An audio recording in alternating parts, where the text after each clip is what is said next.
Can I tell you, Chad, even I am not immune to the call of the void. I almost ruined my weekend on social media 2 times this weekend, okay? I'm proud of myself that I didn't. What were the 2 times? First, a man went viral wearing Apple Vision Pro while holding his infant daughter while she was napping on his chest. And he said, I'm testing out my Apple Vision Pro, watching Avatar while my child sleeps on my chest. Someone quote tweeted it and got 50,000 likes that said, if I had a daughter, I would simply cherish her. I had the tweet drafted up. I was going to quote tweet the quote tweet with the picture of the dude who says, I reject the premise of the question, i.e., you can cherish your daughter and also watch Avatar at the same time while she's sleeping. I almost hit post, and then I thought to myself, why? Why would I do this? There's no point. I get in a couple licks, and then I get 10,000 people in my mentions thinking that I respect the Apple Vision Pro, even though I went off on it for me not getting it for like 90 minutes. There's no context. That's not what social media is built for. It would have been a little dopamine rush. There's no reason for it.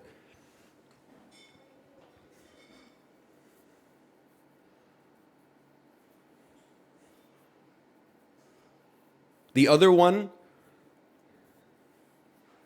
out of nowhere, I was just going to post my boomer parenting take is that my child doesn't need to bring a water bottle to absolutely every activity she goes to.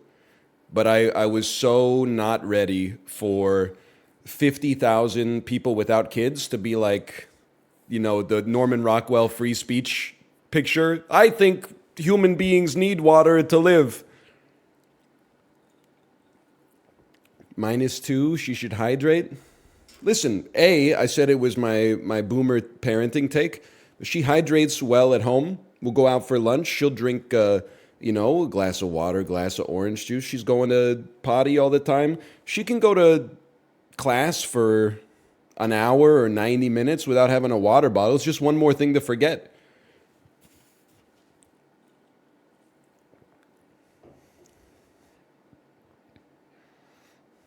Now, back in the day, I apologize for pulling the back in the day card.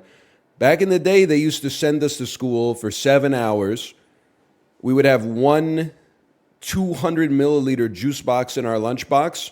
And maybe after gym class, you get like 5 seconds at the water fountain before somebody gives you a 5-star. And we didn't even know what dehydration was. We probably should have been drinking more water. Don't get me wrong. But I don't think, with God as my witness, in 10 years of elementary school, middle school, I don't think I ever heard one of my friends say, I'm really thirsty. I'm not suggesting that thirst is a modern concept. I'm just suggesting that my kid does not need to bring the water bottle to every 45-minute long activity. We can just keep some water in the car.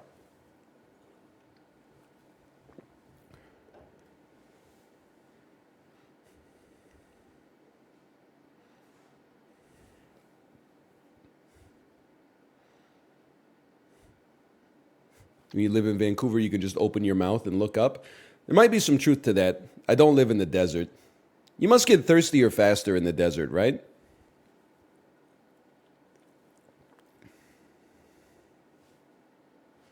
It makes sense. I used to bring 2 Gatorades to school. That reminds me of, I used to play softball, and there was a kid that was like probably a foot taller than me and 70 pounds heavier than me that was the same age. He was our DH. Every baseball practice, the kid would drink a 2-liter bottle of Pepsi. We were like 9 to 11 years old, and baseball practice was like less than an hour and a half long. The dude was pulling like, I don't even know, like 1,100 calories of pure corn syrup.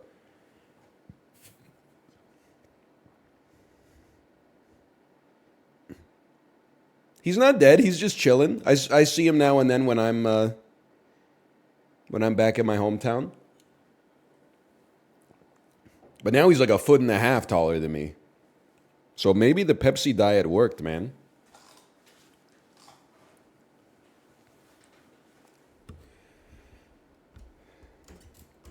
You ever hit a homer?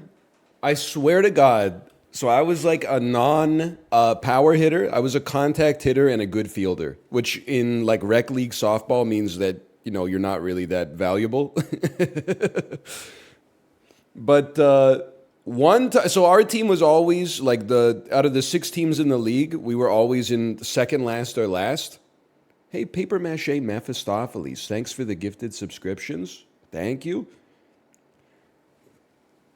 So we were always last or second last, which means that in the first round of the playoffs, we always had to play the best team or the second best team. I don't remember specifically whether they were the best or the second best, but we were playing them in the first round of the playoffs. We knew we were going to get trounced. I swear to you, we were tied in like the 6th inning or whatever the last inning is of the game in the first round of the playoffs. For the first time in my entire life, I stepped up to bat and I corked a solo shot. I didn't get it over the fence. I didn't have that kind of firepower as a 12-year-old. I hit an inside the park home run when I crossed the plate to put us up by 1 in the playoffs, almost completing the most incredible upset we'd ever experienced. I like stomped on the plate and jumped up and down and I was like, yeah! And then like the kid who was on deck, like who was going to bat next, like came and grabbed me and we were like jumping up and down like, yeah! And then with God as my witness, the umpire deducted a run from our squad for excessive celebration, like unsportsmanlike conduct. And we lost the game. It was like the most fucked up moment of my amateur sports career. You're not allowed to celebrate. It's the first home run I ever hit in my entire life in the most clutch situation of all time. Then the ump is like, you know, I'm 12. The ump's like 16. It's crazy. No, nowadays the parents will be throwing fists, but I think back in the day everyone was just like, you know, it's just nice to be here on a Saturday. Weather's nice. I mean, nobody in this league was going to the majors, let's put it that way. We should find that ump and ruin his life. You wanna? No, let's not. Wait, I am in a position of influence here. I have to relax a little bit. I can't say stuff like that. You wanna? No, he's okay. I wouldn't even know his name, to be honest. Ooh.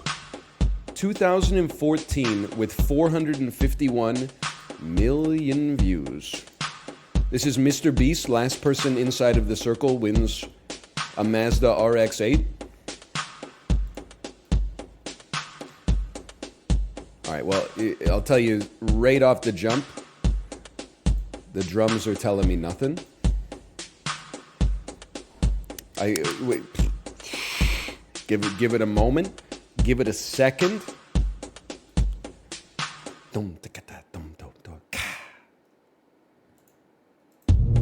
Ooh.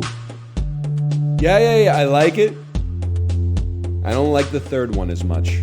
Let's throw him a little monkey wrench here in the second phrase.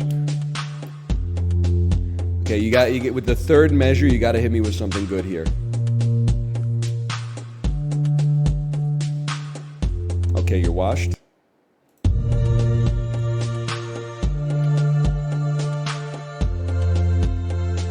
I get it now. They were laying down some harmony. They were playing the fifth so that the choir could take the third. Opposite, they were playing the root so the choir could take the fifth. My apologies. I need strings.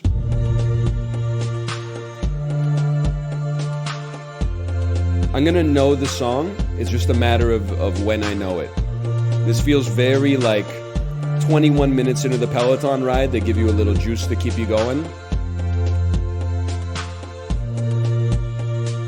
I need voices. I'm sorry.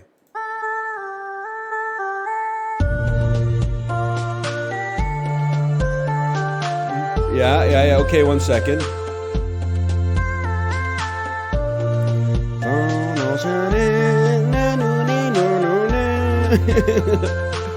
I've heard it for sure.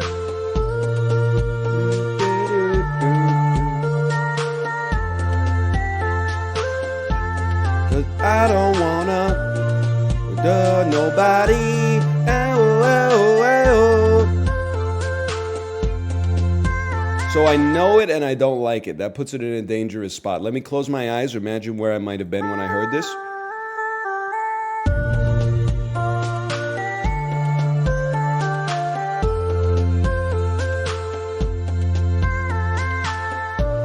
Routines. Remain elevated. Stay lifted. Habits. Stay high. You can't beat me with a context clue. That's all I'm saying. Did I have some of the words right? I don't wanna shum with nobody. Not at all? Well, 451 million views, huh? But we got 74 out of 74 found. That's kind of crazy. Hello, Sinvicta. Hello. Thanks for reminding me, everybody. It brings me no pleasure to do this. I need to go to Letterboxd. We will be logging the film The Color of Money from 1986, directed by Martin Scorsese, Paul Newman, Tom Cruise, John Turturro. 2.5 stars, no heart. I'm sorry. Not a bad movie. Doesn't mean I hated my time with it. But a lesser Scorsese for sure. I don't know what else to say. I will say that you might say, really, it compares with something like Underwater, which got 2 stars and no heart. Well, when you go into Underwater, you're looking at different domains of comparison, okay? If I asked you how your trip to the ER was, and you said it's a 3 out of 5, and then I asked you how like dinner was, and you said it was a 2.5, I'd be like, oh, you'd rather go to the ER? No, motherfucker. You're comparing them across different rubrics, okay? You go into Underwater, came out in January of 2020. It's a creature feature starring Kristen Stewart. I wouldn't say I was pleasantly surprised, but I went into it with muted expectations, and those expectations were only slightly unmet. Paul Newman, Tom Cruise, Martin Scorsese, original soundtrack by Robbie Robertson. I went into it thinking, this movie is going to crush. And when I was watching it, I was like, it's okay, but it didn't really get the blood pumping. So I apologize. Fun fact, The Color of Money is how Doom got its name. Oh, when Tom Cruise unwraps the babushka, and the guy says, what's that? And he says, this is Doom. That's a funny piece of trivia. I hate to do this again, all right? I, on Friday, told you that I hadn't quite finished Steven Spielberg's West Side Story, but it was trending towards a 3.5 to 4 with a heart. I finished it on Saturday. I gave it a 3 with no heart. I really feel like the first half of the movie, up until when the rumble starts, is really good. And the big ensemble numbers are incredible. Very well shot, very well choreographed, great music, obviously. And then once the rumble happens and the movie zooms way in on the characters, and you get a lot of Ansel Elgort 1v1 with Rachel Zegler, I was like, I don't want to be a hater, but just based on that one performance, I was like, I don't know if they got the sauce. I don't know if Ansel and Rachel had the sauce for this one. I think they needed a little bit more gravitas. So I give it a 3 with no heart.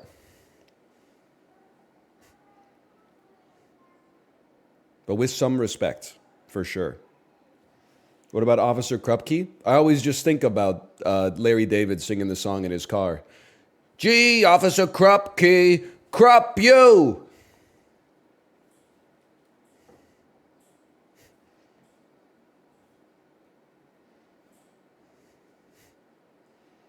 Heard they got your mans.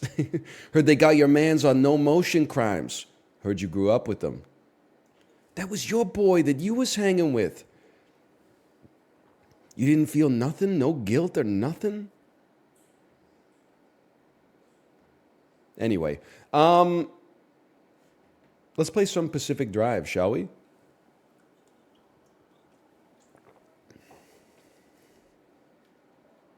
What am I watching right now? Well, I finished The Color of Money 80 minutes into my ride this morning. So I had 40 minutes left. That means I'm 36, because it takes 3 minutes to click on something on the Peloton Disney Plus browser. I am 37 minutes into the 2007 Kerry Russell film Waitress. How do I feel about it so far? I don't know. It's kind of got, it's got vestiges of like too clever, self-aware, like mid 2000s dialogue. It's got a little like Diablo Cody type genotype in the DNA, but I don't hate it so far.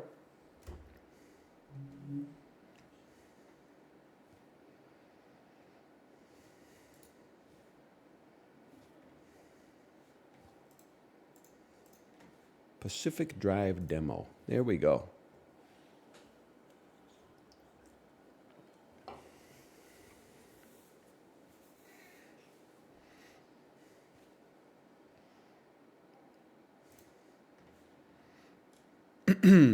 Why are they saying this guy will just watch anything? It's a critically acclaimed movie, man.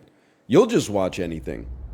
Your ass is probably excited for the Netflix live-action adaptation of Avatar: The Last Airbender. I'm watching like Academy Award nominated cinema. Please do not compare us.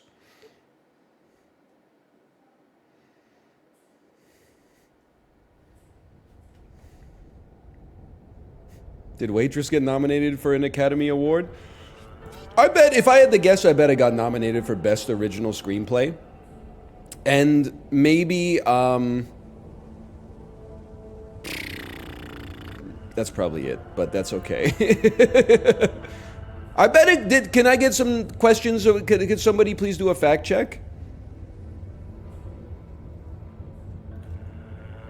It didn't get nominated? Well, that's because the Academy's all politics. They probably didn't put in a good campaign anyway. No nominations. It's all politics, honestly. It's all politics. You wouldn't understand.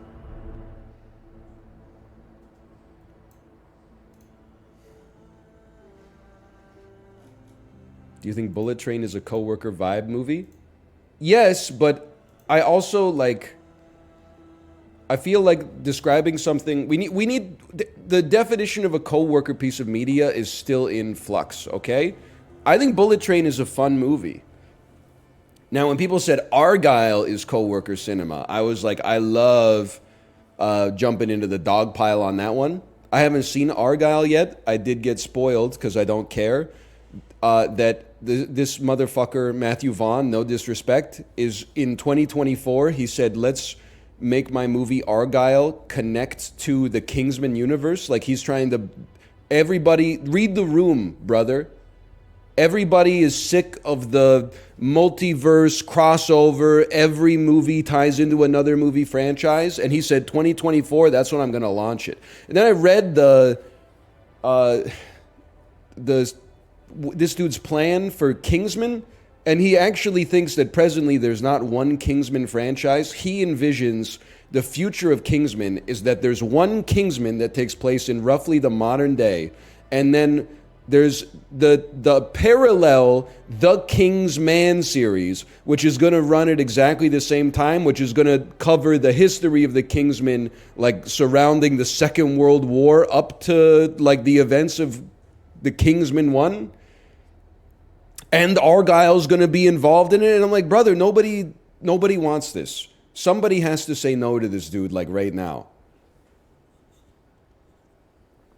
I actually like the first Kingsman.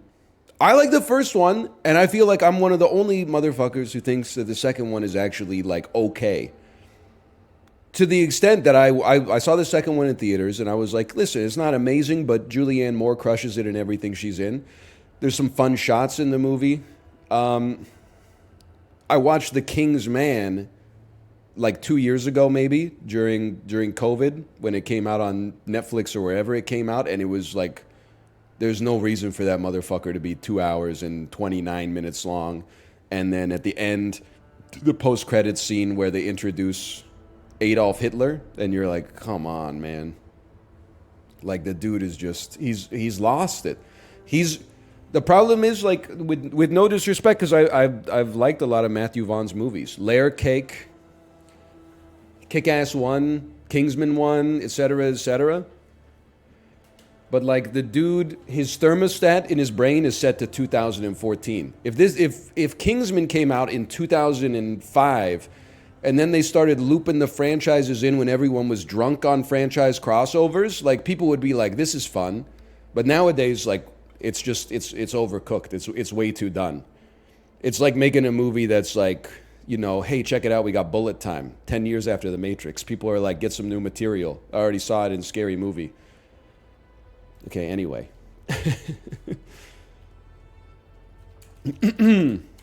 Pacific Drive. I went too much. I went too far. Okay, I'm sorry. Now, you know me. I love the status quo, okay? I love the Super Auto Pets. I love the Binding of Isaac. I love playing the Dulls. Do we play anything else? Not really. Multiplayer stuff, I guess. I'm excited to be checking out something new today. Pacific Drive has a demo out for Steam Next Fest. I think it comes out 22nd of February. Does February even have a 22nd? It is a survival driving game. So I see it almost like a little bit like The Long Dark meets Monbazu or like My Summer Car. I haven't played it yet because they gave away like an early access demo about a month ago. I didn't apply for it until like the day that they stopped giving it out.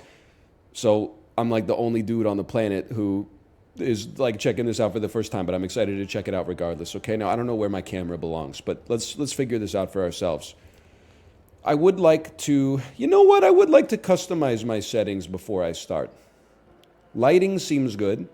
Tumble hiding, close eyes when inside a tumbling car. That seems like it would remove some enjoyment for you. I will turn off head bobbing because it probably makes me motion sick. Let's turn off tool bobbing as well. Let's reduce flickering visuals. Everything else, I would leave it like as is right now. Loot highlight on, that's a big one. Okay, sounds great. Hey, Rip Bazu, thanks for the gifted subscriptions. Thank you. Any game where you drive in first person has built-in humor on the menu because watching someone get into a digital car crash is funny. In 1947, the Olympic Peninsula became the staging ground for a promising new technology. As rumors of its utopian creation spread, so did stories about overnight evacuations, unsolved disappearances, and unnatural encounters. It's a documentary. It's about Starbucks. In 1955, the government walled off a section of the peninsula to establish the Olympic Exclusion Zone. I'm not going to make a joke about the current Olympic Exclusion Zone. Disregard. For 30 years, the zone's borders grew. Anybody catch all that? I was too busy quipping. What happened inside was never disclosed. Remember the Olympics in Sochi where people were taking pictures of the bathrooms and like some of them had two toilets with no dividers that were facing each other and stuff like that? Or there would be like a toilet and then like a staircase next to it and a urinal right on top of the toilet so people would be like peeing on top of your head? I don't know, you might have been too young. That was like 10 years ago now. The Olympic Peninsula, 1998. Wipers on. That won't be necessary. Lights on. South of the barrier wall. I used to have this kind of flexibility in my neck. Here we go. Those were the days. Shout out to Washington. We love our Washington, don't we, folks? This has a certain Washington vibe. It brings a certain Pacific Northwest vibe to the function that people seem to appreciate. Me, when I show up with a 30 rack of Rainier, that's something that's literally never happened. I'm LARPing, but I can imagine people would be into it. What do you got? What do you got? Don't go this way. There's nothing for you that way. What the French call a certain I don't know what. I'm more of a space dust guy myself. Well, listen, I don't know if the college kids are drinking space dust, you gotta render on the Caesar what is Caesar's. Toggle my wipers. Sorry, the car's so old when I turn on the wipers, I kind of lose some horsepower.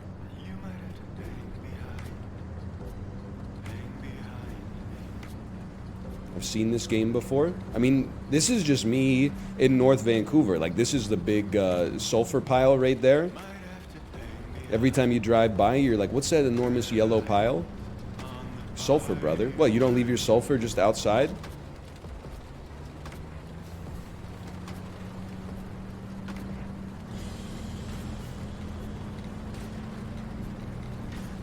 Can I say something a little controversial? I'm not sure if Gen Z is ready for this one. Driving is fun.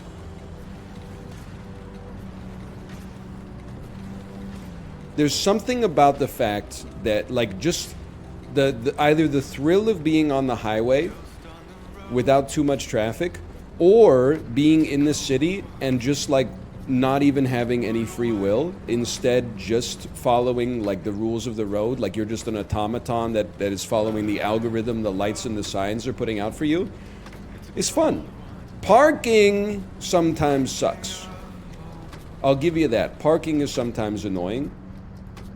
But driving is nice, man. Driving's kind of like, there's some situations where it's not great, but for the most part, it's kind of, I still feel like it's a little, there's freedom in it. Try driving in Saskatchewan. My ass would simply not get bored. I would take the opportunity to, like, you know, catch up on some reading or something. Maybe shave. Does anybody ever come in the other direction? If so, I'm gonna glance a little bit less. If there's never any traffic, I can look at chat a lot. Okay? If you'll excuse me, we'll be traveling this way.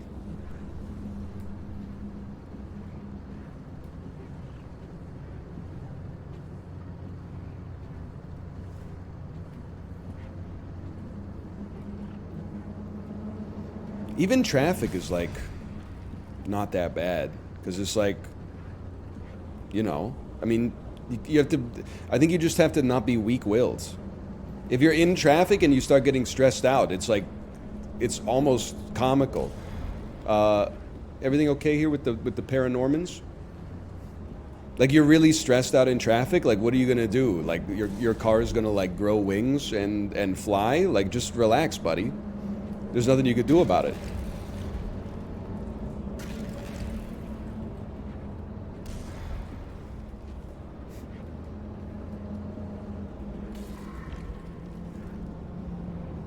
You guys remember Control?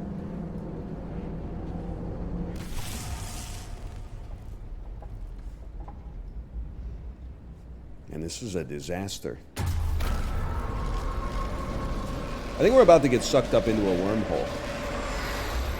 I thought this was Washington State, not Washington, D.C.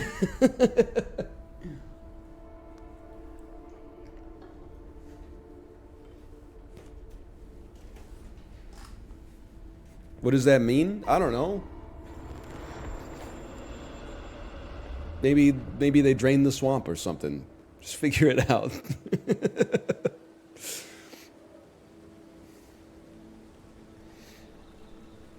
Because of those clowns in Congress. Exactly. The Olympic exclusion zone.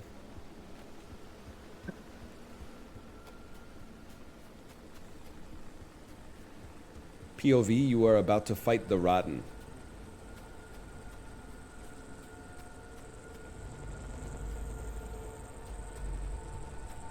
You know my horny ass couldn't resist pole vaulting in the Olympic exclusion zone.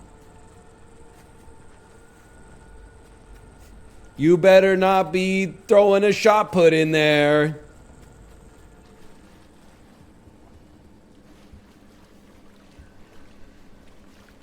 You better not be doing 110-meter hurdles in there. What's the funniest Summer Olympic sport?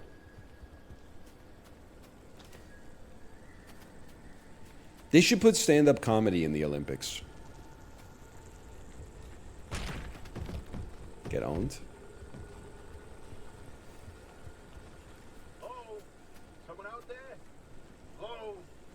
Tobias, I'm afraid I just blew myself. Explain? I just think it would be funny to put stand-up comedy in the Olympics.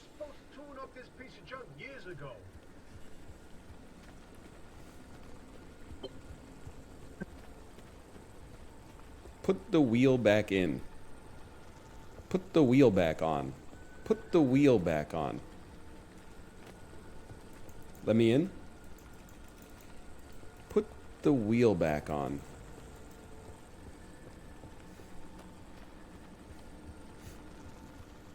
Put the wheel back on. I know what a wheel is. I'm just saying, like, is it a steering wheel? Is it a... Oh, you're talking about this one, like, right next to the garage?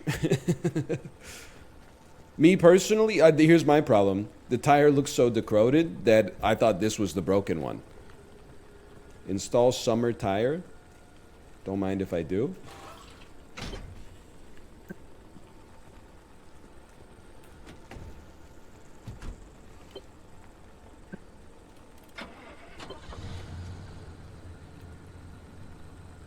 You ready?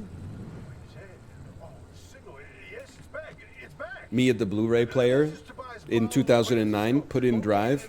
Let me guess, Drive did not come out in 2009. It came out in 2011. Yeah, well, my dad worked at Focus Features. He was the editor on Drive, and actually they finished the movie 2 years early, and I was the guy who told them to put the jacket on Ryan Gosling. So... You never knew that about me? Hey, we got a live one. Hey, do you copy? They got movies in Canada? We got a couple. Is this thing working? Bon Cop, Bad Cop. They don't have a transmitter. Guy Madden's My Winnipeg, The Sweet Hereafter. Bon Cop, Bad Cop 2 as well. Fubar 2. They're a preacher. Hey, how did you get through the Canadian Bacon, close. That one's American. It's directed by Michael Moore. The Dirties, true. Blackberry. Juno, I don't think Juno's well, I don't know. Juno might be Canadian. Elliot Page and Michael Cera are Canadian. I don't know if the money that made it was Canadian, though. Siphon fuel. Okay, if you'll excuse me, I'm going to siphon some fuel. Me personally, probably would have put like the emergency brake on, but... Give me a moment here. Probably put this bad boy in park. A lot of people don't know as well. The most highest grossing Canadian movie of all time, like the top 7 are all Resident Evil movies. Oh, check your trunk for a fuel can, huh? I don't know why, but those movies are Canadian. I don't think Paul W.S. Anderson is Canadian. I'm pretty sure Mila Jovovich isn't Canadian.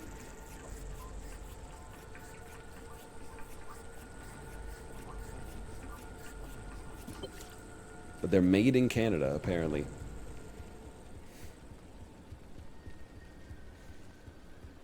Fill your tank. If you'll excuse me. You know an easy way to fill your gas tank? To know what side your gas tank is on? You get in and you look at your fuel gauge, and then whatever, there's usually a little arrow on the fuel gauge. That'll tell you what side your gas tank is on. This one doesn't have one though, so I guess it must be electric. He knows about the arrow.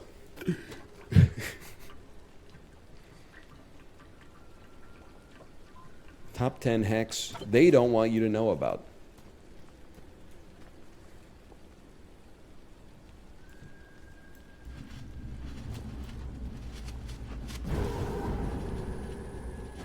I gotta get in or whatever. I appear to be dying. Let's put it in drive. Probably turn the car on if I had to guess. That seems like a pretty good start.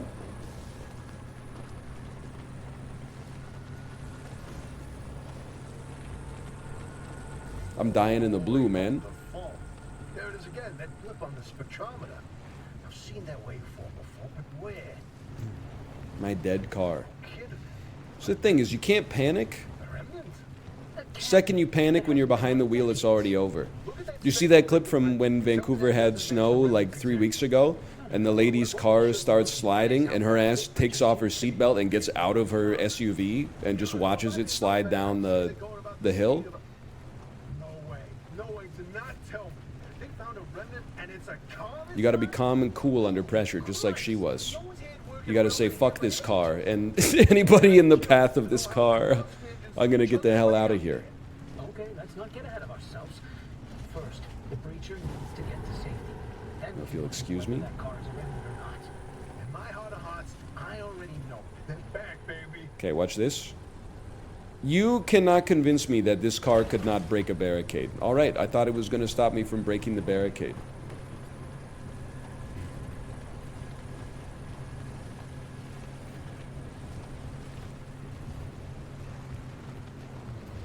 Now watch this specific drive. So true. They don't make them like this anymore. All these new modern cars, they can't crash through barricades like they used to because they got all these stupid crumple zones in them. Oh, my wheel fell off. All right. Hey, yay, I'm here.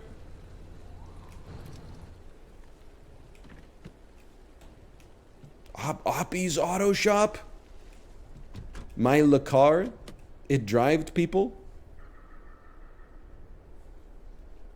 Okay, I would like to get out of the vehicle. He's done it.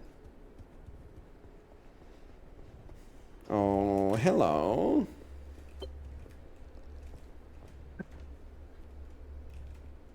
Flip the breaker switch.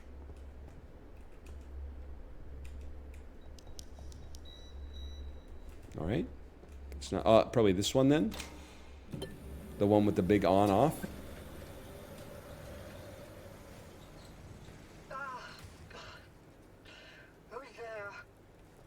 Oppie?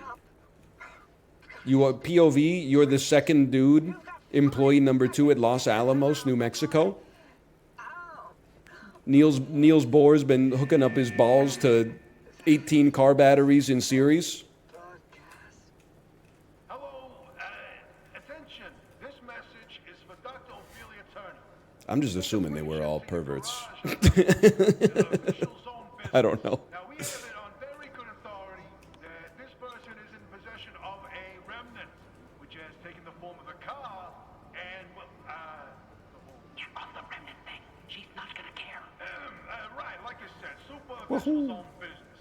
Protocol, Watch this. demands that you keep them alive until we can get them to safety. Now, if you do not comply... It's kind of crazy that I'm 35 years old and I have like literally no attention span, huh? Of the entire collection of poems I've personally written that Like, I'll admit they're building some lore. I'm sure the lore is very interesting. But I'm like, hey, I wonder if I jump up on top of the workbench and crouch down, do you think I'll die? No? Oh, well, I guess I'm immune to electricity then. How do you outsiders not understand that Arda didn't build that 300-meter wall out there? If there's combat, you'd hate it? That's true! The unfortunates who got zapped through. That is true. Wait, I just remembered. There should be no combat. Give a damn why or how you got here. Your But there should be more driving. to get the hell It should be more realistic. There should be 11 hours of driving that is just boring, and then like 3 seconds of sheer terror when a car like veers into your lane because it made a reckless overtake. That's my kind of like road trip vibe. might as well start by fixing up that It's car. like, ah! Sorry. I've been working on my scream lately. Pick up the backpack from the table. You need help.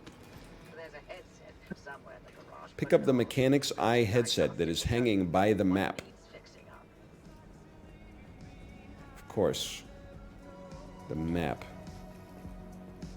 It's this. Holy cow, we got a HUD. Tend to your wounds at the first aid station. Fix the car. Fix the car, Oppie. Me with the Vision Pro. All I wanted to say, like, I'm very much not a Vision Pro guy, as you heard me say on Friday. But the people roasting the dude for having the Vision Pro on while his infant daughter slept on his chest, you guys are like way off base, okay? Like, this kid is gonna live for like 90 years. What is the dude supposed to do? Like, have a staring contest with her every time she sleeps? Like, that's insane. I know, like, if you don't have kids, you're like, every second with them would be a gift. That's true. He's probably been with her for like, 18 hours that day, and now she's taking a nap, and his has to sit there and like genuflect at the idol of his own progeny. Like, he could literally, his dude is burnt out. Just let him watch Avatar: The Way of Water, man. It might be like the only 2 hours of free time he gets all weekend. How about the dude wearing it while he was driving? That dude should be in prison forever, for sure. Okay, sorry. Put the wheel back on. But it seems like, in all likelihood, like, nature will probably handle that one pretty quick anyway. No, dude. His driving was actually enhanced by the Vision Pro. Except it did serve him an unskippable advertisement, like, while he was stuck at a four-way stop. But I had another tweet pop into my head, okay? Now, I got to give you a little context for this. I think I'm going to get +2'd by drivers, okay? That I'm going to put my nuts on the table for this one. Sometimes you'll have no stop sign going straight, and then at the intersection, the other direction will have a stop sign. So you're driving straight through the middle, and there will be cars stopped at stop signs. Me explaining to the cars that are stopped at stop signs that I would go through the intersection faster if they stopped moving their fucking wheels at a crawl, making me think that they're going to T-bone my car as I pass through the intersection. Me explaining to the drivers that are stopped at stop signs that if you actually stop, I'll get through the intersection faster and you can get to your destination quicker. Oh, now I get it. So true. Oh. Me explaining to the first person in line for a protected left turn signal that when the light has a green arrow on it, you can make your turn. Yeah, so, you know what I'm saying?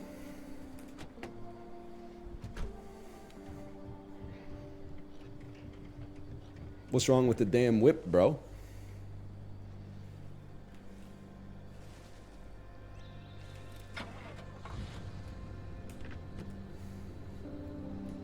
Drive the car into the shop.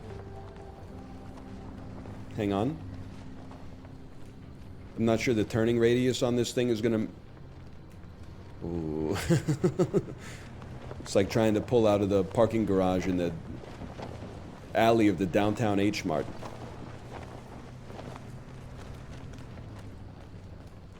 What about when there's a right on red, but the driver's never heard of that before?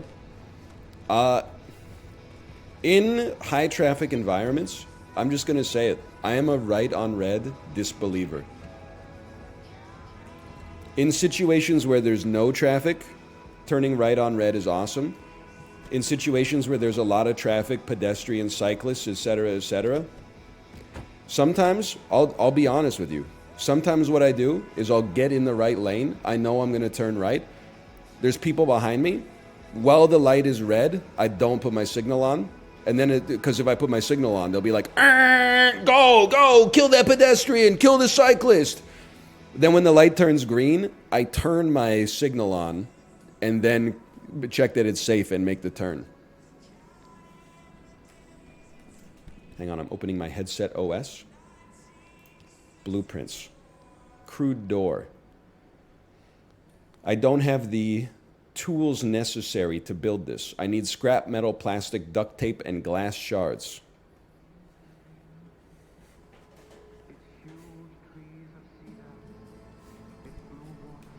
Add to your to-do list. Crude door. Okay, I would like to add a crude door to my to-do list. It doesn't need to be read-only. That's fine. Pin the checklist. There we go. Gather items from the abandoned car behind your garage for the checklist. Crude panel. Search the toolbox by the garage door for a pry bar. Toolbox. Pry bar, please. Duct tape. Thank you. So this is my backpack. The duct tape goes in the side pocket.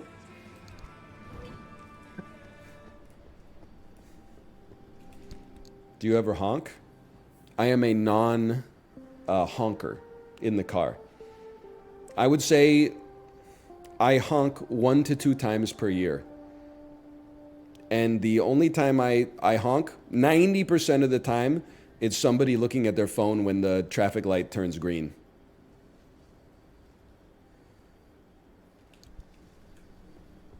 But I do yell at them from the safety of being inside of my car. I do go, what are you doing? He's done it. Okay. Road flares. Can I rotate them? Oh, they've invented rotation recently. Road flares in the side pocket. Plastic cups.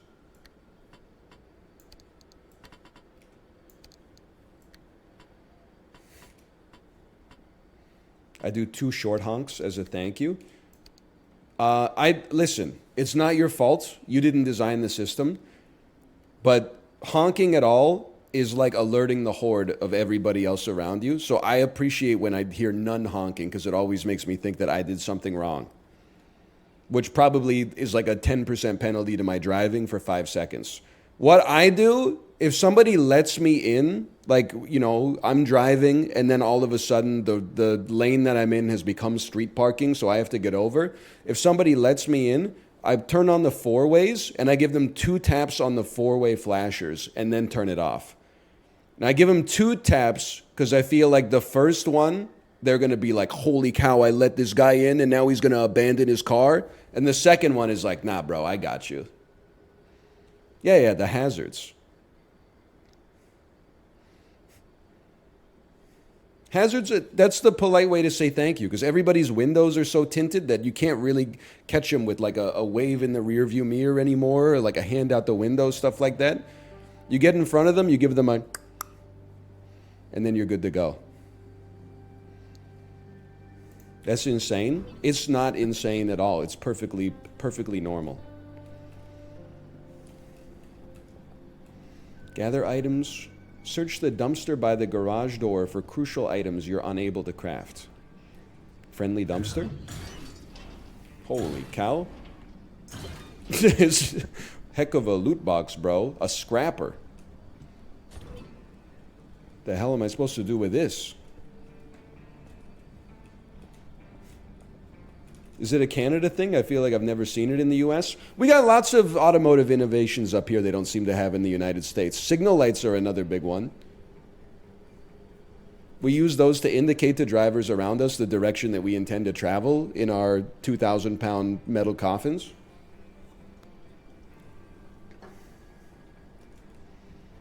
Scrap the abandoned car's wheels, panels, and doors. All right, brother.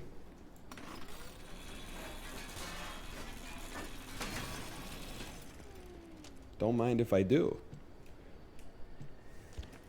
Plastic, metal.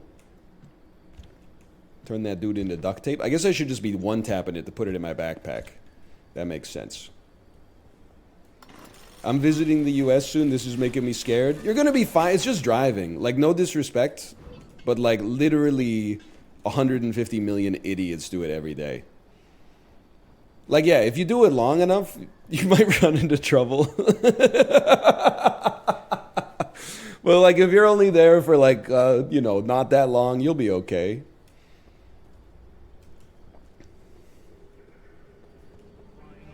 You just gotta drive, like... I'm not saying this will make you immune to car accidents. I think that's naive, but, like... You just drive defensively, you know? Just assume that everybody else out there has, like, they've taken a number of knocks to the head over the course of their life, and they will literally kill you if you stop them from getting to Wegmans, you know, like 30 seconds earlier than they want to. And you'll probably be fine. Okay, craft a crude door. I have none fabric, bro. I have none... How am I supposed... Oh, wait, sorry, I'm looking at the wrong thing. Crude door. Install the crude door on your own automobile. Imagine at the spot where there's no door, huh? Look at that. Repair the car body. Get the repair putty from the locker. Repair putty.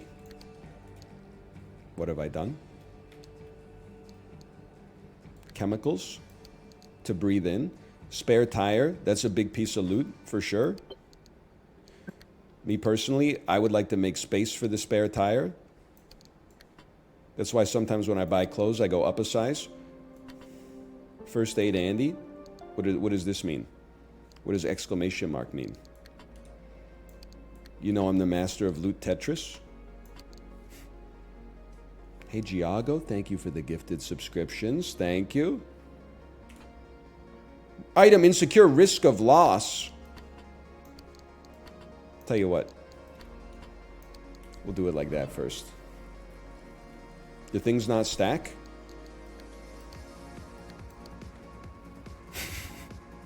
You genius. Holy, you saved my life.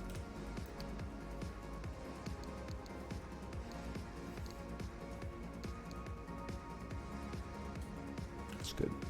All the hype for the Peloton got me to buy one. I'm happy to hear that. Also, we had dinner at a friend's place on Friday. And, you know, they were giving us the tour around their house. They have a Peloton. I say, oh, when'd you get the Peloton? They said like a week ago. Just got to find the right time to casually let it slip. I was like, oh, I have one too. They're like, what's your routine? And I was like, oh, you know, I usually like hop on and watch like, you know, like a 2-hour-long movie, like 6 days a week. No big deal. You already know the vibe. Hang on. We dropped a road flare somewhere.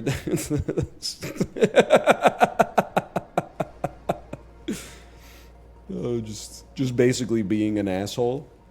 Equip repair putty. I can do this. I'm sorry. If the devs are watching, I'm sorry, okay?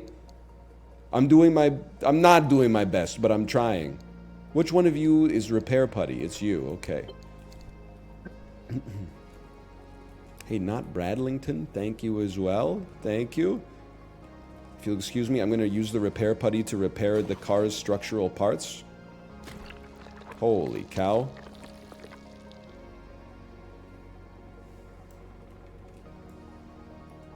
This one's good. We just installed it. At some point, we may wish to have a trunk.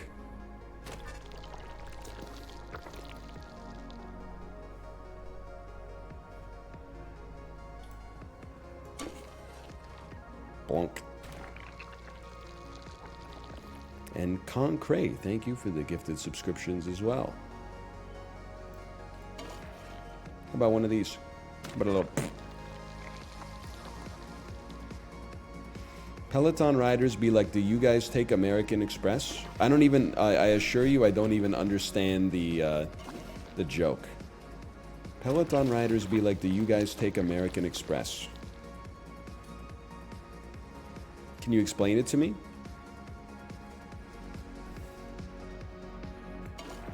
While I buff my summer tire?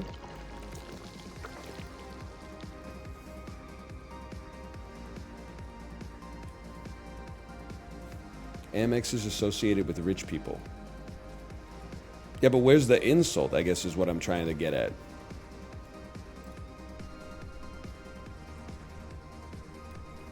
Apparently, that my car is 90% good. Maybe the headlights need a little juice?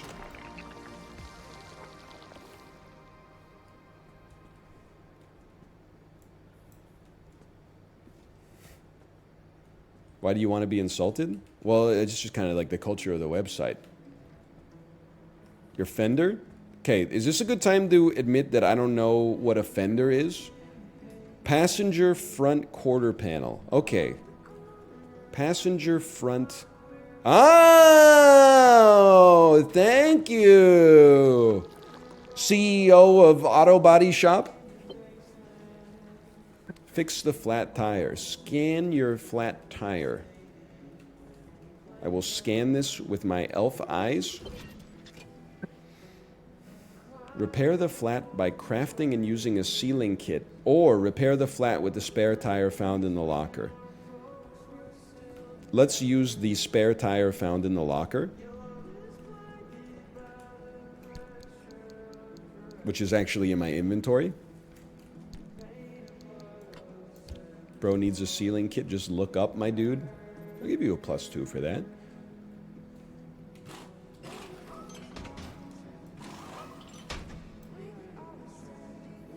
Did we not? Mission accomplished, right? Or did I put on the garbage tire again?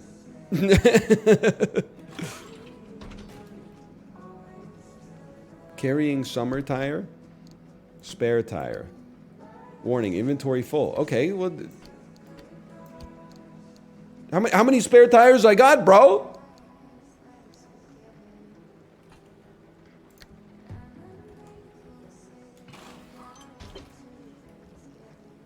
Summer tire? Get it out of here. Scan the loose wheel. Bro, I'm starting to think that Fuck Cars was onto something. There's just too much shit that can go wrong. Get the mechanic's kit from the toolbox.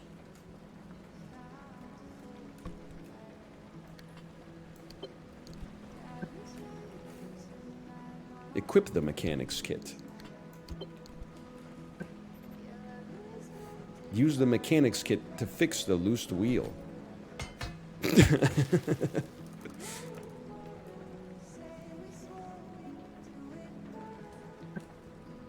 Install cardboard boxes in the trunk. Of course. I'll just, well, can I hold them? Thank you.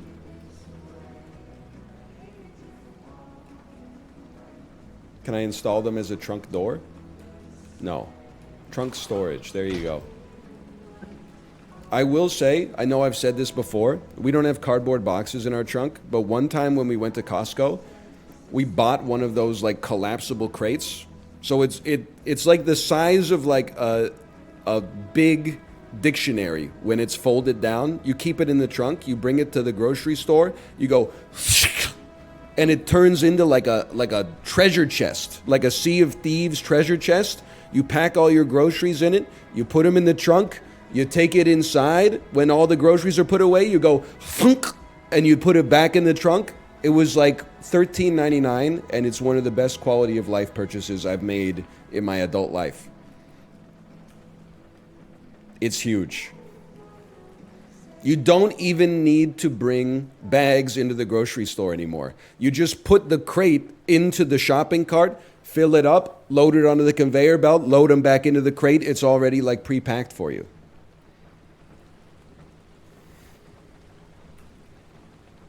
Your onomatopoeias are insane. I consider myself like a comedian in the same vein as like maybe a Michael Winslow or a like a Jim Carrey, but like early Jim Carrey before he did all that boring stuff like The Truman Show and Eternal Sunshine.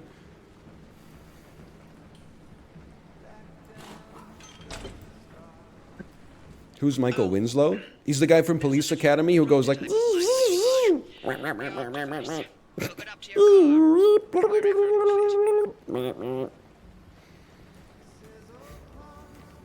What's Police Academy? I don't know. It's like 6 movies with Steve Guttenberg. Install ARC device in the passenger seat.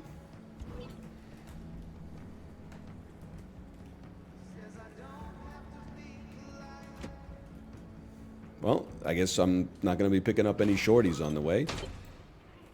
Sorry, you got to sit in the back. I got the damn police scanner in the passenger seat. It's your North Star and the only way back to safety. Heck, you should consider it the Father, Son, and Holy Spirit if you plan on staying alive. That's how important this thing will be to you.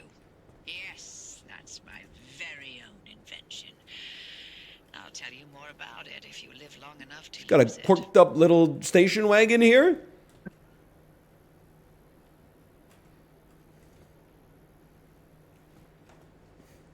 Get first aid kits from the locker. Me when I'm Dave Hester on Storage Wars. Me when I'm opening the locker to get first aid kits. Me when I'm scanning the locker to see what's in it. It's a first aid station. Me opening... I'm stupid. I'm stupid? First aid kit, 0 of 3. This is not the locker.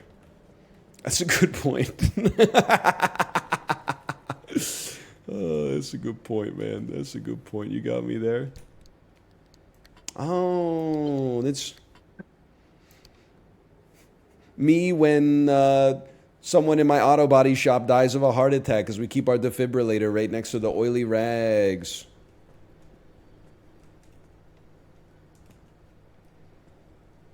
Store items for your drive in the car trunk. Okay, easy.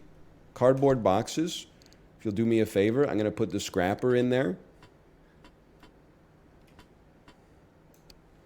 What else do you need me to put in there? Road flare first aid kit and fuel cans. Road flares? First, well, you know what? You can only stack 3 at a time. Noted.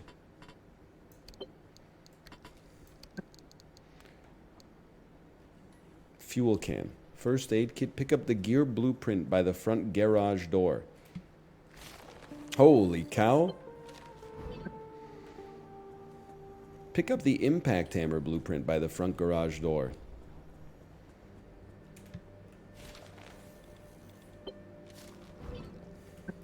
Use the pump to fill the fuel tank. And by the end of this, I'm going to have like an associate's degree in bodywork.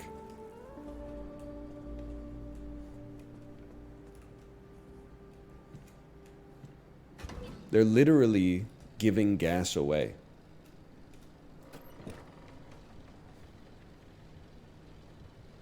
What is this, like March 2020? Remember when oil was negative money?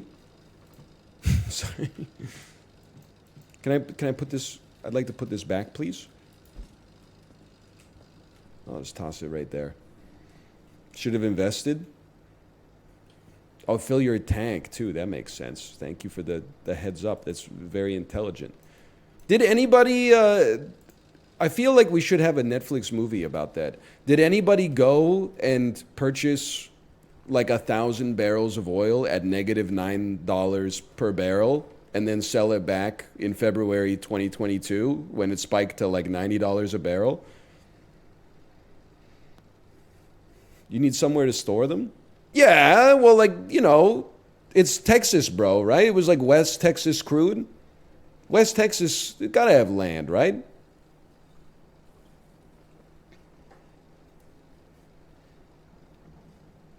You had to take physical ownership to turn a profit? Surely you could have gotten like a, you know, like a warehouse or like a WeWork or something like that. I'm not talking about buying 1,000,000 barrels, okay? I'm talking about like 1,000 barrels. You buy 1,000 barrels at negative $9 a barrel. You hold them in a WeWork for 2 years. You sell it back February 2022 for $100 a barrel. What is it? It's like an error, like not a number return on profit, right? You got paid to buy it and you got paid to sell it. Nobody wants to WeWork these days? That is damn true, though. I am the angry pumpkin. So true. The TikTok the clip that I pushed to TikTok where I ask Chiblee if he's seen the angry pumpkin video and then he says, no, but let's exhaust your dialogue options. Yeah, I've seen it. It has like maybe 80,000 views, which is pretty big for me on TikTok. But all of the replies, literally you can go look at the comments. I'll do the research for you here, librarian. 90% of the replies just say ES viewer. ES viewer, ES viewer, yeah, yeah, yeah, yeah, yeah, ES viewer, ES viewer.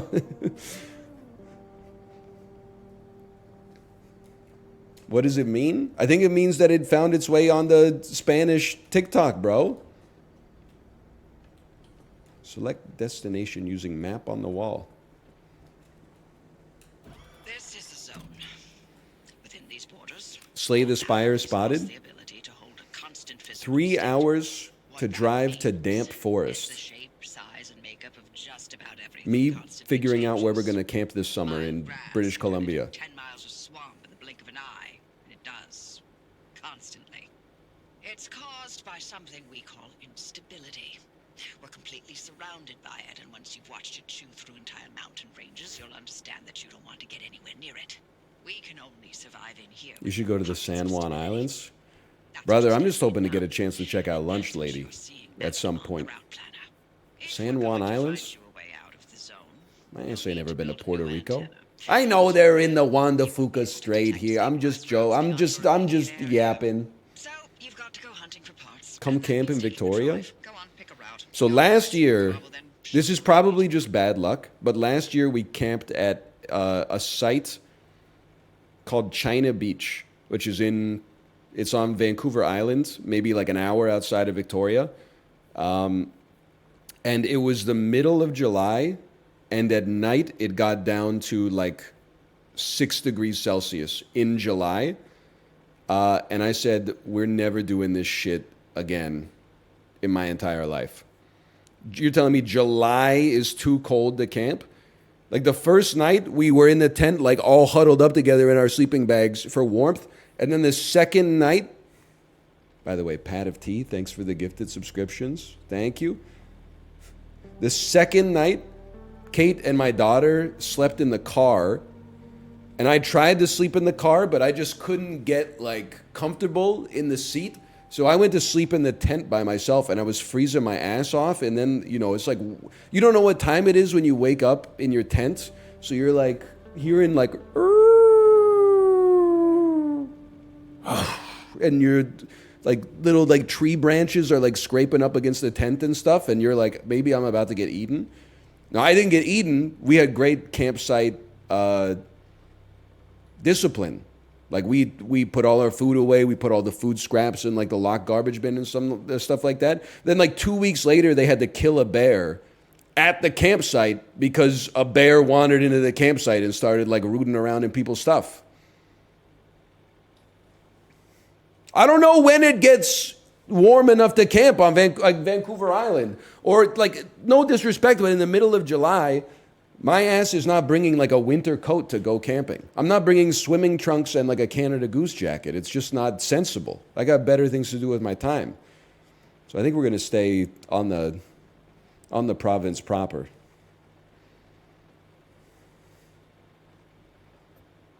Yes, I would like to select this destination. Off you go. Make a left out of the garage and follow the access road.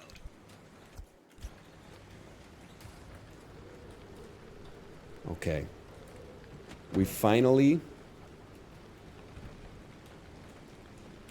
gotten ourselves to the point where I can drive again.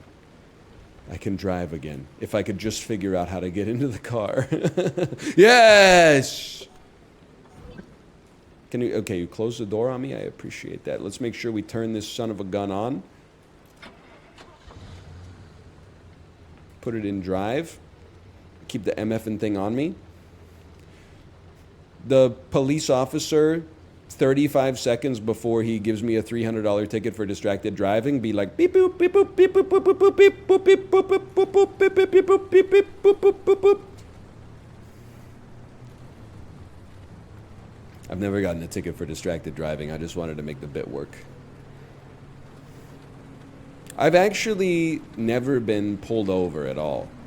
I have received 2 tickets in my life. Both of them were for some combination of underage drinking or open container, but I've never been pulled over while driving. Hello, Sips, thank you for the raid. Sips, can I don't know if you're here for the raid or if it's just your audience. Let me Google something, okay? Orlando Bloom's second in command, Kingdom of Heaven. I was watching this on the Peloton about a month ago.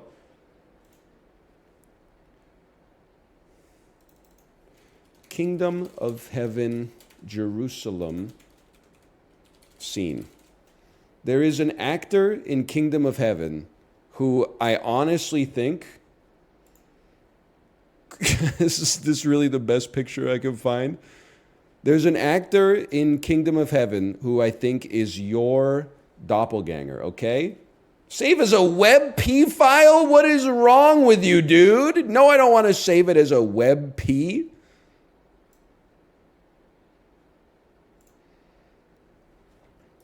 Okay, hang on. Save image as Sips. .png. I already have a sips.jpg. Add image. Sips. Browse images.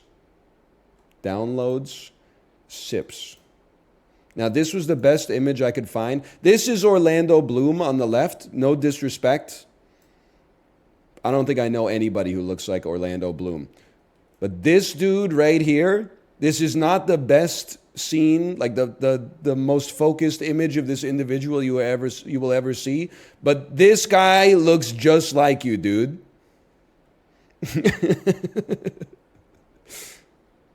What pixel is he supposed to be? He's in here, man. He's in here, okay? There are scenes, by the way, where he's in focus. Let me see if I can, like, find one.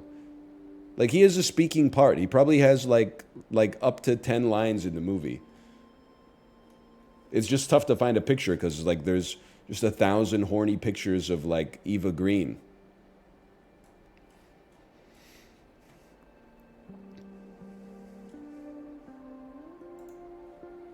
I get it. Kingdom of Heaven, by the way, pretty good movie. I believe I gave it 3.5 stars and a heart on Letterboxd. I shouldn't have. What have I done? Close this menu, please. No, don't remove this. Close the menu. Close it with the Enter key. With the backspace? With the escape? Let me out of my inventory, bro! Never mind, we're chilling. Director's cut is a 4. Yeah, Disney Plus didn't have the director's cut, unfortunately.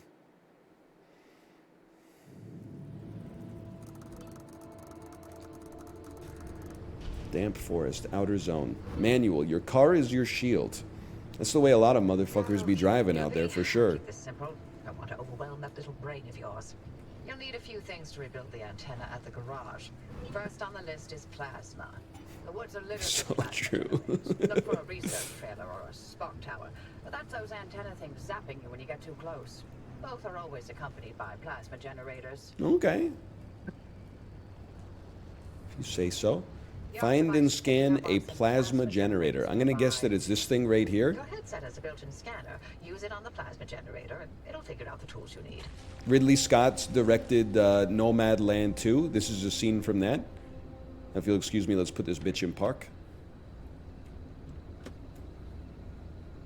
And then escape from the vehicle.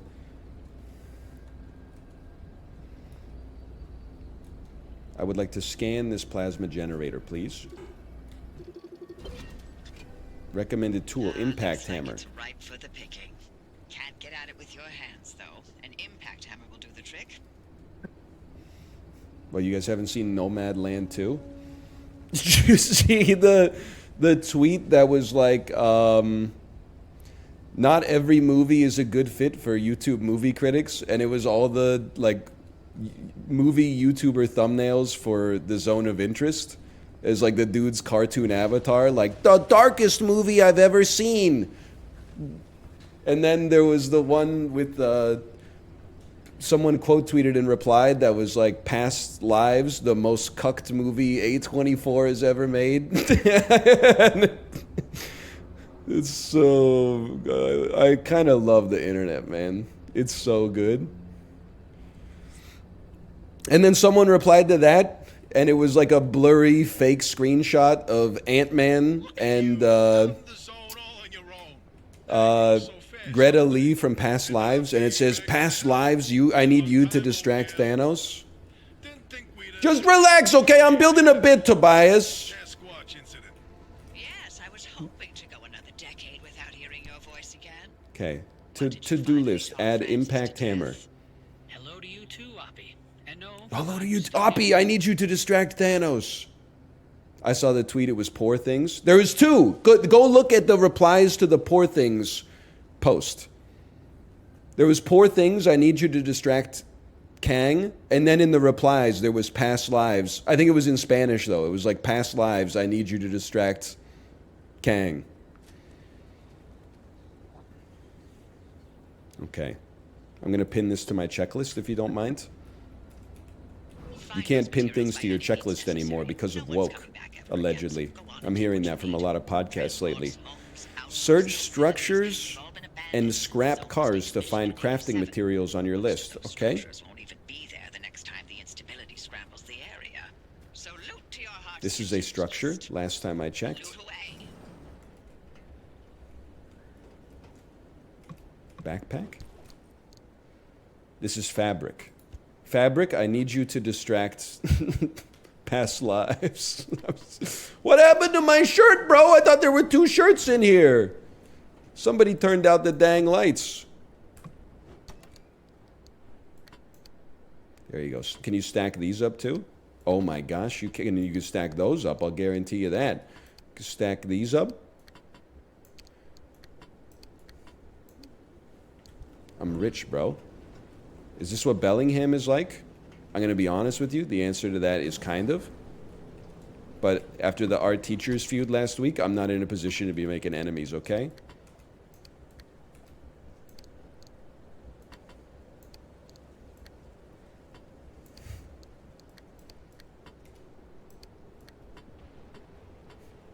You're fighting the battle on 2 fronts. I just want everybody to get along, okay?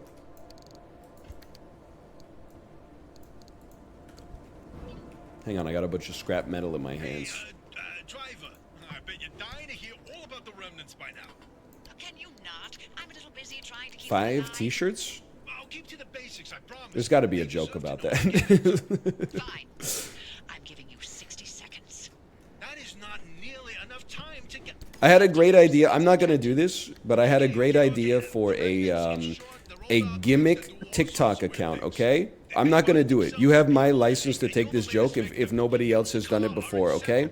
So there's all these TikTok accounts that where people will like leave a comment that's like, take an outfit that you like, but make it plaid. Take an outfit with sweatpants, but make it business casual. And then they always do like a and they always look swag, right? You do exactly that. You play it straight the whole time. But the end result of every outfit that you do is a green graphic tee with the Zelda Triforce on it and the khaki shorts. Preferably with as many pockets on the khaki shorts as possible. So it'd be like, hey, take a business outfit, but make it suitable for like a day at the beach. And then just go, no matter how many things you do, it just always ends with the Zelda Triforce and the khaki shorts.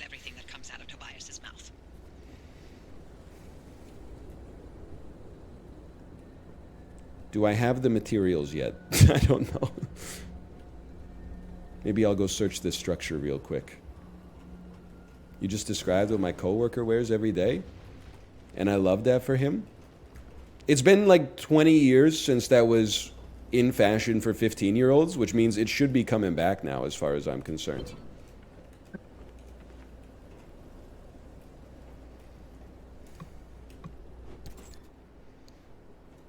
You might say it'll never come back. You may be right. Admittedly, you may be right. You could just transfer with the space bar, huh? Good to know. But also, there's a lot of things that came back that I never thought would come back. I never thought center part Jonathan Taylor Thomas hair would come back.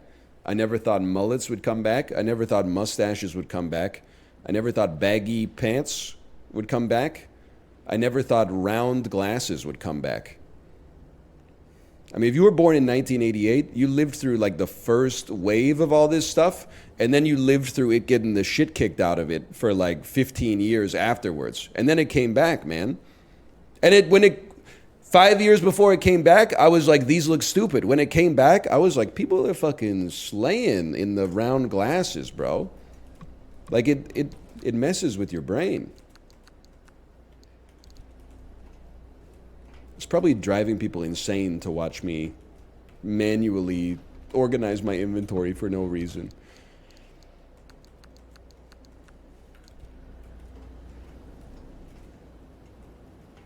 Mullets are not back. They're kind of back. I mean, I wouldn't rock one. It's not my cup of tea. But you see them now and then. I'm not the arbiter of like what's cool and what's not. Assemble an impact hammer and the required gears using the craft mat. Impact hammer. Here's the thing, brother. I don't have the gears. So I gotta make gears first. With scrap metal, give me 2 gears, please. Then we go to impact hammer. I've played Minecraft before. Holy cow, look at this.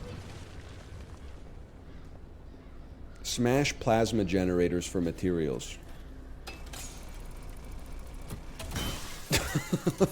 It worked.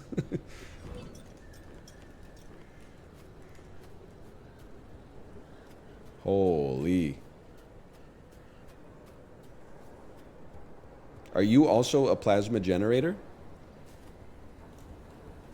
No, you are a sodium vapor light. Well, see if I care.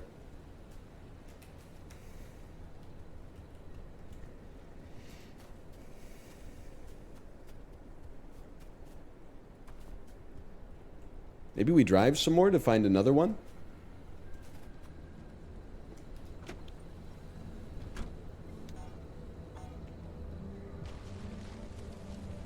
There's a lot going on here, man. No, it's here. You sure? Sorry, I didn't put this in gear.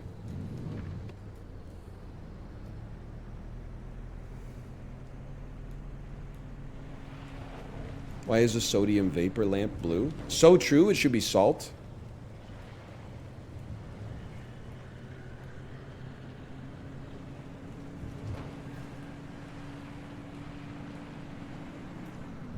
Oh, there we go. You know what's crazy is that if you're good at using your gear shift, I'm going to back it up a little bit. If you're good at using your gear shift, you actually don't need to ever touch your brakes. You just use momentum to slow down, and then you put your car into park. Just jam it into park.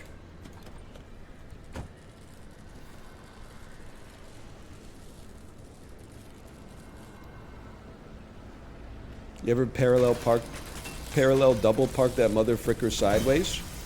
Yeah, you know, I've been known to. I still don't really know what double parking is. I think that double parking sometimes, it's confusing, right? Isn't double parking when you take up 2 parking spots? I.e., like you park, but the back half of your car is like over the parking meter?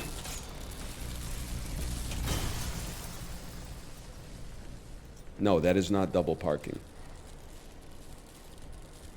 I thought double parking was like when you parked on the meter instead of in front or behind it. Double parking is when you block someone in. You know, I didn't know that.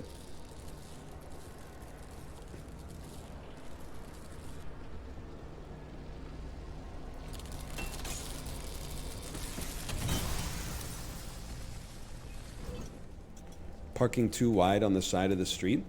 I only have 40% health left, bro. I think I might need to go back. I think you were right. There was one more plasma generator back there somewhere.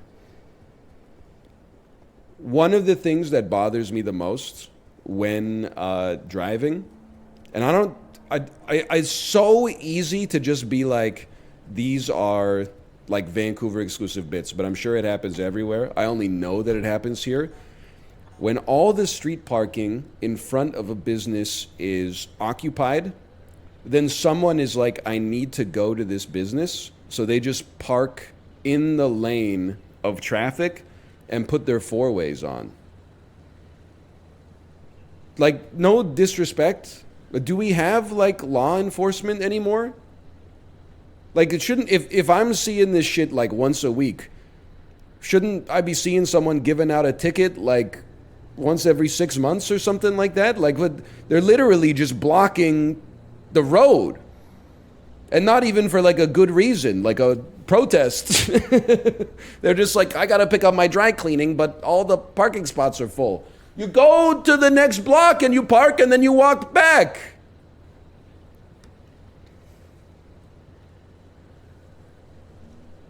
Okay, hang on. I need to pick up the other plasma generator.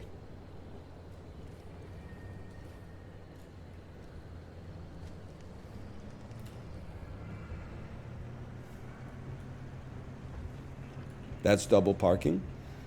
You know what? I've probably learned it before, but it's good to learn it again. I always thought double parking was was when someone parked. Hey, what the hell is going on in there, bro? Hello, my friend. I thought double parking was when you park, and you know, like with every parking meter, there's like a spot in front of it and a spot behind it. I thought it was when you park in such a way that your car takes up both spots, or at least keeps someone else from being able to use the other spot. Maybe there's no word for that. That's double parking, but a different kind. Oh, okay. Okay. Keep your eyes peeled, everyone. I need you to be on the lookout for a plasma generator, please.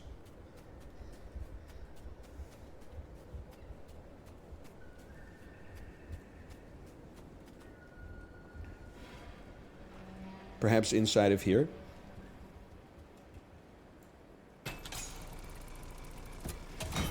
That's what I think about that shit.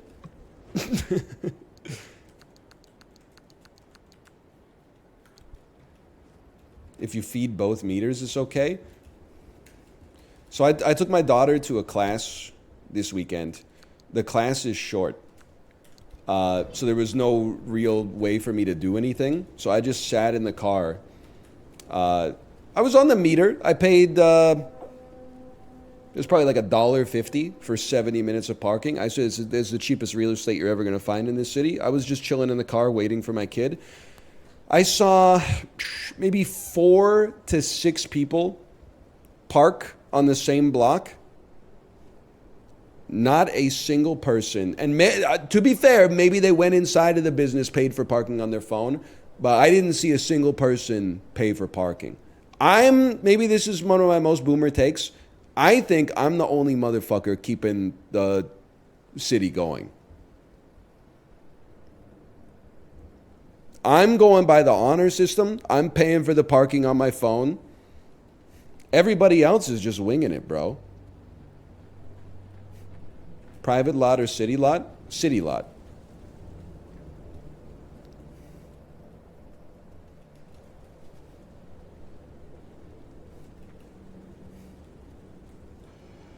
Private lot, I pay, but I really don't give a shit.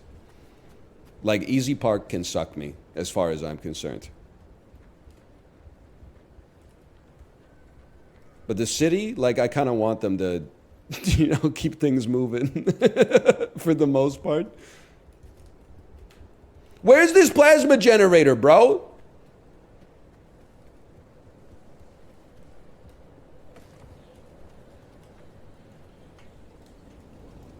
When I went to Queens, I got a ticket after like 30 minutes of my parking being expired.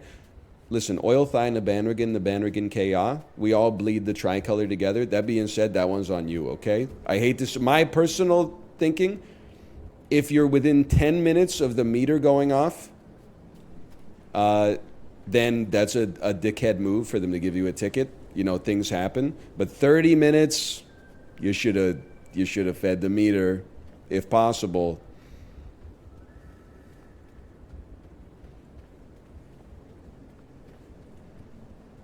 Okay, there's no plasma generator here. I'm stuck, bro.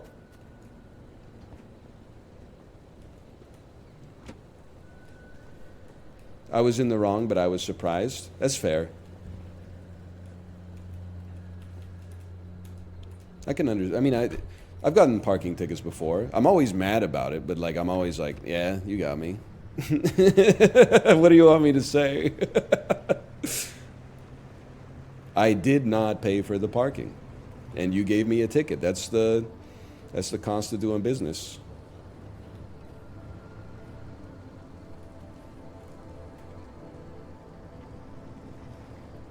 Did you pay the ticket? I always pay the city tickets. Any tips on beating the beast for the first time? Are you in an M. Night Shyamalan movie right now, librarian? The Beast. The Beast.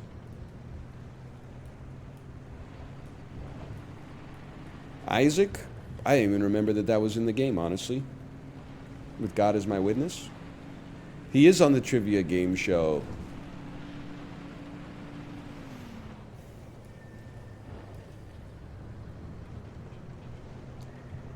If you'll excuse me. Take the long way home. But I still think parking sucks so much that they should just invent a car that folds up into a briefcase that you can carry inside of like your office or a store with you. I think that would be sick.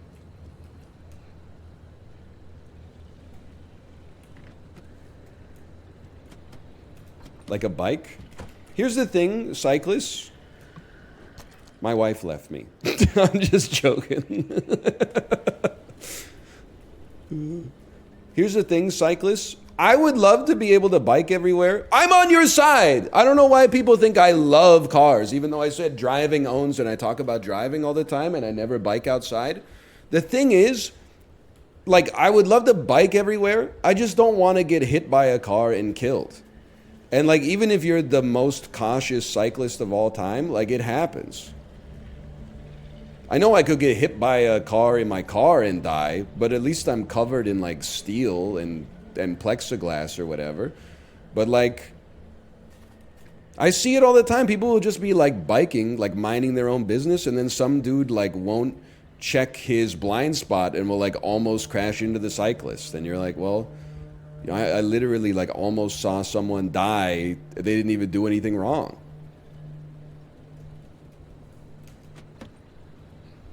That's true. I guess you could, like, bike in a suit of armor or something.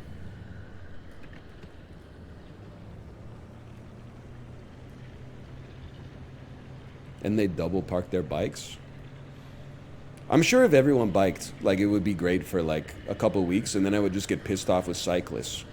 I would be like, you ever notice you're trying to get somewhere and then these motherfuckers are on like a pleasure cruise going so slow? Like, hey buddy, I'm trying to get to the grocery store. And then you're like driving to the grocery store on your bike and somebody passes by you really fast and goes on your left. Okay, Lance Armstrong, it's not the Tour de France. I'm just trying to pick up some oat milk.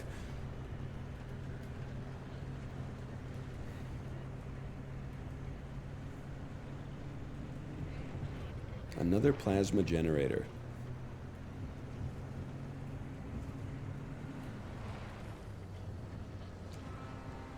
Okay, chill here, chill here. It is annoying when they buzz you, though. Don't I know it, brother? My ass just trying to enjoy a nice walk on the seawall. Meanwhile, Floyd Landis is going by me trying to get King of the Mountain in, like, foot in boot square. Like, fucking chill out, bro. You got people eating gelato on the sidewalk. This shit is not the Giro d'Italia. I know just enough about cycling to make, like, a real insult. Hey, where's my first aid kit?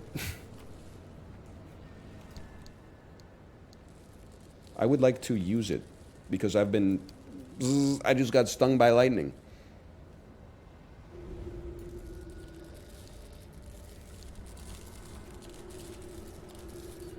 Just wait a moment.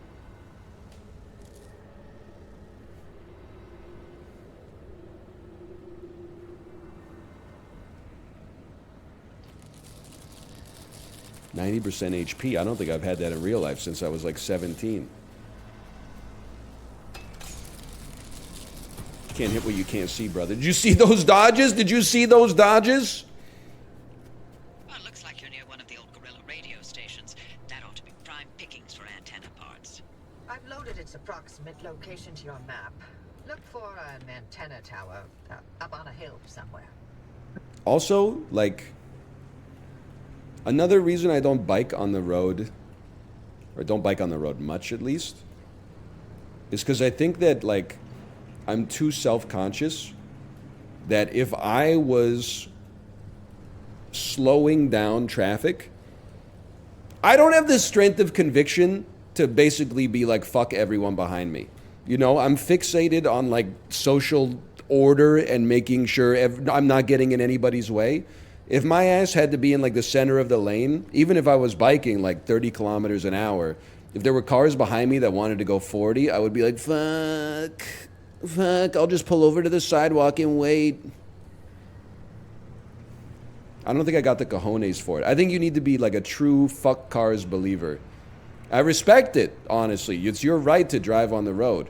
Now, I don't understand like why you're riding your bike on 10th when there's like 2 lanes of traffic in each direction that are going fast. It's your right, but if you just go 2 blocks south, you go to 12th, it's unidirectional car traffic and then like a huge bike lane, and it literally runs parallel. But I'm just saying, you're exercising your charter rights. I appreciate that. Just me personally, I would rather bike on 12th than 10th, but don't let me tell you how to live your life, okay?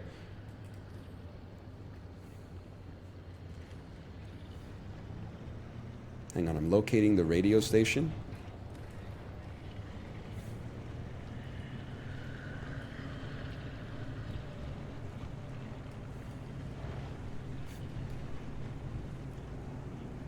Why do you only look left? What do you mean?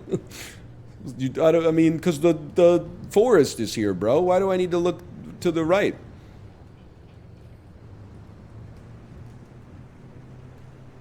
British viewers be like, what the fuck you mean you never look to the right when you're driving?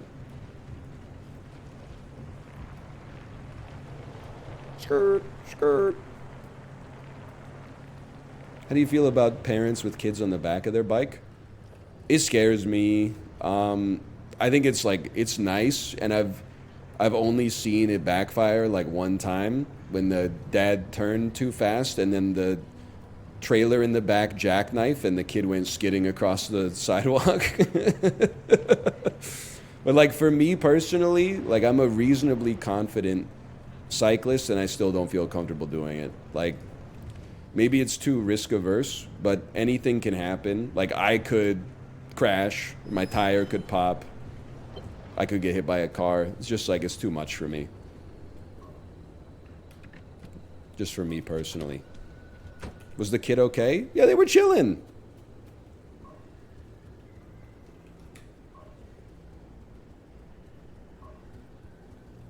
I don't think the parents are being like irresponsible. It's just like, it's beyond my level of risk tolerance.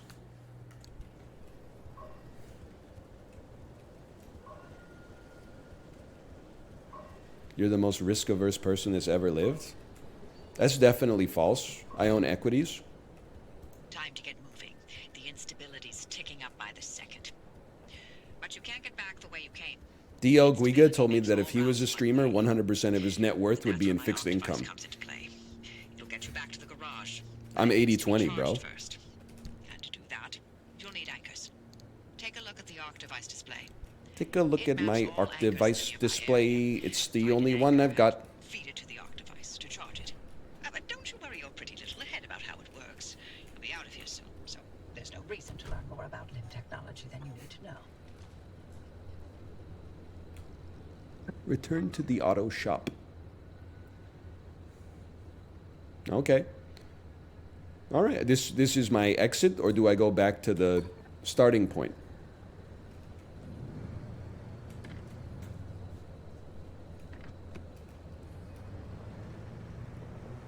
That's an awfully hot auto shop. I should probably go to the road, huh?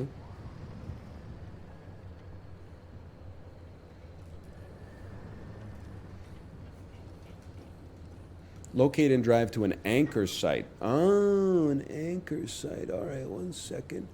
1 second. Anchor site. View map legend. Anchor site. Okay. How about this one?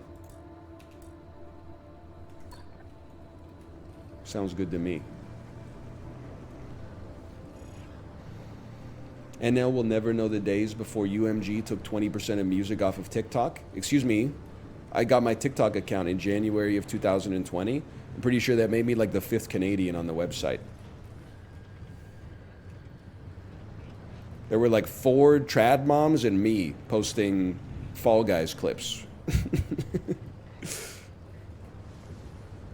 Oh no, this ain't the damn road.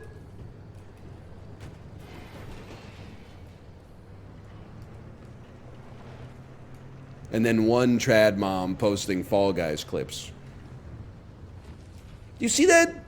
mom on, I think she's on either TikTok or Instagram, and her thing is like, her kid will like, her kid is like 2 or something like that. She'll ask for cereal, or he'll ask for cereal, and she'll like hand make her own cereal. Lady, can you just chill out?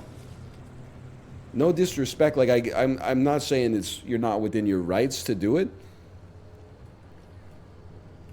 But like, you can get a box of Cheerios for like $3.99. It's not hard though. It's pretty hard. She was like baking oats and then cutting them into circles and then like putting honey on top of them and then baking them again and then like it was a ton of work, bro. It comes out of the factory as like a perfect circle.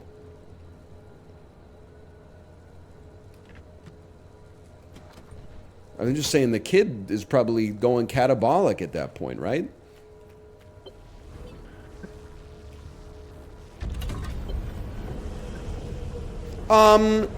Pacific Drive, did you just grab the glowy orb that's emitting radiation? Through and through. Don't be scared. Haven't exploded in anyone's face. Pacific Drive, I need you to distract Kang. Feed the anchor into the arc device.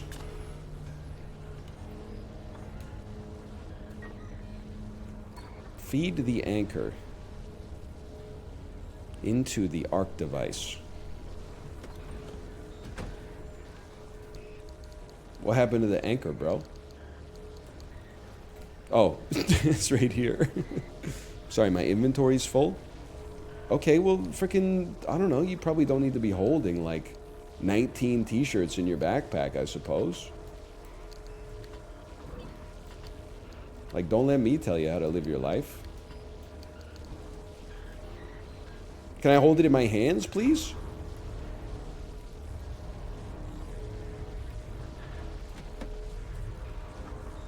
Pop this bad boy down in there.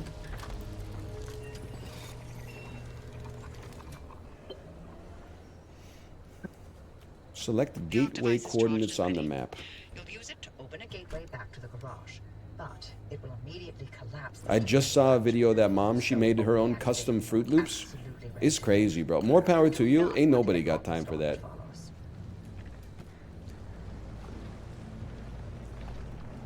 I'm not making my own, like, Baby Bell cheeses, okay?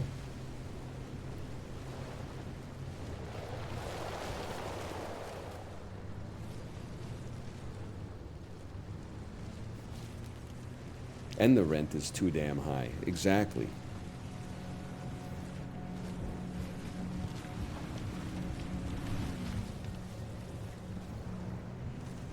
You left the door open? It's aerodynamic. Like it's like a wing.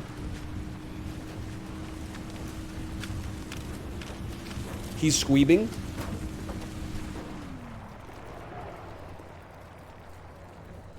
So true, Bruno Mars. I'ma leave the door open.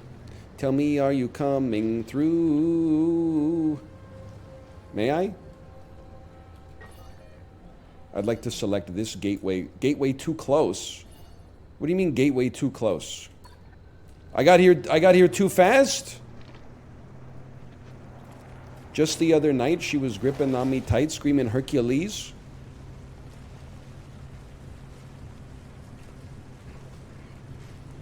I will say, Kate and I had Korean barbecue yesterday. I had a beautiful experience at dinner. I ate a lot of meat. When the bill came, I said, that's very expensive. And it got me thinking how stupid I am.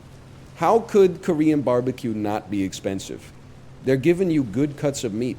And I started to imagine what like a budget Korean barbecue restaurant would look like. And I just pictured them coming out with like slices of like, lunch ham and stuff like that. And like throwing a bunch of ground beef onto the damn charcoal grill in front of you.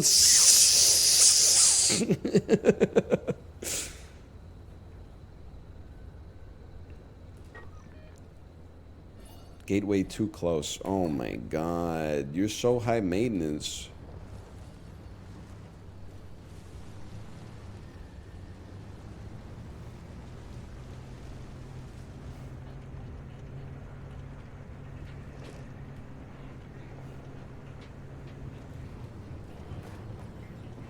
That bologna with the noodles in it. You keep budejjigae out your mouth. You know why? Because I think it's disgusting, personally. That's just my 2 cents. I'm not trying to say it shouldn't exist. I'm not trying to say it's not valid. All right, hey, 1 second, I gotta drive. You see that glowing pillar into the sky? Drive into it. Yes, it looks like hot death, but it's so much better than getting scrambled by Seoul in Surrey goes pretty crazy for the price. We weren't in Surrey. I don't know. It was, I mean, I've come to accept that if you want to feast at Korean barbecue, it's going to cost you like almost the same that it would cost you at a steakhouse. The catch is you have to cook your own meat, but you're going to get like 3 times more than you would at a steakhouse, but you have to cook it yourself. Which is fine. I think they both have their place.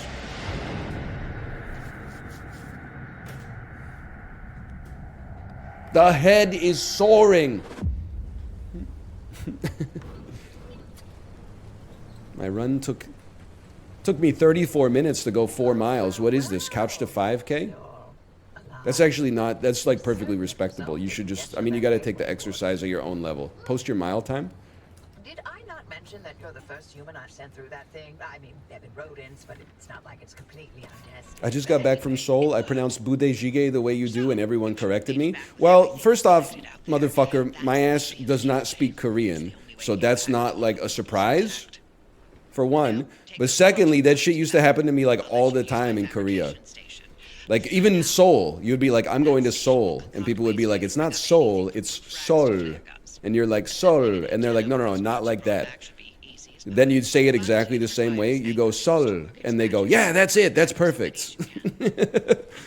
I know, it's like one of my, sorry, I've just got to pause the dialogue. It's one of my favorite stories from my time living in Korea, where I got off of a train in Daegu, and I lived close to CG was the name of the neighborhood, and there was an E-Mart there. So whenever I would get in a taxi, I would say CG E-Mart juseyo, which just is like bad Korean for take me to the CG E-Mart. I remember one time I got in a taxi and I said CG E-Mart juseyo, and the guy was like CG E-Mart, CG E-Mart juseyo, CG, and he was like, ah, I got it. And then he took me on like a 40-minute drive to a part of the city I'd never seen before and dropped me off at a different E-Mart. And he was basically, I don't know what he was saying, and that's my fault, but he was basically like, here you go. And I was like, CG E-Mart. And he was like confused, and then he went, oh, Shiji E-Mart. And I was like, yes, Shiji Imata. Because the S and the I sometimes have like an H, or always have an H.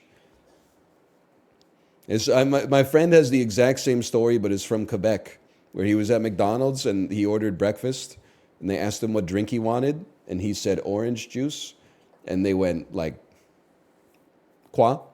And he went, orange juice? And they said, like, I don't know what you're saying, buddy. And he said, orange juice? And they went, oh, juice d'orange. Oh, man. Hey, wow, it's Campbell. Thanks for the gifted subscriptions. Thank you. I'm not saying that we are in the right, by the way, for not speaking the language. But you're like, really? I messed up like one syllable? Bro, there's 2 E-Marts. There's one in CG and one in Susonggu. Bro heard CG E-Mart and said, I'm taking his ass to Susonggu. Come on, man. Also, the other one that I get corrected on all the time, Samjang. Samjang juseyo? It's not Samjang. It's not Samjang. It's Samjang. Shit starts with 2 S's. One of them is not silent, apparently. Samjang. And the thing that always gets me is I say like Samjang, and they go, that's not right. It's Samjang. And I go, okay, Samjang. And they go, no, that's not it. Then I go, Samjang. And they go, perfect. You got it. And then I go, Samjang. And they go, no, you lost it again. And I'm like, I've said it the same way 4 times in a row. And you expect me to believe that I'm learning something here. Anyway, that's going to do it for Pacific Drive for now. Interesting game. Demo out now on Steam as of February the 5th, which is today. /marker Pacific Drive. At noon, Bear, Taffy, and I are going to do our Metacritic, guess the Metacritic score for movies. So I have 53 minutes. We can play 53 minutes of SAP. Or the Dulls. Let me think about this. And we're doing games. Okay. I'm talking to him right now. Let's do the Dulls real quick. But in that case, I'm going to go pee. I'll see you in 2 minutes.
Hello, I'm back.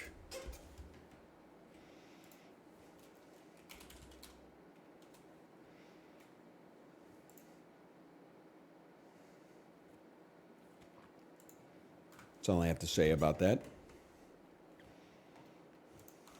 Pretty fast piss. Yeah, it was, I think my flow rate was higher than usual. Not alarmingly slow, but definitely faster than usual. I installed the damn T1 line in my cock.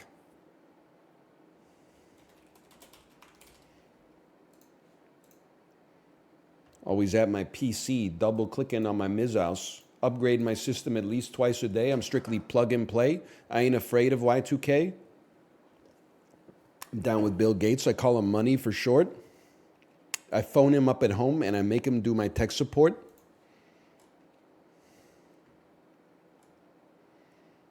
You know what I'm saying?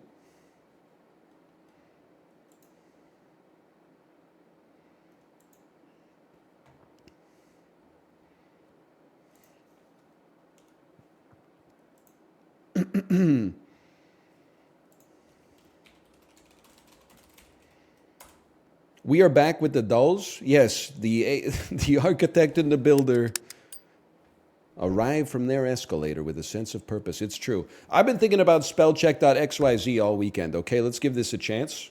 First, I got to verify that I'm not a robot. I am not a robot. It's that easy. Hopefully no robots are watching. I just gave them the secret trick. Holy cow, I just ruined the history of the human race. No! Dan got 7 of 15 today. That's frightening. Acorn.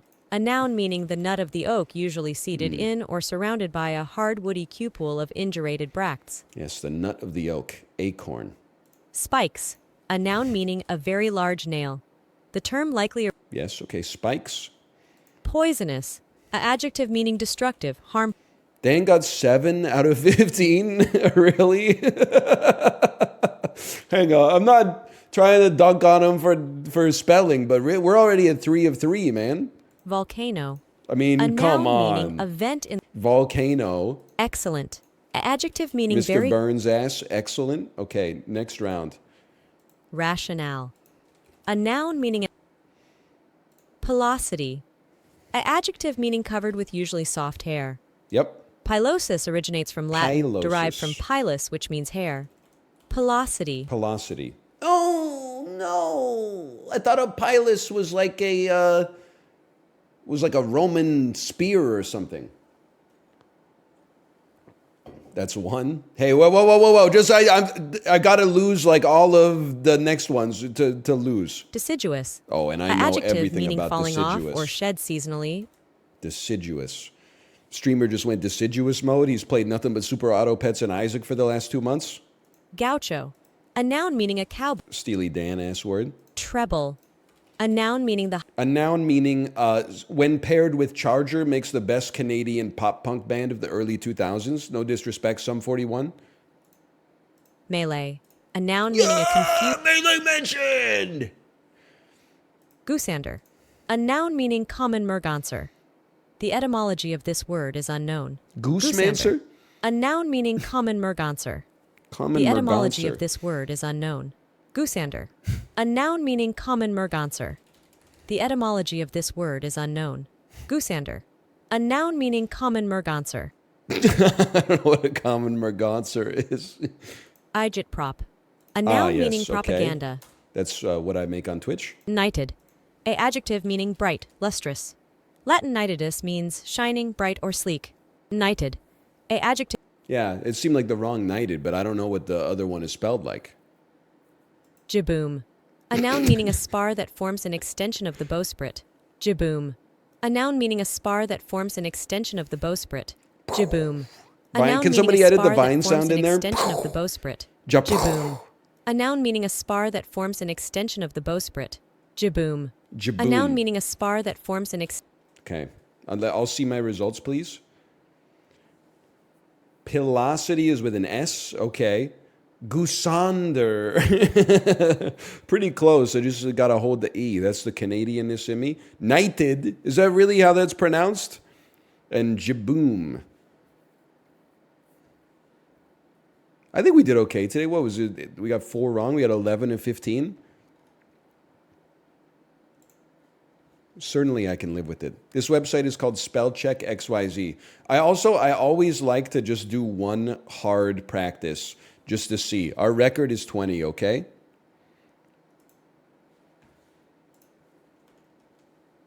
solenoid. A noun meaning a coil. Something to do with sound. Heresy. A noun meaning Game of Thrones. stealthily.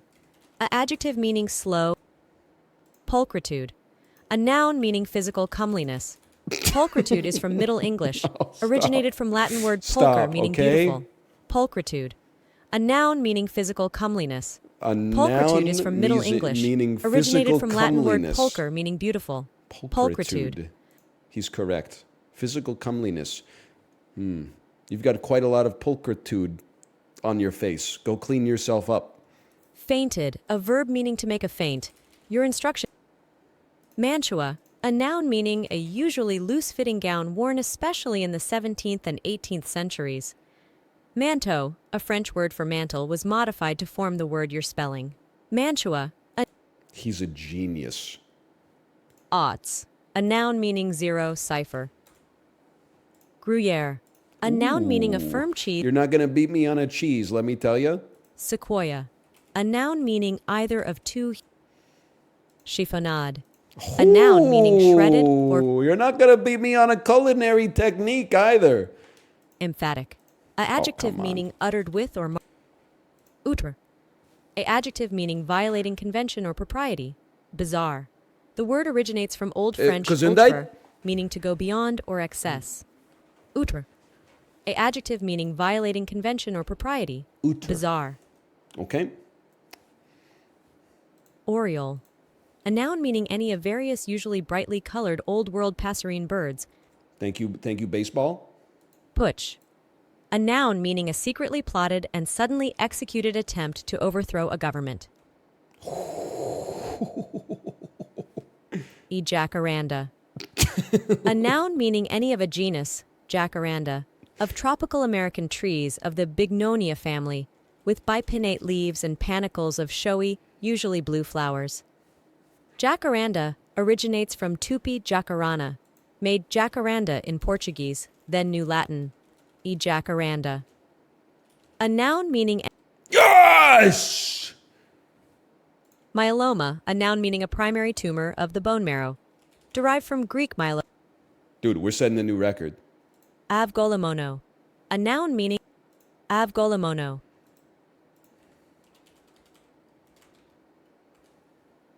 Avgolamono, a noun meaning a soup or sauce made with chicken stock, egg yolks, and lemon juice. Agolamono derives from modern Greek, combining ago for egg and lemoni for lemon. Avgolamono. Okay. With an I. Oh, limono. Benedictine, a noun meaning a monk or a nun. Sacerdotal, a Sacerdotal? adjective meaning of or relating to priests or a priesthood. Priestly. Sacerdotal comes from Latin sacerdo, meaning priest, and sacer, meaning sacred. Sacerdotal?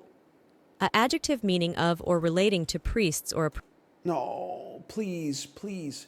poltroon, a noun meaning a spiritless coward. Craven.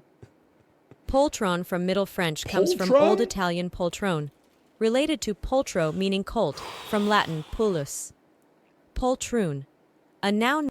Oh my god. Ammonite, a noun meaning any of a subclass. Okay, thank you, Minecraft. We have tied our record. Maybe we actually got one higher than our previous record. Traitorous, a adjective meaning guilty or. Diapason, a noun meaning a burst of sound. Middle English from Latin and Greek, meaning the concord through all the notes. Diapason, a noun meaning I a don't burst even of know sound. where to Middle start. English from Latin and Greek, on meaning this the one. concord through all the notes. Diapason, a noun meaning a burst of sound.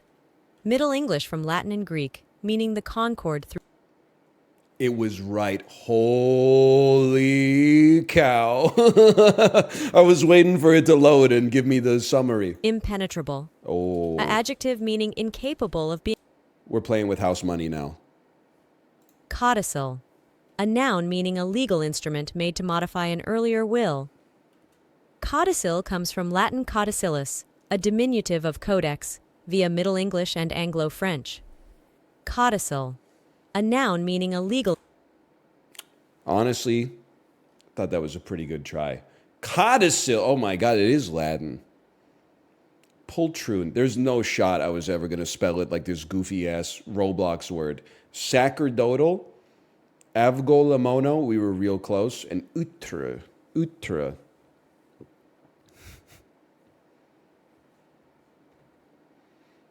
Well, we set a new world record, at least. I can live with that. Take me to, you know what? Forget Poke Doodle today. People in the Discord were talking about Poke Doll. What's it called? And they said it was too hard today anyway. It was too hard for them. It's not even worth me showing up. Pokedoku, that's it. Pokedoku. This is Bringing Out the Dead. No, the lighting looks too 2000s pilled. 902. Low calories. Low calories. About time. The car has flipped over. That's Batman, bro. This is one of the Chris Nolan Batman movies. The Dark Knight Rises. That's Jeremy Irons. This is the Batman.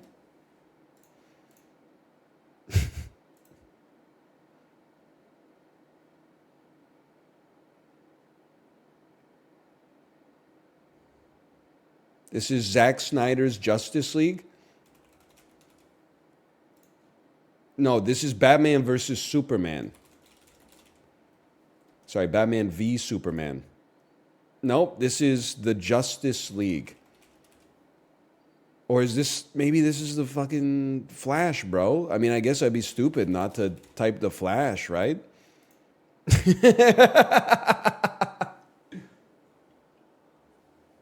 Okay, we got it. I guess be careful what you wish for. For once, it wasn't like a 1970s Brian De Palma film.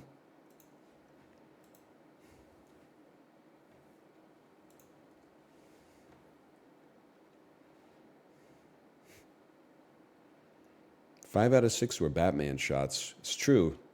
It threw me for a little bit of a loop on that one. Oh God, not an ad for WSU? You got a problem with Washington State University? Wazoo? The runners-up in the Apple Cup this year? It could be worse. It could be Western Washington University. No disrespect to the Beavers. This former NFC East quarterback had Pro Bowl seasons in 06, 07, 09, 14, and threw for 248 touchdowns, 34,183 yards from 2006 to 2016. Okay, well, so NFC East back then, you've got Donovan McNabb on the Eagles. You've got Tony Romo on the Cowboys. You've got Eli Manning on the Giants, and then you've got a rotating rogues gallery on the Washington Football Club. So it wouldn't surprise me if this is Eli Manning or Tony Romo. I think Donovan McNabb retired too early to go to the Pro Bowl in 2014. I'm going to say that it is Eli Manning. Oh, who was it?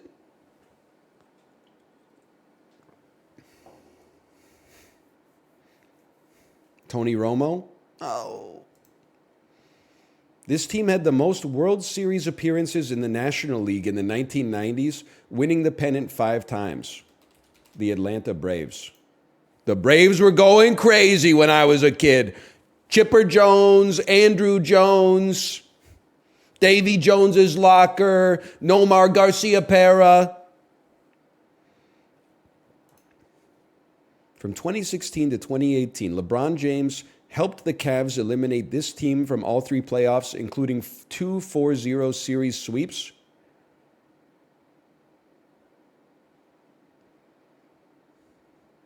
An East team, probably. Yes, that was good from 2016 to 2018. Atlanta Falcons.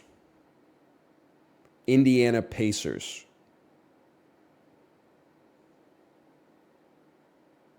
Not Falcons, sorry. Atlanta Hawks. Oh. It's Toronto? That was like a B tier guess for me. Because I know they won in 2019, right? I'm not a fake Canadian. I just didn't know ball back then. Mao Zedong was a politician, Marxist theorist, and military strategist who led what country from its establishment? Are you fucking kidding me, bro? Basketball question. How many dots are on a Rawlings orange regulation basketball? Politics question. What color is the sky on a sunny day? This would be the People's Republic of China. Okay. Well, it's kind of a tough question. He didn't really... I feel like that's a tough question, personally. The dude did not invent China. If anything, I thought that there was that was the trick part of the question. This is Taylor Swift and Stephen Colbert.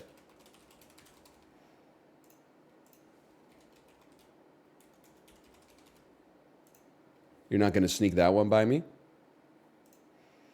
What is the name of this food brand? Sabra. Sabra hummus. With hosts such as Barbara Walters, this is The View. This is why Whoopi Goldberg has the EGOT.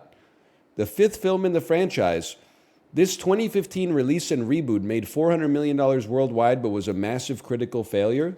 What is Terminator Genesis? It started out with a kiss. It's Justin's least favorite song, Mr. Brightside. Pretty easy trivia today, honestly. We could have gotten this one, too. We probably were not getting that basketball, but we were like 50-50 on the other one. Holy cow. Please, the history question, 70% got it right.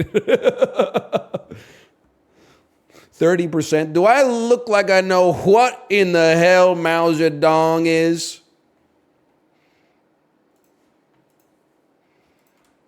I do want to say, though, it's kind of crazy. Why would someone be like, I'm excited to play a daily trivia game if they don't possess the knowledge of what country, like Mao Zedong, one of the most important figures of the 20th century, lived for? You know what I mean? Or which country he lived in? Bar Stoodle is goated.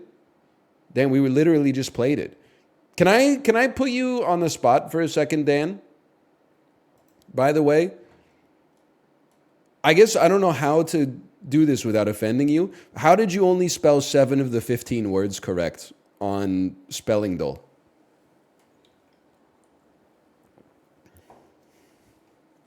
Because the first 5 were like acorn, car, ball, house, fish. They're not real words. I mean, they got crazy. In the hard, they always get crazy. But, I mean, he got the first 5? Okay, so then of the next 10, you got 2 of the next 10? I mean, some of those words were like, yeah, poisonous. Poisonous?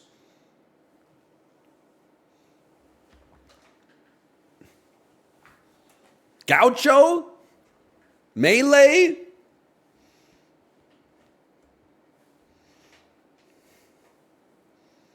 Ectra? I don't remember Ectra. Okay, give me a second here. Madonna, Prince, Queen, Lord,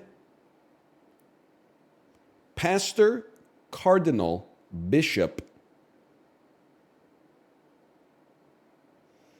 Delhi. Sheesh.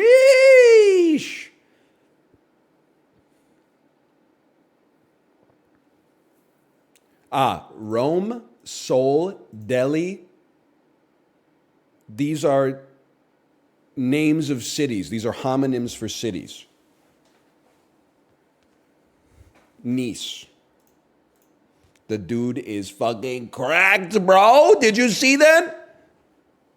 Queen, Madonna, Prince, Heart. These are rock artists. Cardinal, pastor, bishop, brother, Lord. Sheesh, please. Chess pieces.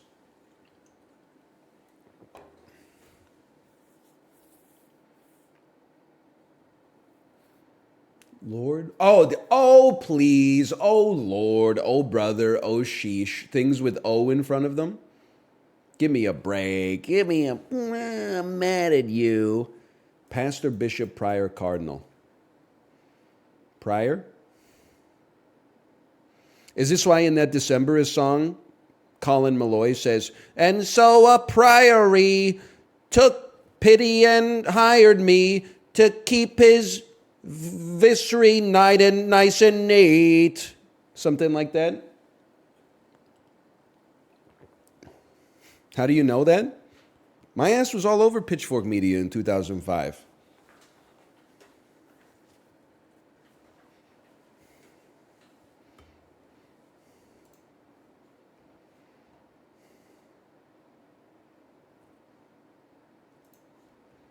What was your ass not all over? I don't have an answer for that.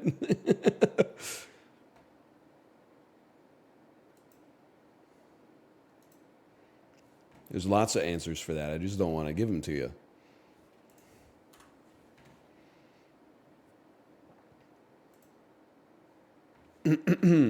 Give a round of applause. Clap. Smoked salmon.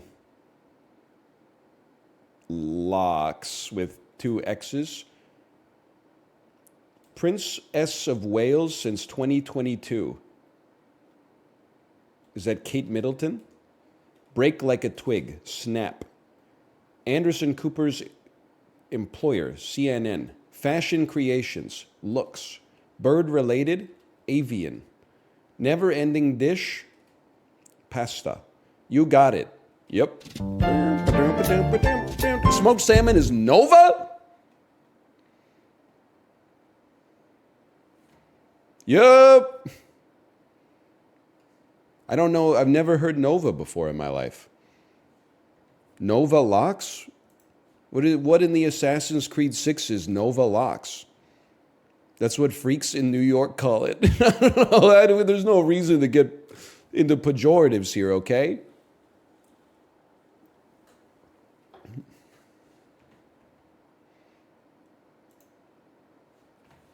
Shin Ramyun Big Bowl.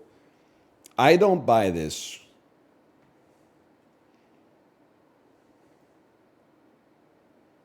But I have to assume a 12-pack of Big Bowl Shin Ramyun is literally like $9.99. I mean, Big Bowl, that's probably like... The cups, when I lived in Korea, the cups were 80 cents. The bowls were probably 150 won, so like $1.50. I have a hard time believing this is going to be, but that was at the convenience store. You weren't paying Costco wholesaler prices there. So I got to feel like these are, I'm going to put you straight up at $11.99 USD for this. I think it's $1 a bowl. $12.99?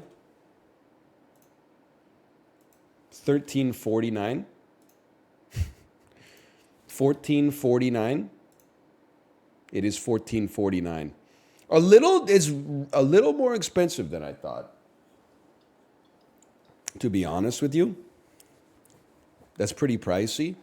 It's a little pricey, but it's still like, I mean, that's like $1.20, and I'm pretty sure the bowl is like 500 calories. Like this, for calories per dollar, which is probably the way you should be evaluating, instant flour noodles with dehydrated vegetable packages inside of them. That's a pretty good deal. Protein per dollar is more important. Well, it's fucking zero, okay? By the way, did you see the tweet that was like, everybody knows one guy who started weightlifting when he was 29 and says, vegetarianism sounds good, but as an athlete, I just don't think it would work for me. I'd get too tired working my job as a programmer. That tweet, I was like, he's got like 30% of my audience fucking down pat, man. I know like at least 4,000 of those motherfuckers. Where I'm like, I think cardio's good. And people are like, you don't need to do more than 8 minutes of cardio a day. It makes your gains go catabolic. And I'm like, I know you started doing 5-3-1 at age 32, brother. Can we stop LARPing here? It's a good tweet. As a vegetarian, that shit is so annoying. I will say, though, I support vegetarianism. I think I could pursue it myself and did for like, I don't know, 6 months, 10 years ago. But when we went out for dinner at a friend's place, they cooked like a vegetarian couscous with some cauliflower in it. It was delicious. I loved it. 2 hours later, I was like, I got to eat something before bed or I'm going to wake up and be fucking starved. I'm going to wake up with like a tummy ache. Meat is like, it's a real shortcut, man. If they threw like one chicken breast on that, I probably would have been good for the whole night. But without the chicken breast, I had to air fry like 7 frozen dumplings and eat them at 10 p.m.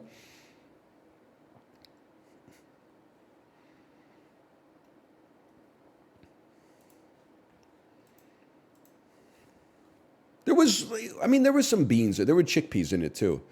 It was like couscous, chickpeas, cauliflower, cilantro, some kind of, I think they poured like some vegetable stock over it and then mixed it all together and then like some chopped, it was really good.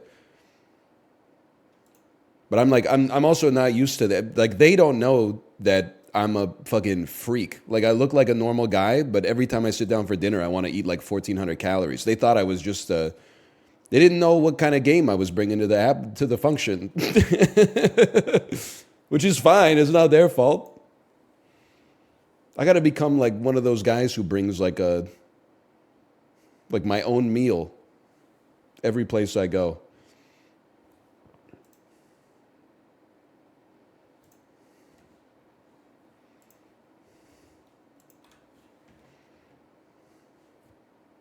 NL standing in the corner. They don't know I'm a freak. We know you're a freak. You use genuflect like 7 times in conversation. We all know. Globla. Hello, Justin, by the way. Hello. The great country of Tunisia. Nope. Kazakhstan. Even worse. Even worse guess, quite honestly. How about Cuba? That's warmer. I should hope so. I just guessed Kazakhstan. How about a little country by the name of Colombia? That's even warmer. That one I might have to debate. I don't know. Maybe it is, maybe it isn't. 560 kilometers away. How about a little Guyana? That's cooler, you fool. How about a little Bolivia? Even cooler. What? Not possible. How about Guatemala? No, Guatemala is just south. How about a Costa Rica? Yes!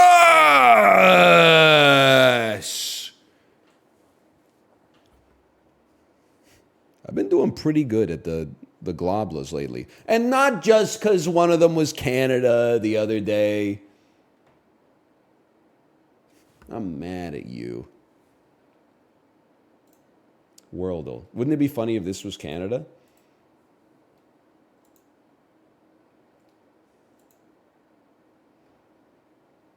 I got an ad that's trying to get me to like register for nursing school or something. I'm just going to refresh that one.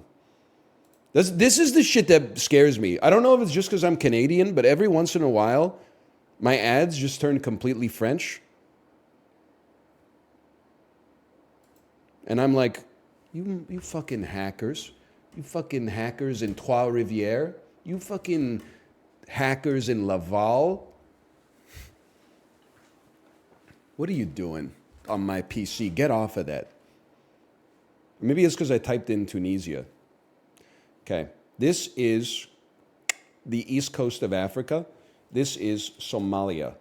I have seen Black Hawk Down. It is the country north of Somalia, which is Ethiopia. Get toasted.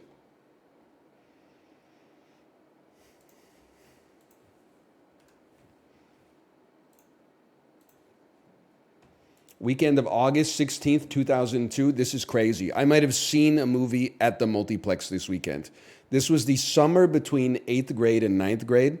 I definitely saw Triple X, the Vin Diesel movie. I definitely saw like Die Another Day, I feel like came out maybe that September. Let's take a peek, okay? Sony Pictures, $83 million, fell off 50% in its second week, $83 million total. Actor 1, Vin Diesel. I was there at the first Cannes show in Cologne. I heard that your Vin is selling his turntables and buying guitars. I heard that your Vin is selling his guitars to buy turntables. I don't know if I saw it opening weekend, though. I saw it at the Cineplex Odeon on Gardner's Road in Kingston, Ontario, with 3 friends of mine. We went out and we saw the movie. Then we walked across the strip mall and ate at Montana's. And we all agreed that it was the best movie we'd ever seen in our entire lives. Stop thinking Prague Police, start thinking PlayStation. Touchstone Pictures, $150 million in its 3rd week. That's a lot of money. Mel Gibson, 2002. Mel Gibson, okay, it's pre-Passion of the Christ. This is Science. I also saw that in theaters, now that I think about it. But that was at the Belleville Theater. You ever been to the Quinty AMC? Anyway. I also, when I saw Signs in theaters, there's a scene close to the end of the movie where you see the alien in the reflection of a television. The woman who was sitting behind me got so scared that she threw her drink like forward in between my and my dad's seat, and it like splattered on the seat in front of us. Formative memories. Okay. Universal opened to $14 million, starring Kate Bosworth. This little movie called Blue Crush. This is right in my Q zone, man. I'm sorry, that probably seems crazy, but you know, remember Blue Crush, the Kate Bosworth surfing movie with POD on the soundtrack? We are the youth of the nation. Miramax, 45 million 2nd weekend. Alexa Penavega, this must be Spy Kids 2, The Island of Lost Dreams. So I'll tell you, number 2 actor on that is going to be Daryl Sabara. You already knew that, of course. And then New Line Cinema set $183 million in its 4th weekend. So it came out July 2002. It's too late to be Spider-Man 1, but it's going to be something in that. Oh, it's Gold Member. I should have known. New Line Cinema. It's Austin Powers and Gold Member. We were in the 93rd percentile today. Oh, we got a golden score. Pretty good. Not my highest score ever, but pretty good. That is right in my wheelhouse, man. Also, I saw 3 of these movies in theaters. That's crazy.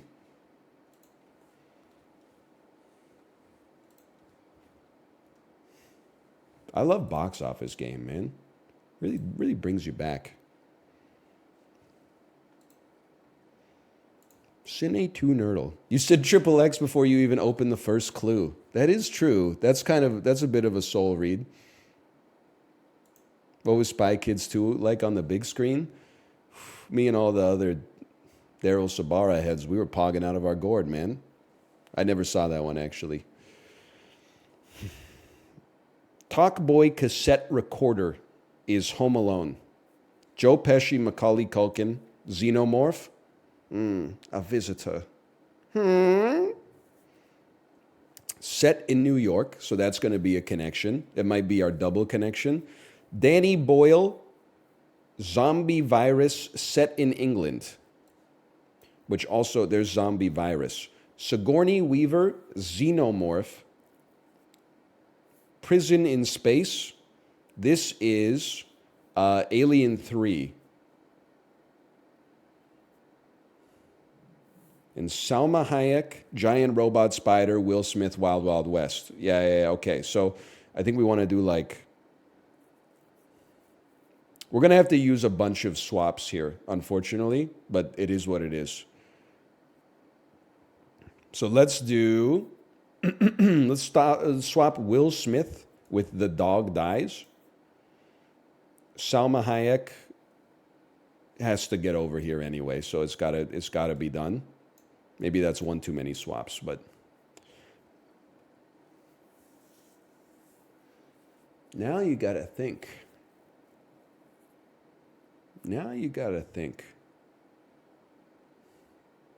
Joe Pesci ever in a movie where he was in prison in space? I got these right so far? Yeah. The Connection. Sigourney, it's Ghostbusters. Maybe not. Sigourney Weaver, set in New York. Did Danny Boyle do a movie called Wild, where the dog dies? I feel like Wild comes up whenever we play Danny Boyle in Cine 2 Nerdle. But maybe there's a xenomorph in it. Maybe I don't know what I'm talking about. Salma Hayek, set in New York, set in England. Will Smith zombie virus, the dog dies. Set in New York. I Am Legend. I Am Legend. Will Smith's only good movie? Men in Black 1. iRobot is still on my watch list.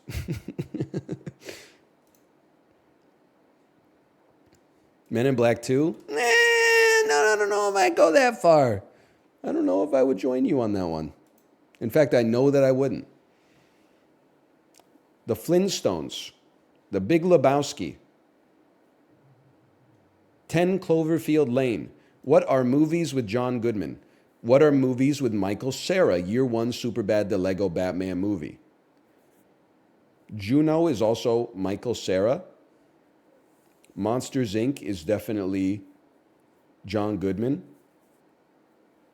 How to Train Your Dragon. Boss Baby, Encino Man, Indiana Jones and the Temple of Doom. I Am the Temple of Doom holds up spork. Okay, let's do our... Let me think about this. Puss in Boots' Last Wish is Antonio Banderas. Boss Baby has Steve Buscemi in it. You know, maybe there's a Steve Buscemi super connection here. He's the villain, but Alec Baldwin plays the Boss Baby. How to Train Your Dragon is Jay Baruchel, and I'm assuming lots of other actors who I simply don't know, but this can fall into place later. Everything, Everywhere, All at Once is Ke Huy Quan. I'm probably mispronouncing it. I apologize. It's our classic Temple of Doom to Everything, Everywhere, All at Once play in Cine 2 Nerdle, who is also in Encino Man from Cine 2 Nerdle, and The Goonies. Okay. So, we hot swap you to get the Sarah pill. We hot swap you. It has to be the right that we go Goonies.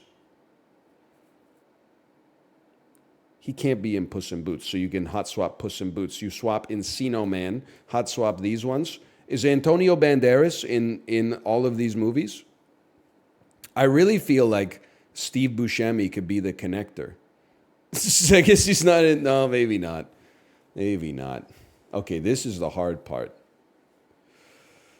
Because Steve Buscemi is on... Wait, 1 second here. Oh, DreamWorks is not even actors.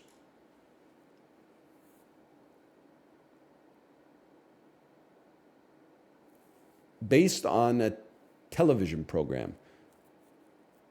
Second movie in the franchise. Second movie in the franchise. Motherfucker. One Best Picture. Everything, Everywhere, All at Once. The Flintstones, The Boss Baby. Probably Year One. Superbad. Movies with Jonah Hill. Movies with Jonah Hill. Movies with Mary Elizabeth Winstead. Movies with Billy Crystal. You Beaten Me is like Billy Crystal playing Scarface. Movies directed by the Coen brothers. Movies with John Turturro. Movies with Julianne Moore. Movies. You ever see them? Movies written by Diablo Cody. Movies involving Bill Hader in some capacity, maybe. I don't know the answer. Movies with Brendan Fraser. The Whale. I Need You to Distract Kang. I'll Go After Thanos. Movies with Josh Brolin. Movies with Michelle Yeoh. Musical guest. Phoebe Bridgers. Boss Baby. Boss Baby. Big Lebowski. Year One. Steve Buscemi wasn't in that one, huh? Seeing Everything Everywhere All at Once. Seeing The Goonies. Seeing Encino Man. Oh, motherfucker. Movies with Halle Berry. What the fuck is The Croods, bro? Feel like How to Train Your Dragon is Jay Baruchel, who maybe was also involved with Year One and the Flintstones, because he was on Popular Mechanics for Kids. I simply don't know it. Oh, and you're right, Animated Caveman. Year One, The Croods, the Flintstones, Encino Man. Encino Man. You mad genius. I only know The Croods from that one picture where the app asks for phone permissions and they say, sure, fuck it, I don't care anymore.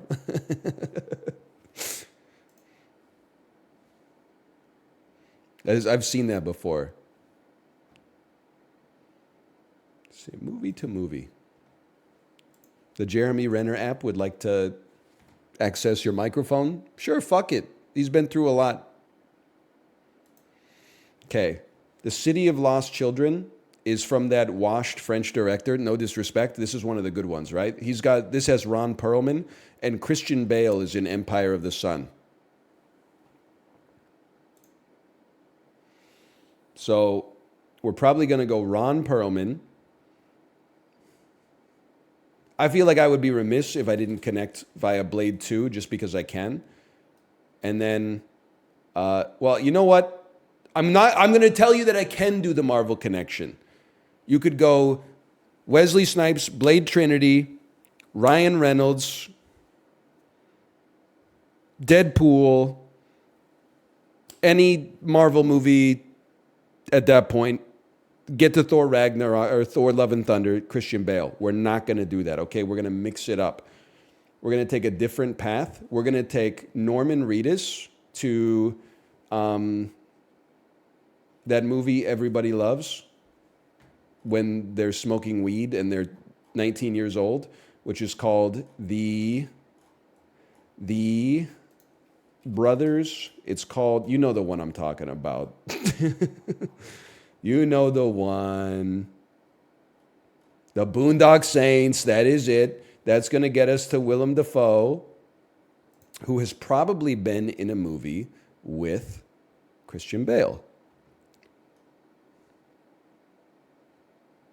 But I don't know what it is. So we're going to go to a different movie. I'm just thinking in my head of where I want to go. To get to Christian Bale, obviously I want to go to Matthew McConaughey and then connect via Reign of Fire. I mean, it's probably the best movie he's ever been in. Willem Dafoe was in the Netflix Death Note. Well, we'll go The Great Wall, 2016. I have to say Matt Damon really crushed it in that role. That takes you to Oppie, which I have not seen yet. No spoilers, please. I would probably say following that, we go Josh Hartnett. We go to 40 Days, 40 Nights. And then Maggie Gyllenhaal's in that, John, huh? Probably go Maggie Gyllenhaal. Then take me to Donnie Darko. From Donnie Darko, you're going to go Drew Barrymore. I would say Charlie's Angels. No, not Charlie's Angels 2. Let's go Charlie's Angels 1. Then you're going to go Sam Rockwell. Sam Rockwell, of course, you could connect through 3 Billboards outside Ebbing, Missouri, which takes you to Woody Harrelson, which takes you to Kingpin, 1996. We're then going to go, me personally, I would probably go Chris Elliott, There's Something About Mary, which takes you to Cameron Diaz, which takes you to Failure, which takes you to How to Lose a Guy, takes you to some bad romantic comedies that I'm sure Matthew McConaughey was in before the McConaissance. That's James Marsden. What Happens in Vegas? That's Ashton Kutcher. The Holiday, Jack Black, Jude Law. In Her Shoes, Toni Collette. Charlie's Angels, Full Throttle. The Sweetest Thing. Slackers. She's in Slackers? Yeah, I feel like I remember that now. Being John Malkovich, of course. Okay, Very Bad Things. There's Something About Mary. My Best Friend's Wedding. Okay, how about Any Given Sunday? I'm Stupid. Take me back. Give me Cameron Diaz. Take me to Tropic Thunder or Night and Day. Tom Cruise, Tropic Thunder. Matthew McConaughey. Reign of Fire, 2002. Christian Bale, Empire of the Sun. Time. 4 minutes, 8 seconds. 15 links. Ron Perlman to Mutant Chronicles. I was trying to go to Being John Malkovich to get there instead. Oh, Willem Dafoe's in American Psycho, bro. Now I know how far you'd go to be with Willem Dafoe in American Psycho. Cover of the magazine, reservation at Dorsey. Wish I never heard your name. I know what you're talking about. You could have gotten there in 3. Guy who is studying for his grade 10 literacy test. They still do that? Okay, we got time for one more. Brad Pitt, Jonah Hill. I'm not even thinking about this. That's Moneyball, bro. Brad Pitt, genre comedy. The Mexican. Nobody remembers this movie. Brad Pitt, $100 million plus at the box office. What is every movie he's ever been in? They love to pick Kino Cinema in this, so we're gonna wait on this. Mila Kunis and Jonah Hill. What is Forgetting Sarah Marshall? Mila Kunis, genre comedy. This is pissing me off because I can't remember if she's in No Strings Attached or Friends with Benefits. You're pretty good. You're pretty good. Now, what was she in that made $100 million at the box office, bro, if it wasn't Forgetting Sarah Marshall? Michael Cera and Jonah Hill. Lots of options there. Let's go. I'll take let me think. Michael Cera, genre comedy. Youth in Revolt. $100 million at the box office. I'm going to have to go Lego Batman on that one.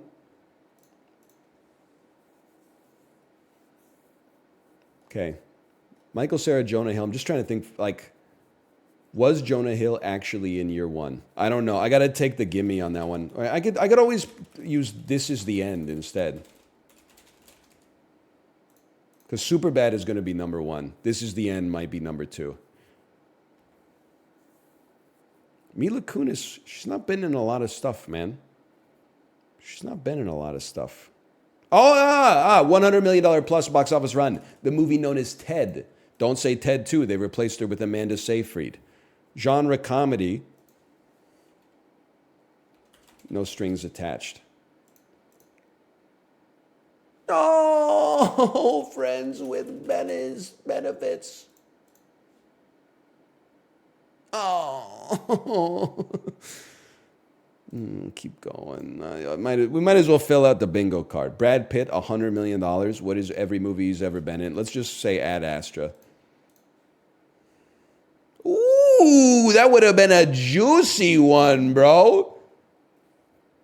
We were still top 45%, but Friends with Benefits.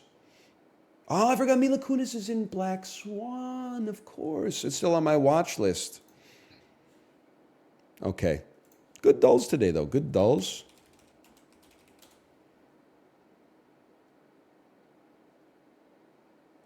Did you like Ad Astra? Nope. Okay, Bear says he's going to be 10 minutes. We can sneak in a couple more dulls. Ad Astra made $100 million. Well, here's the thing. I saw it in theaters, so I was part of the problem. I respect it. It's ambitious, at least. I get what it was going for. But I think the reason it made $100 million is because it stars Brad Pitt, and it is a science fiction film. And then all the marketing is about this, rover chase on the moon that is literally 6 seconds of a 4-hour runtime. The rest of it is a really dark and meditative exploration of like the relationship between a father and a son and like what it means to go insane in outer space. It's like an art movie with a blockbuster veneer painted over top. I didn't hate it. I just thought it was well, I prefer a science film. I'm sorry to say, I'm Chris Nolan pilled. You got to make it a little cooler if you want to get like a 4 to 5 star rating from me. Sunshine, that's a 4-star, bro. Ad Astra, it was a little too. I mean, I didn't resonate. The themes didn't resonate with me. Let's put it that way. What about Moon? I mean, I saw that in theaters back in the day. I probably would have given it. I probably would have given it a 4.5 when I saw it in theaters. It's a good movie. That was 2009, though. So fuck you. I'm going to play Puck Doku.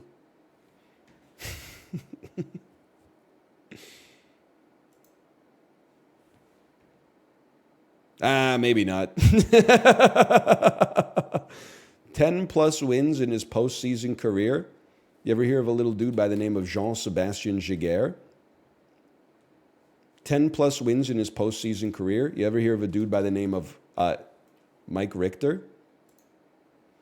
10 plus wins in his postseason career. You ever hear of a dude by the name of Martin Brodeur?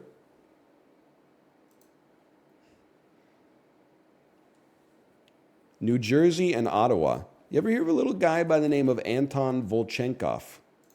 Ooh. You ever hear of a little dude by the name of Wade Redden, who played for the Senators and the Rangers? The Ducks and the Rangers. I feel like there was like a Martin Havlat. Or was he on the Wild? Let me think about this. Red Wings and Devils. You ever hear of a little dude by the name of Brian Rafalski? Red Wings and Rangers. Yeah. It should be very doable. You ever hear of a little dude by the name of Brett Hull? Did not play for the Rangers. You've broken my heart.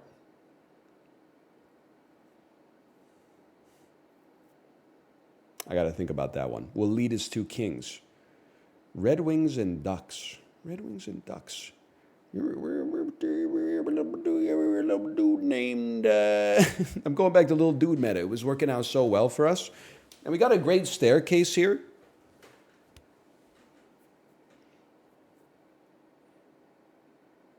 This axis is baldness, trending towards hair. And this axis is head size, trending towards oval, I suppose. This is like it's a Martin Havlat, bro. Oh, motherfucker. This is Danny Heatley. Did he ever play for the Ducks? No. Yes! Oh, Sergei Fedorov, of course. And Patrick Kane.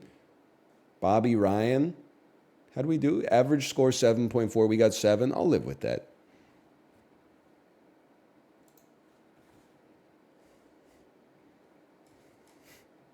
You were right about the axes. Bobby Ryan is the play. Yes, my lord. Did you do Bandle today? Absolutely. You ain't got to worry about Bandle. We got it in 6. Easiest guess of my life.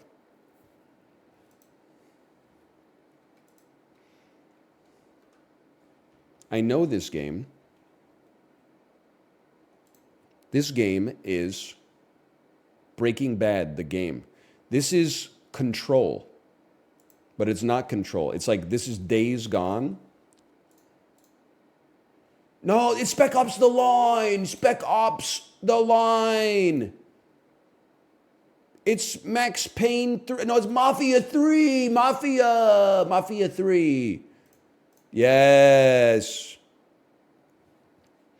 You can't fool me 3 times.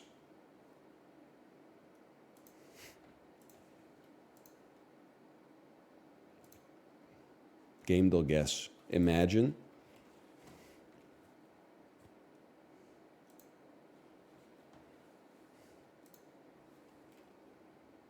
Mafia 3. Let's set a baseline, bro. It's a single-player only game that's older than 2016. Super Mario Bros. 3 on the NES Entertainment System. Side view, somewhere between 1988 and 2016. Me explaining to the officer of the law when I had my first kiss. Side view, single player. It's Beautiful Joe on the GameCube. It's Roller Coaster Tycoon 2 on the PC. No, it's more recent than 2002, but it did come out on Windows. And it's a side scroller, bro. Roller Coaster Tycoon 2 is not a side scroller, okay? It came out on the PC. You ever hear of a little game by the name of motherfucking Braid? It's more recent than 2008, but it may indeed be an indie platformer. Okay. You ever hear of a little game by the name of Hollow Knight? That's a 2017 Andy, my mistake. You ever hear of a little game by the name of Super Meat Boy? Oh, it's more recent than 2010. And there's no action in it, bro. There's no action or business, okay? Or fantasy. But it is probably an indie platformer with no, oh, that also involves, no, adventure. Platform adventure? That's a gimme, bro. It's The Cave. It's,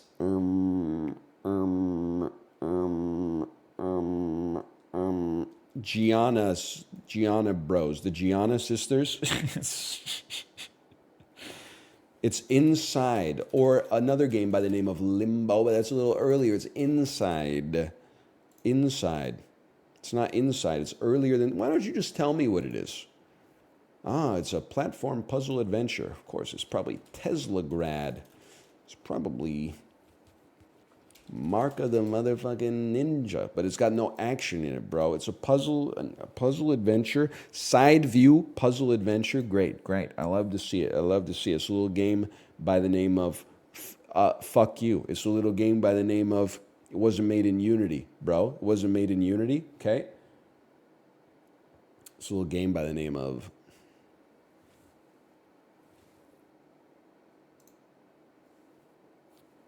came out on the PC.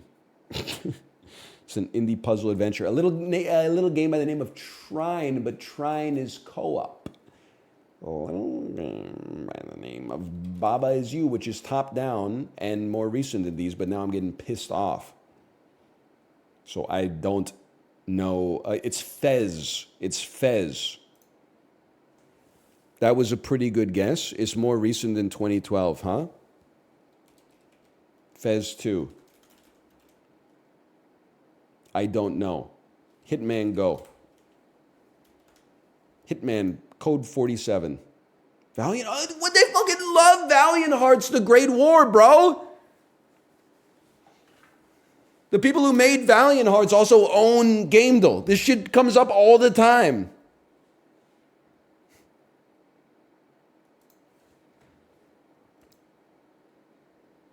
The game was good, though? Yeah, but it's pissing me off.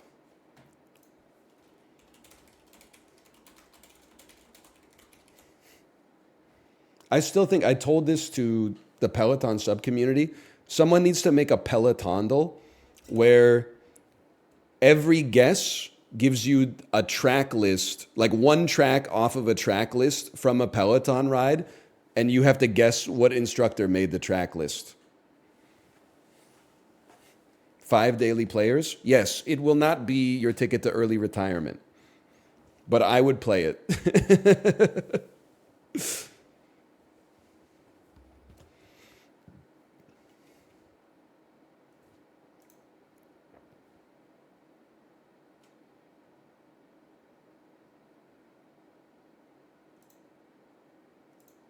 Let's think. Let's do some more AAA stuff too. Hello. Yo, how's it going, man? It's going well. How's it going with you? I had a heartbreaking DD2 defeat today, but I'm slowly recovering. It still gets me, man. Even these years later, we still get so emotionally invested. I hear you. Guy who has played 5,000 hours of Isaac and loses 1 in 5 runs now. Yeah. Kind of embarrassed. I wasted my life, basically. I like to feel like you've gotten some other benefits out of it. Yeah, Just okay. purely gauging it on the skill level of the game, and yeah, maybe not so much. It's kind of embarrassing, though. I'm getting old, honestly. A little Yeah. washed. Oh, I definitely feel that when I'm like trying to play FPS at this age, dude. This is like I can't hang. Yeah, anymore. what's the These kids are point? too fucking quick. Just bouncing all over me. My ass is really going to be 40 years old. Like, yeah, I'm going to get Kovacs aim trainer, and I'm going to click on boxes for 3 hours a night. That's going to happen. Jump cut to it does. I got a cute little graphic up again because I can't help myself. I got to be adorable. Could I get you to keep score this time? Yeah, 100%. Because I ran out of paper. In your house? The day I was sick, I did my taxes, which required me to scan something, but the scanner wasn't working. So the first phase of troubleshooting was print a test page on the printer. I printed it out, and it turns out that was the last piece of paper that we had. Wow. Now that I think about it, I don't know if we have... Oh, no. Okay, actually, I lied. I have printer paper right in front of me in this drawer. But were it not for this little notebook that I bought to storyboard my music video, I would not have any paper to speak of either apart from that. It is nice. When I was in night class, I was still writing down code on paper, and I felt like it really was good to reinforce what was being taught. Like when you're writing it, you have to think about it because you write so slow relative to how fast you type. Right, exactly. No, that makes perfect sense. But then when my professor asked me to like write code by hand on the exams, I was like, "You old fucking asshole." There's no linter on this, bro. I can't make a curly brace to save my life. There was never a moment where that like there wasn't the good old days of coding where they had to, write down their string variables on a fucking Post-it. No, but my dad told me that when he was in computer class in like the 1980s, they had like the big machine with the punch cards and stuff. Oh, So yeah. It would take you like 4 hours to run your program. If you punched one card wrong, you had to like restart from the very start. Oh man. God damn. Okay, so I did end up fielding a few suggestions from chat just because I couldn't help myself. But Okay. I honestly, I'm content to let you just run through your list, I think. Yeah, sure. Sounds good. And if we need some more, I can always come up with some more. Yeah. Well, let's get to it then. Welcome to Guess the Metacritic Score with Bear and Northernland, everybody. We are going to have a little simpler this time around as compared to our Rotten Tomatoes game, as we're only going to have to guess one score instead of both the audience score and the official critics review score. I love that because the critics score is understandable, but audience scores for video games are out of control.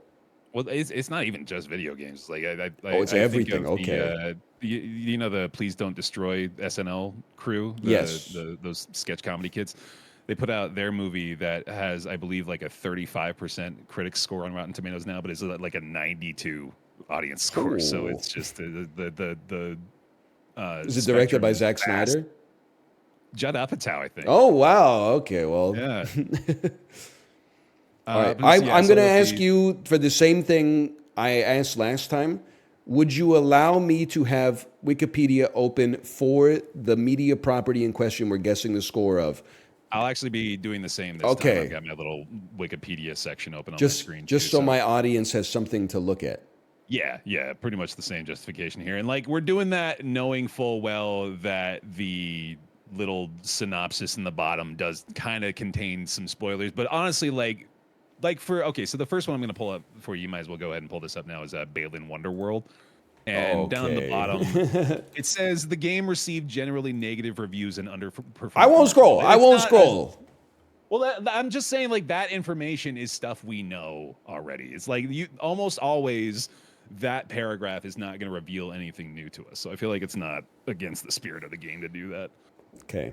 I can Balin, also just like scroll a little bit further into the screen, and that way that paragraph's removed. you know what? Let me hit you with a little Control Plus. There you go. Control Plus. Perfect. It's not even a problem anymore. And I feel like I'm forgetting one more thing, but I don't think I am. I think we're good. Oh, one last thing is that is no Price is Right rules. So it's just whoever's Okay. closest. Doesn't matter. if it's higher or Understandable. lower. All right. Okay. Let's do it, man.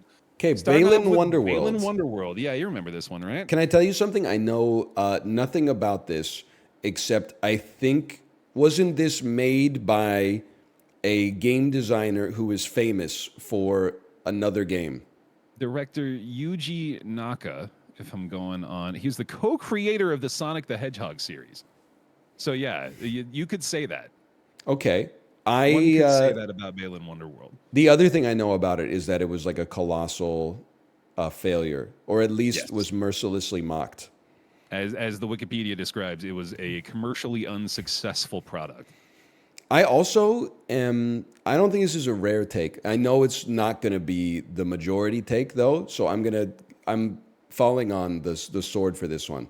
I've never liked a 3D Sonic game in my entire life, and I've never really liked a 2D Sonic game in my entire life. Really? That surprises me, dude. The original Sonic games I still fuck with. Like, I could still have a great time playing some Sonic 2. I feel like in Mario, maybe it's because I grew up just playing Mario. So I'm like, Yeah. he moves at like a normal speed. I can see obstacles are coming. I can make a plan in my head and like do it. And Sonic, I'm just running, and then I hit something, and then I'm running, and then I hit something. And I never get any momentum. I never get into my flow state. I wanted to lead to the defense of Sonic, but that isn't inaccurate. Like, that is what happens. And like, I guess part of the appeal of Sonic, at least for me, was like learning the layout of the levels, so that when I went back to them later, I could fly through them, realizing like where I was going and like having a bit of a plan for it. But there is still absolutely the element of like the part about this that's supposed to be fun is almost always interrupted by just an enemy or an obstacle that you couldn't see off screen because you were going a billion miles an hour. Yeah, and I'd like get to the loop and not have enough speed, and then Sonic would like turn around halfway up the loop. Yeah, and I'm like, they would turn and look at you like you're the idiot. Like, what are you doing, man? I'm like, I know I gotta go fast, but I don't know. Anyway, I gotta start. I think this was like one of the worst reviewed games of 2021. Yeah. This is different than Rotten Tomatoes. Rotten Tomatoes is easy because you just get the vibe of like whether or not something was likable. Metacritic, you're getting actually numbered scores, which is tough because like a lot of websites don't use the whole scale, like they have reasons they'll never give a game a perfect score, and they have reasons they'll never give a game like a 10. So I'm going to say that's why we always say 6 and 7s. It's exactly just a meme for a reason. It's good if you're a fan of the genre. I feel like this would be at the very lowest end of consensus maligned. What is that though? That's kind of what I'm trying to figure out here. I feel like maybe that's what we're establishing with this. I think it's a 36. Wow. Okay. Yeah, I was gonna go 12, and I think I'm gonna stick with that. I'm trying it out, dude. I'm feeling like this is gonna be our experimental run here, and then Holy cow, a 12? we'll establish a bar from this point. So you're gonna say a 36. It was 36. And Nell's guessing a 36. Lock that in. And Bear is gonna put this one at a 12. All right. So that means we're heading over to the Metacritic tab. And we're searching Balin Wonderworld. Holy cow. I cannot believe it. Is this right? 51? 51. Okay. I've got to completely realign my parameters. Dude, 12 is really, only counts for one miss, but oh, yikes. Wow. 36 is low, but 12 is like, that's really low. 51 is really low. Well, like I wanted this to like, well, this has done the perfect job of doing this for me. Actually, is like is making me realize what Metacritic considers bad in the video game world. And sure enough, yeah, this for Bale and Wonderworld to be at a 51, I am shocked. So By the way, this is why I hate user reviews on every website. yeah, Hee Wongo. This game legitimately is fun. They give it a 10. It's way better than a lot of reviews indicate. It's more like a 7 or an 8, but I'm going 10 to counteract the negative review bombing, which Yep. was only done to counteract Yep. the positive review bombing.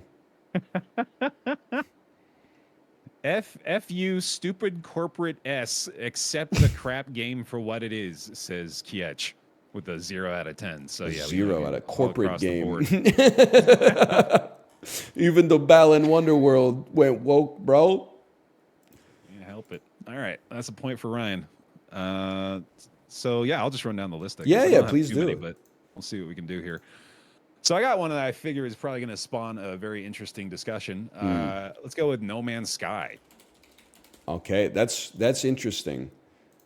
No Man's Sky. I played this. I played quite a bit of this. You played quite a bit of this?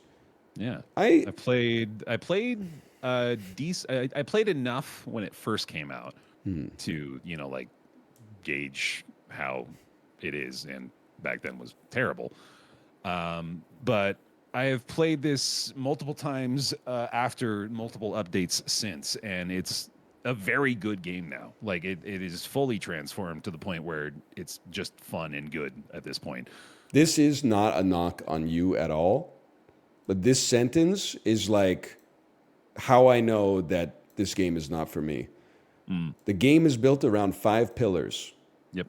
exploration, survival, combat, trading, and base building. With the possible exception of combat, sometimes these are like 5 things I hate to see in every game that I play. That they are almost always in every game you play as well, which might have a little something to do with it. especially all of them, but especially exploration and base building is not as it just doesn't interest me. I mean, there's versions of that, like, well, not even necessarily base building, but I heard you talking about Death Stranding the other day, and the fact that like there were actually like interesting mechanics at play there, and I think that's kind of base building, where like you're putting up the travel structures, and like even like leveling up your gear is kind of survival as well. So I mean, there's kind of an argument to be made there. It just has to be interesting. It has to be presented in an engaging way, and not just be like, like fucking punch a tree to get wood and then use the wood to make an axe and all that shit. Yeah, exactly. Like stuff you've done many times before.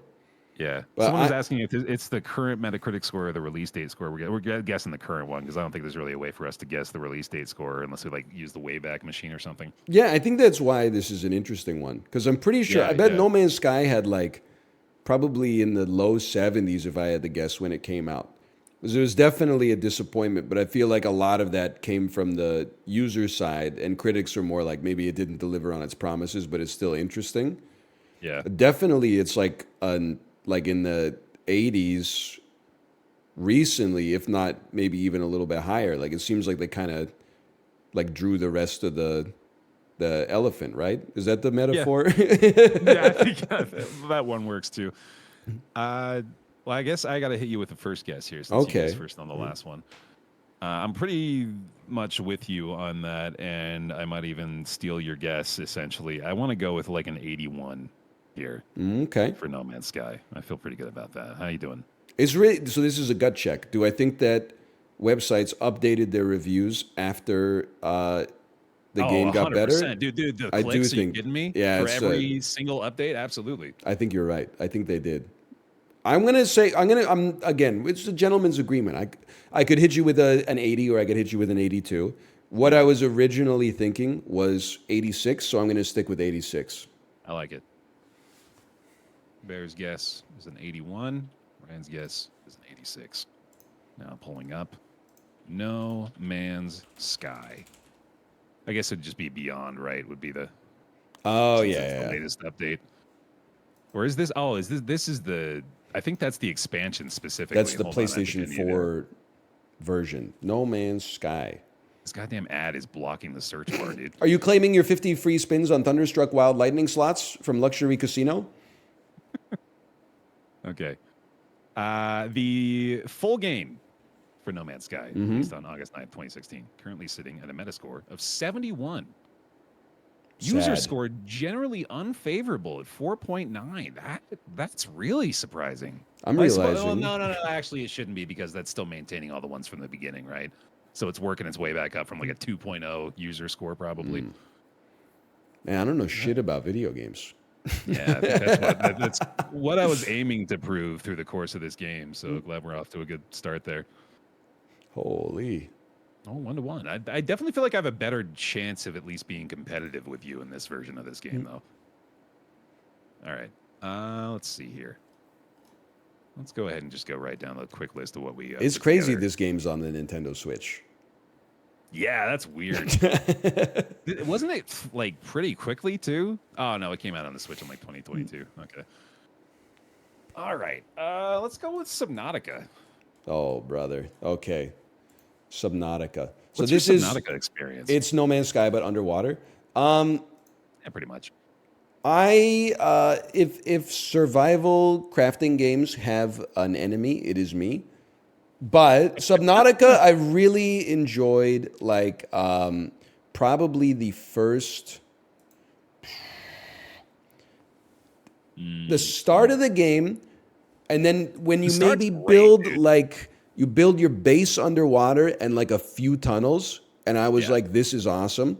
And then you get the glider, the underwater glider, and I was like, Yeah, this right. is amazing. Then I built the big sub and it kind of lost me. I think that's where I was at that point. Instead of being like, I'm experiencing the wonder of the ocean, I was like, I'm out here scrounging for, X material. Like You're I'm back in the loop. yeah. And then a Yeah. couple of times it glitched on me. So I can't remember. I think we had to like mod in with the console menu, like a tablet that I needed to get to the end of the game or something like that.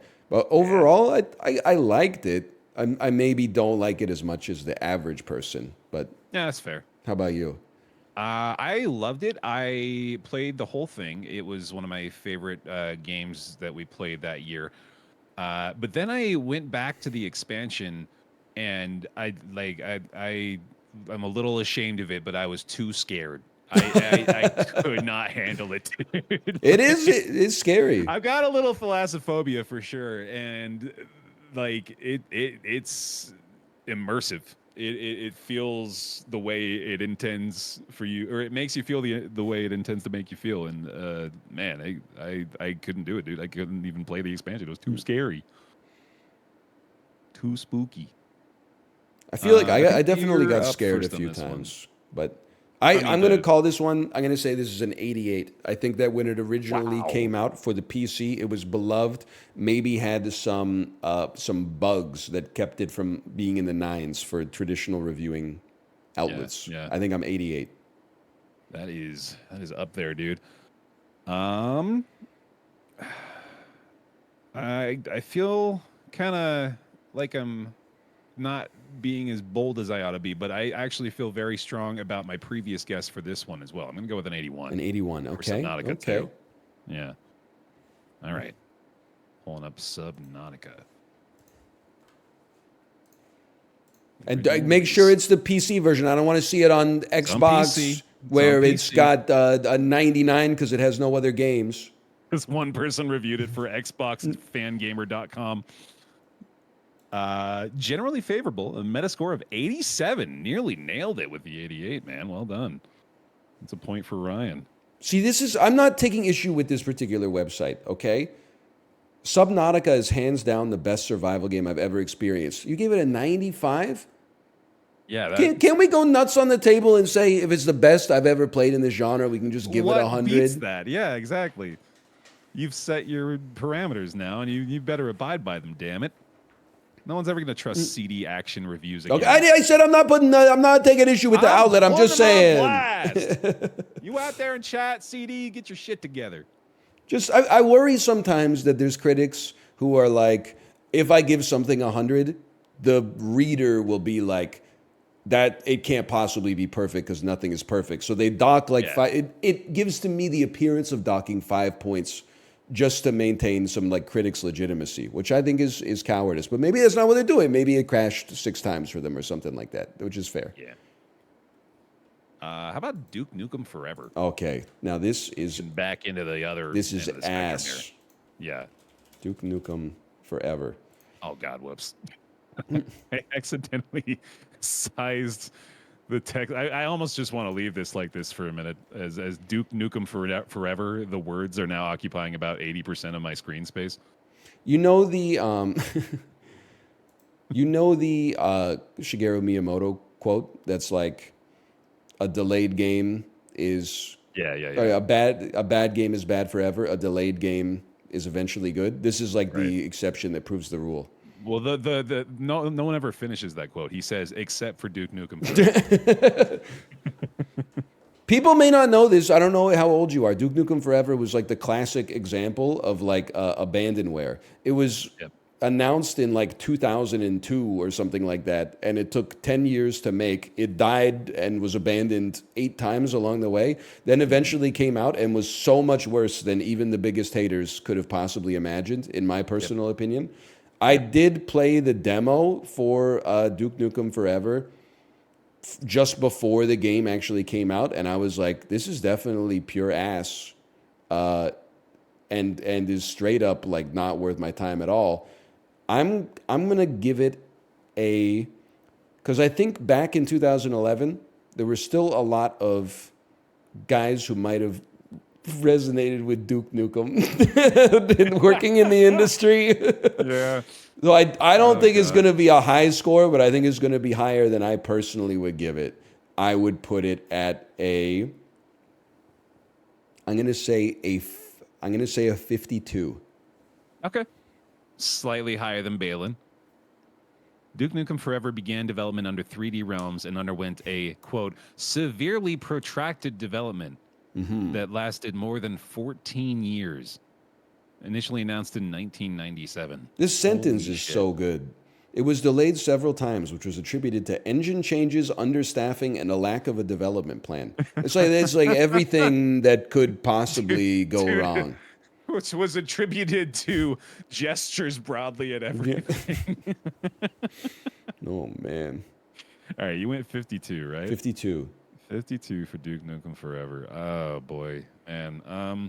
I mean, my Balin guess certainly straightened me out a little bit, but I also do feel like this one could have been lower than Balin. I'm gonna go with a 44. 44 versus 52. Yeah. As a little preview for you, Duke Nukem Forever received mostly unfavorable reviews, with criticism for its graphics, dated humor and story, simplistic mechanics, and unpolished performance and design. Once again, every element of a game that you could possibly criticize. Correct. Oh boy, close one here, man. Duke Nukem Forever released in June 2011 on the Xbox 360, sitting at a generally unfavorable Metascore of 49. Ooh. We get 3 away from Ryan's, 5 away from mine. So you just squeak by with that point. Ah, damn. I'll take it. All right. Duke Nukem Forever. You got one you want to put out there? Let me think. Yeah. Let me think about this. Give the noodle a stir. Trying to think. You know what? It's just I'm throwing this out based on nothing at all. Maybe Sure. because I'm interested. Well, when did Metacritic come to be? That actually is a question I find myself asking a lot through the course of thinking of options for this. Because, yeah, and I don't know if, not only that, I'm not sure if all the games that I would be curious to find the Metacritic score of actually have enough reviews to have gotten a Metacritic score. So, Okay, they're saying 2001. In that case, really? Oh, my God. Let's give this a chance. Let's do Perfect Dark Zero for the Xbox Whoa. 360. Oh, man. Here we go. Oh, that's a fun one. All right. Perfect Dark Zero. Have you ever I've played Perfect Dark a Zero? minimal amount of Perfect Dark. I don't know if I played Perfect Dark Zero. Was that the second one, or was that just the full name of the first game? That is the second one. That's the second one. You can Okay, I don't tell think I from the played that. Zero subtitle. Right. Yeah. Of course. 2005. 2000 is I a remember launch this title, cover art yeah. too. Yeah, this was the story of the game follows Joanna Dark, a bounty hunter working with her father and a computer hacker. Yeah. So yeah, I've got minimal exposure to this. Was this a launch title? It was a launch title. It was a I launch title for never the played 360. it. Yeah. I got my Xbox 360 like 2 years later. Dude, this just seems like the perfect 7 out of 10 game. I think I'm just going to go ahead and swing for the fences with that. I'm going to call it a You're 70 gonna call it a 70 even. because this is just like it's enough, like I hear ya, yeah. it'll get fans of the series. It'll look good in the ads for the 360. It's enough. And we'll give that a 70 on the board. You notice she has a star tattooed on her neck? She does. Yeah, I didn't notice that. Did she have that in the first game? I don't think you ever see her. Oh, that's a different direction. So I never played Perfect Dark Zero. But I do recall that when Perfect Dark Zero came out, it was immediately considered inferior to the original, or at least not a worthy successor. But Okay. also, I feel like the launch titles for consoles in this generation were like kind of cooked. So I feel like this might have been like the killer app when the 360 launched, which is kind of crazy. You ever realize that when the PlayStation 2 came out, for like 6 months, the best game on it was Fantavision, a puzzle game where And we act like blow it's a up new fireworks? thing for like new consoles to have shit libraries when they first launch. It's like this has always been the case, dude. Like there's never good games. it right usually away. takes a while. The PS5, it's only 6 years old. It can still get there. Yeah, Switch is making its way gradually after 7, right? I remember one of my friends got an Xbox 360 when it launched. He played Call of Duty 2 and then like a Need for Speed underground game that had a mocapped. Do you know who Brooke Burke is? No. She's the host of Ease Wild On. Okay. She was like in Instead the of game. Mocapped Brooke Burke. Even then, like at age 17 or something, I was like, this is not ready. Yeah. But then he lost his mind when Oblivion came out. But anyway, Yeah. I think you're on the right track. I think reviewers would be like, compared to the other stuff that's available at this juncture, this is going to be in the 7s, I think. I'm going to take it a little higher. I'm going to take it to a 75. Sure. I think people are going to, when this came out, giving a game a 7 was like taking it out back and shooting it in the head. Yeah, I had said 6 and 7s before, but it's more 7s and 8s where 7s are, like you better be fucking careful. Exactly. So I'm going to say Perfect a 75. Dark Zero. All right, sounds good. Perfect Dark Zero, released November 2005 on the Xbox 360, currently sits at a generally favorable Metascore of 81. 81? 81. Wow. That's how you know that reviews have gotten like harder. Yeah. Nobody talks about this game ever. These Also, are look at 75 the reviews. look at the image, man. Is that That's 1,000% that someone took a photo of the game sitting on their counter. It's so good. And then they photoshopped in the 360 banner on top. Also, I love that it's Xbox 360 Platinum Hits, which means it sold like 1 million copies or something. Yeah, But then dude, holy this cow. is the limited collector's edition. It's like, it's one of the most popular games on the platform, but this is a limited edition version of it. Special. You better get it now. You got some 10 out of 10s on this bad boy, dude. It's triumphant visuals, amazing sound and music, tense and Triumphant engaging visuals. storyline, fabulous array of weapons and gadgets. I mean, sheesh. Yeah, people really like this one, apparently. Oh, man. What is a triumphant visual? I mean, in the day, maybe. Hold on, I want to pull up like a Perfect Dark Zero images. I literally Googled images. Oh yeah, wow. Triumphant, you think? It certainly seems that way. That is next level. Dude, some of these Well, I think reviews actually are they're incredible. getting to the next level by having killed these people. Is this? Do you even play as the lady? I believe so. Because I got a screenshot of someone in their first person view looking at her. Maybe that's multiplayer. What, do you see this yeah. review from Bebog? What TF is this? They managed to turn one of the greatest games on the N64 into just another generic FPS. Joanna Dark looks like a cheap prostitute. Yeesh. Does she really? I mean, A triumphant cheap prostitute. you can only yeah, exactly. You can only see like an eighth of her face or something on the image Stands here. as an Seems, bro, she's example. just doing her job. For the games Rare put out under Microsoft that lack any originality, charm, and soul. Goddamn corporate overlords got them again, dude. Me when my sequel launching on the Microsoft console is corporate. Storyline is kind of a His name is joke. V-Bog. Exceedingly bad aiming. Oh boy. Things have a cool, sleek look to them, which is nice, but some things shimmer. That shouldn't. This review is from 2017. It says maybe pick it up. Maybe pick it up for a couple of bucks if you're bored. This game I was think that's maybe the only way you can get it at this point. it was 12 years old by the time you wrote the review, man. Yeah, goddamn, dude. All right. I got another one on the list that I think will be interesting. Okay. BioShock Infinite. Now this is an interesting one. I'm honestly not 100% sure where I want to land on it. My perception of BioShock Infinite is that when it came out, it was video games are art has been proven. That was definitely the discourse at the time. Yeah. This is the greatest game ever made. If we were doing a roundtable back then, this would be the topic every week. And then a week later, everybody was like, the whole franchise is cooked and we hate it.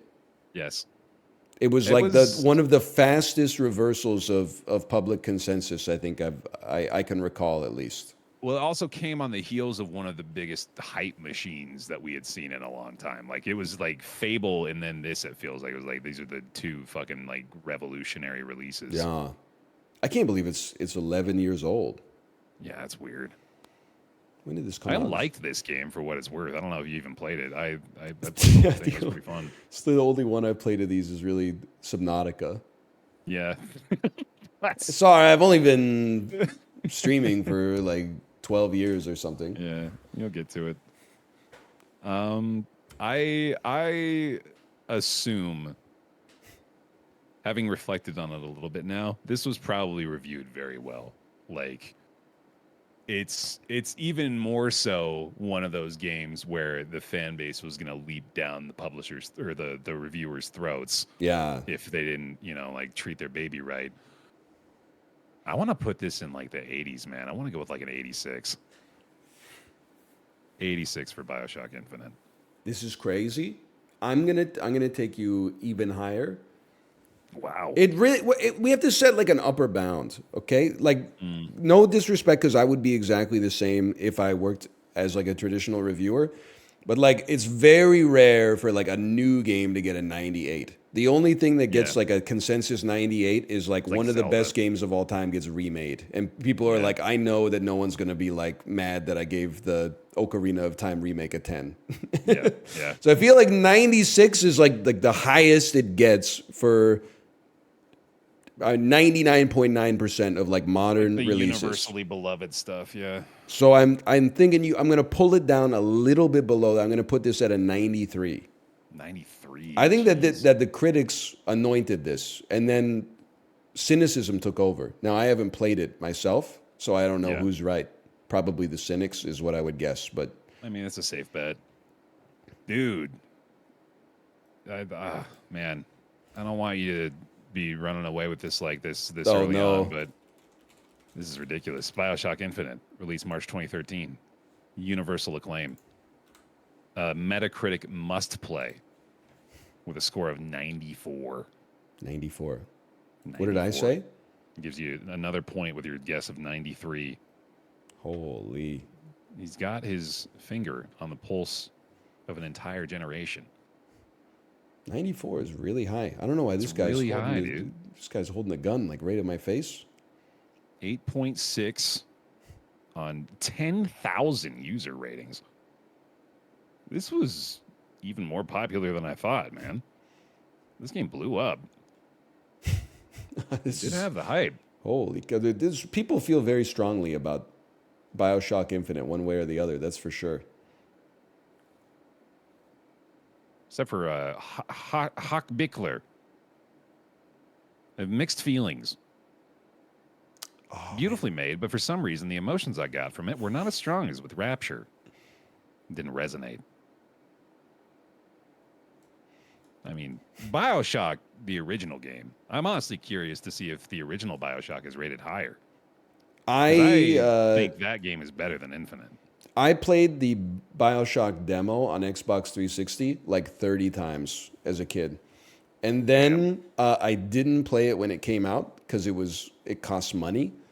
Yeah. And then I tried to play it on a stream 7 years ago, and the PC version just crashed endlessly because I guess like it was built for Windows Vista or something like that, and it just doesn't work anymore. Right. I feel like there's not to knock BioShock necessarily because I have so little experience with it, but I feel like game narratives have gotten more sophisticated in a very, very short period of time. Like BioShock, like, more so like very recently, I think. Yeah, Taken, post like God of War. post BioShock Infinite, apparently. Oh, even that far back. Like I feel like BioShock was like the most literate AAA release that ever happened up to that point. It had like Ayn Rand references in it and Art Deco architecture, and you're like, wow, video games are really art. Nowadays, you would be. I mean, things just change and they go into style and they come out of fashion. But if you were like walking through a first-person shooter video game and there was like environmental storytelling on the walls that's like, Rapture is not real, you would roll your eyes. Right. I mean, that's just the expectation now, but that was established, like you're saying, like by this series of releases back in the day. Yeah, I guess so. You got one you want to do? I got one rattling around in my brain, actually. That Okay. For some reason, I am just stuck on Fusion Frenzy. Okay, all right. Which I think was released post 2001. Yeah, that seems like a 2002 banger in my head. Oh, it's actually 2001. Let's send 2001 it. on I'm the sure they Xbox, got reviews for Fusion we'll find Frenzy. out, yeah. Because Be a good test. Do you have the same experience with Fusion Frenzy where I feel like everybody has the same experience with Fusion Frenzy. when I bought my Xbox, there was like it came with Halo and also a demo disc for Fusion Frenzy or something. That's the thing. It was what I was going to say is like everybody just ended up with it. No one knows how they got Fusion Frenzy, but everybody's got it. I never purchased Fusion Frenzy, but I played so much of it. I mean, the Twisted System is one of the greatest Mario Party type games of all time, where you climb the tower and then like you either have to duck or jump. Yep.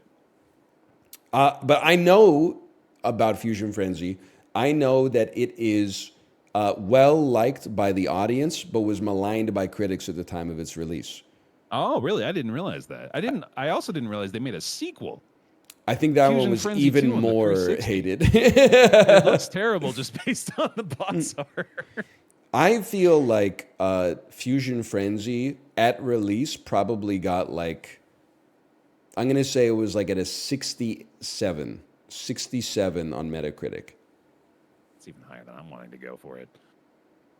But I think I'm going to try to change up my approach here and maybe go against my initial instinct since it's not been serving me well so far. Let me go with like, maybe this is the wrong time to do it, but I'm going to say like a 74.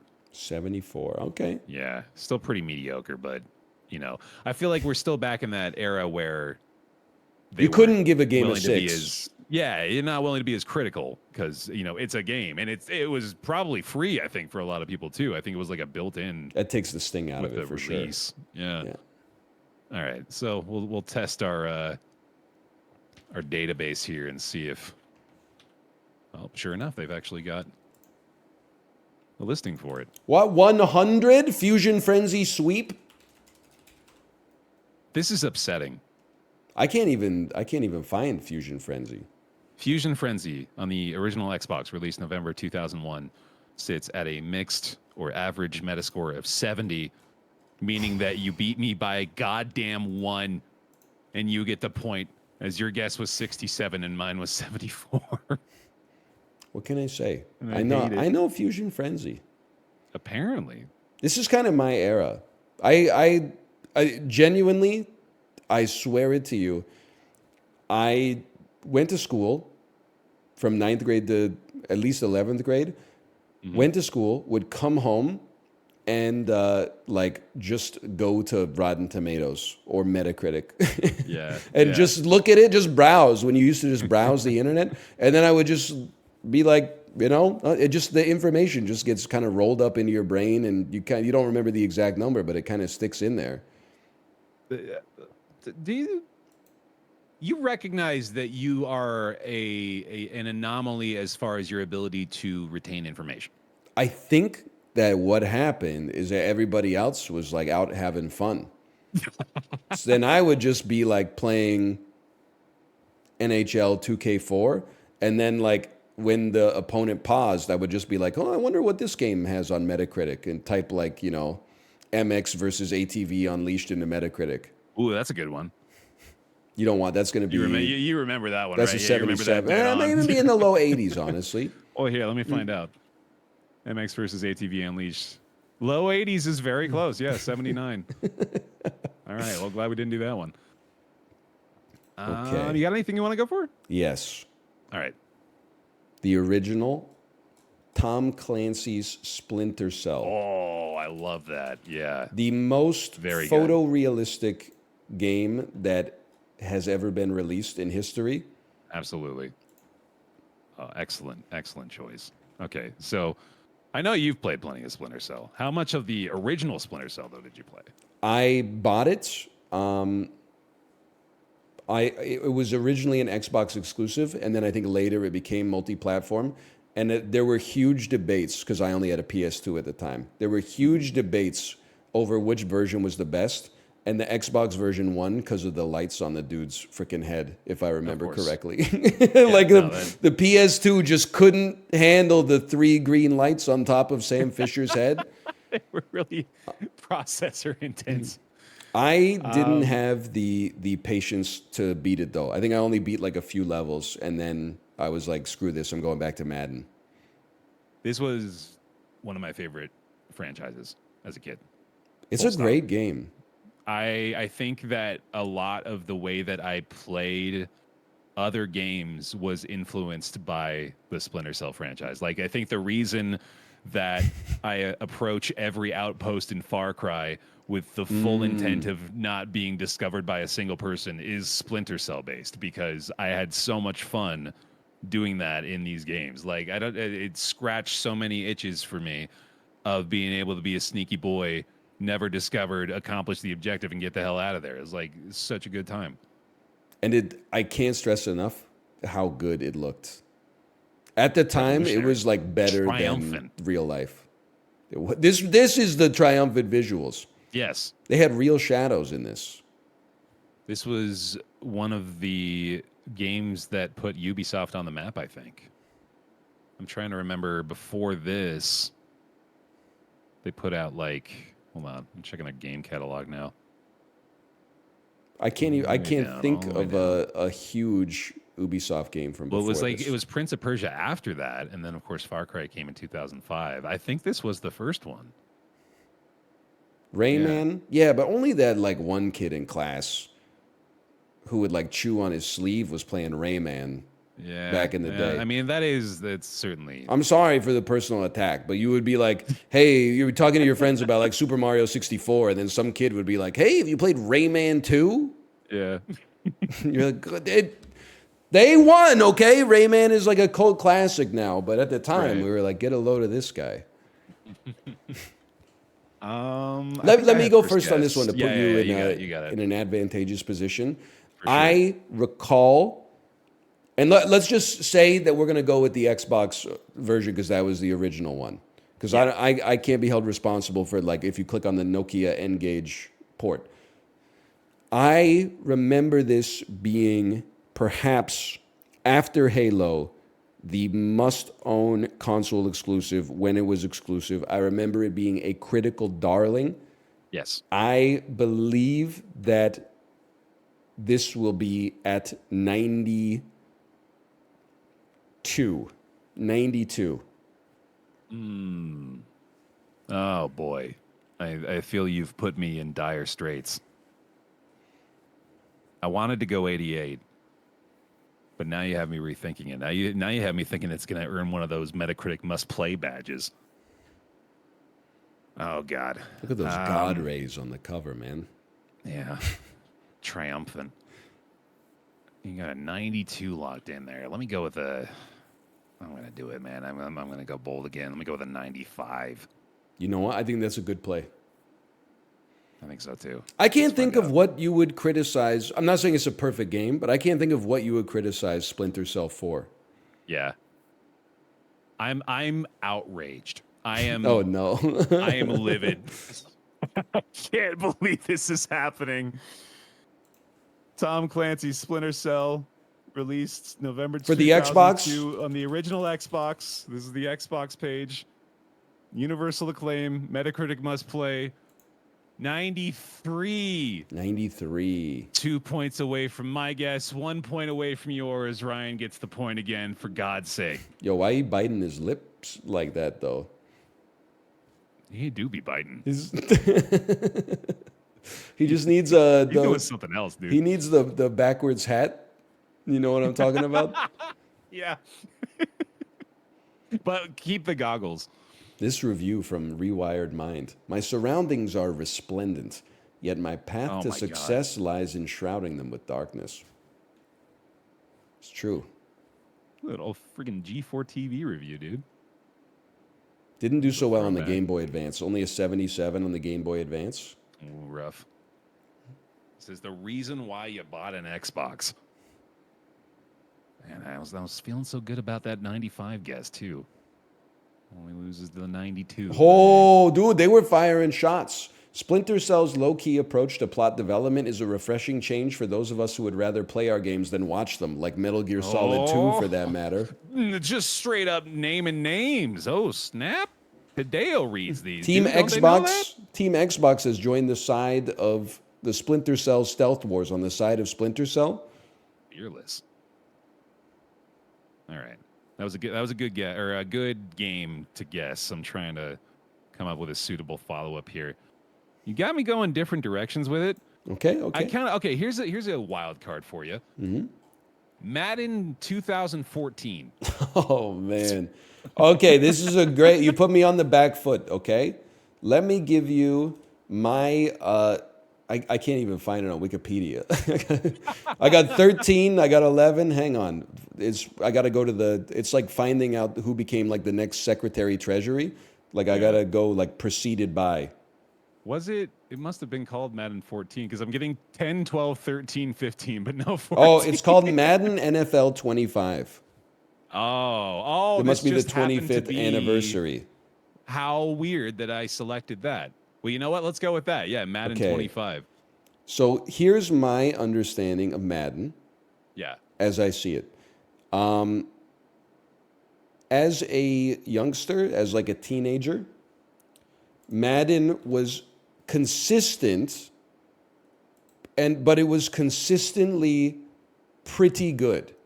Yes. They bought their way to the top by buying the license and thus pushing 2K out.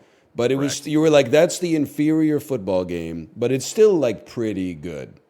But then at some point, they ruined it, right? And then like Madden has since become inconsistent or consistently bad every year. See, that's pretty much the game I'm playing here because I feel like Madden games are pretty easy to rate or at least like guess the ratings for, but we have to determine at what point fan favor was lost, right? Yes. Because like if you look at like any of the latest 2K releases, like NBA 2K or something like that on Steam, overwhelmingly negative reviews for like every year's release. It's just like consistently bad.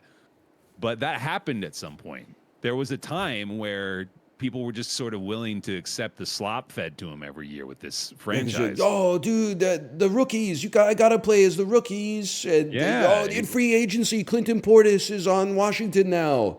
Like it was so easy to take that bait, but then folks, I mean, I don't want to say they wised up because they're still buying the fucking game, but yeah, I think this might have been around that threshold. I feel like it's not going to be like a tank in the score, but it is at least going to impact it in a notable way. And I think for that reason, I am out. Okay. No, for that reason, I will go with a 71.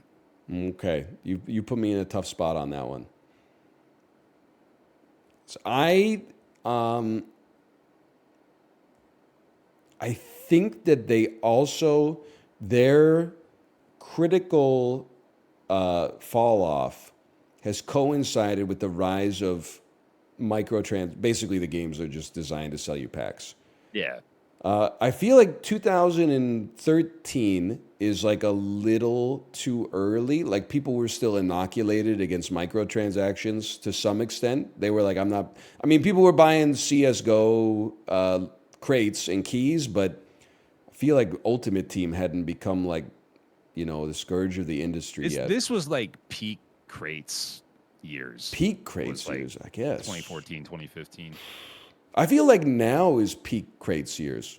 Really? Maybe it's my conspiracy theory, but I feel like the reason we don't hear about it as much now is because it's normalized. People are like, you get into the gotcha game and you just expect to be pulling, doing 100 pulls a week or something.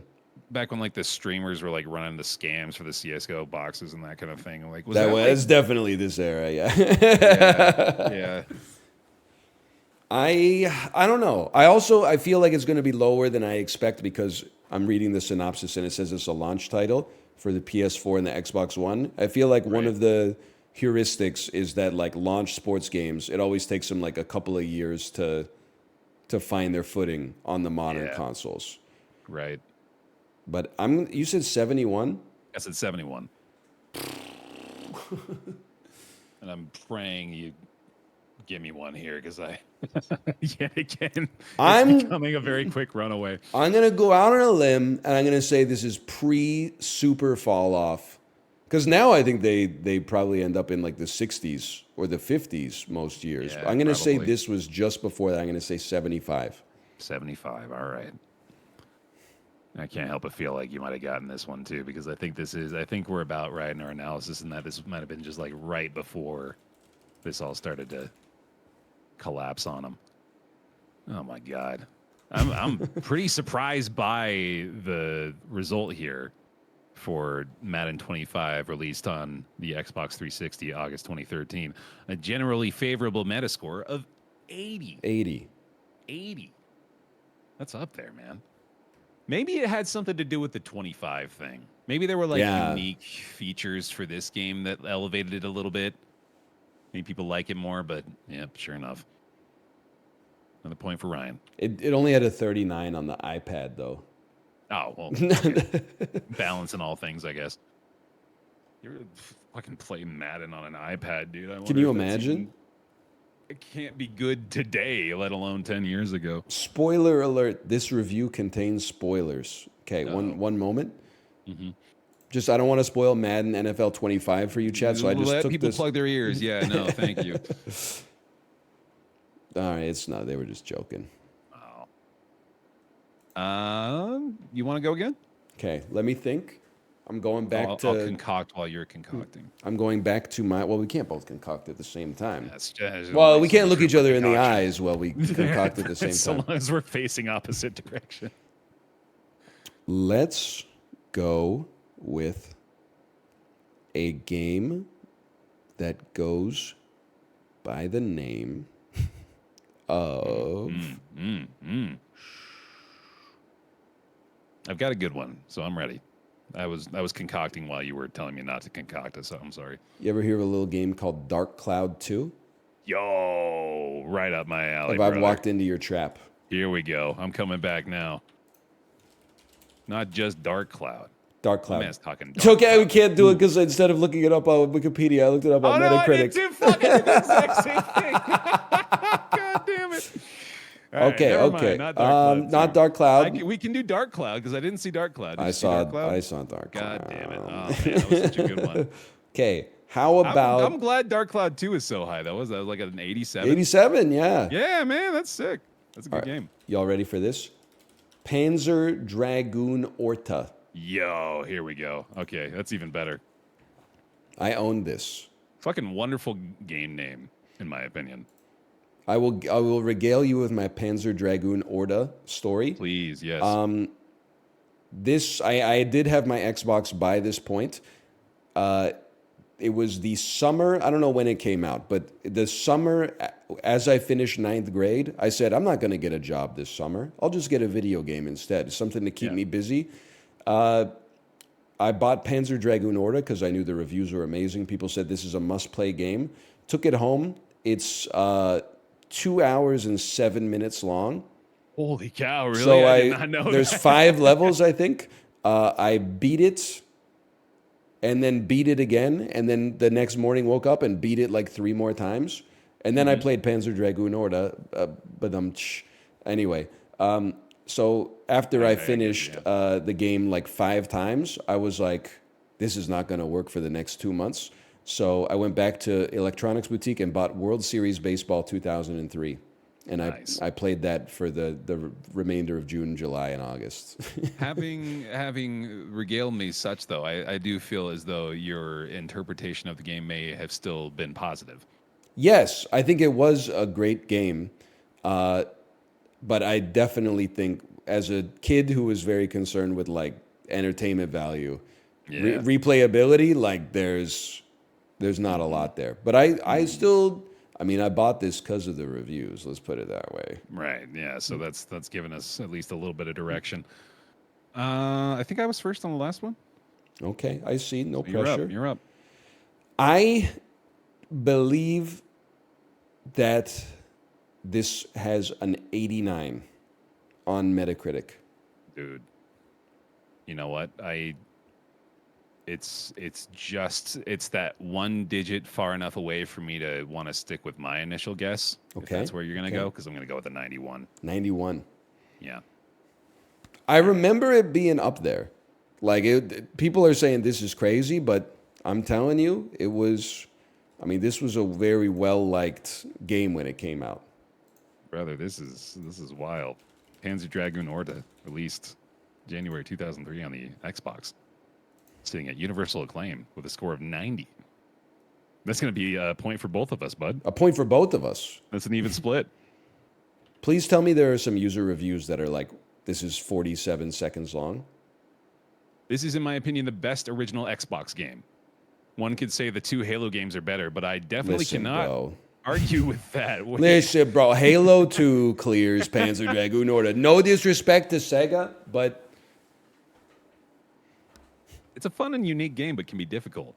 Once I'm actually able to get past the 4th level, I'll get back to you. Now, you've beaten this game 5 times. Can you confirm that the 4th level is the most difficult? I remember nothing about it at all. One of those games that keeps sucking me back in to play on harder levels. That's from GamerWeb Xbox. Wow, okay. Incredibly underrated.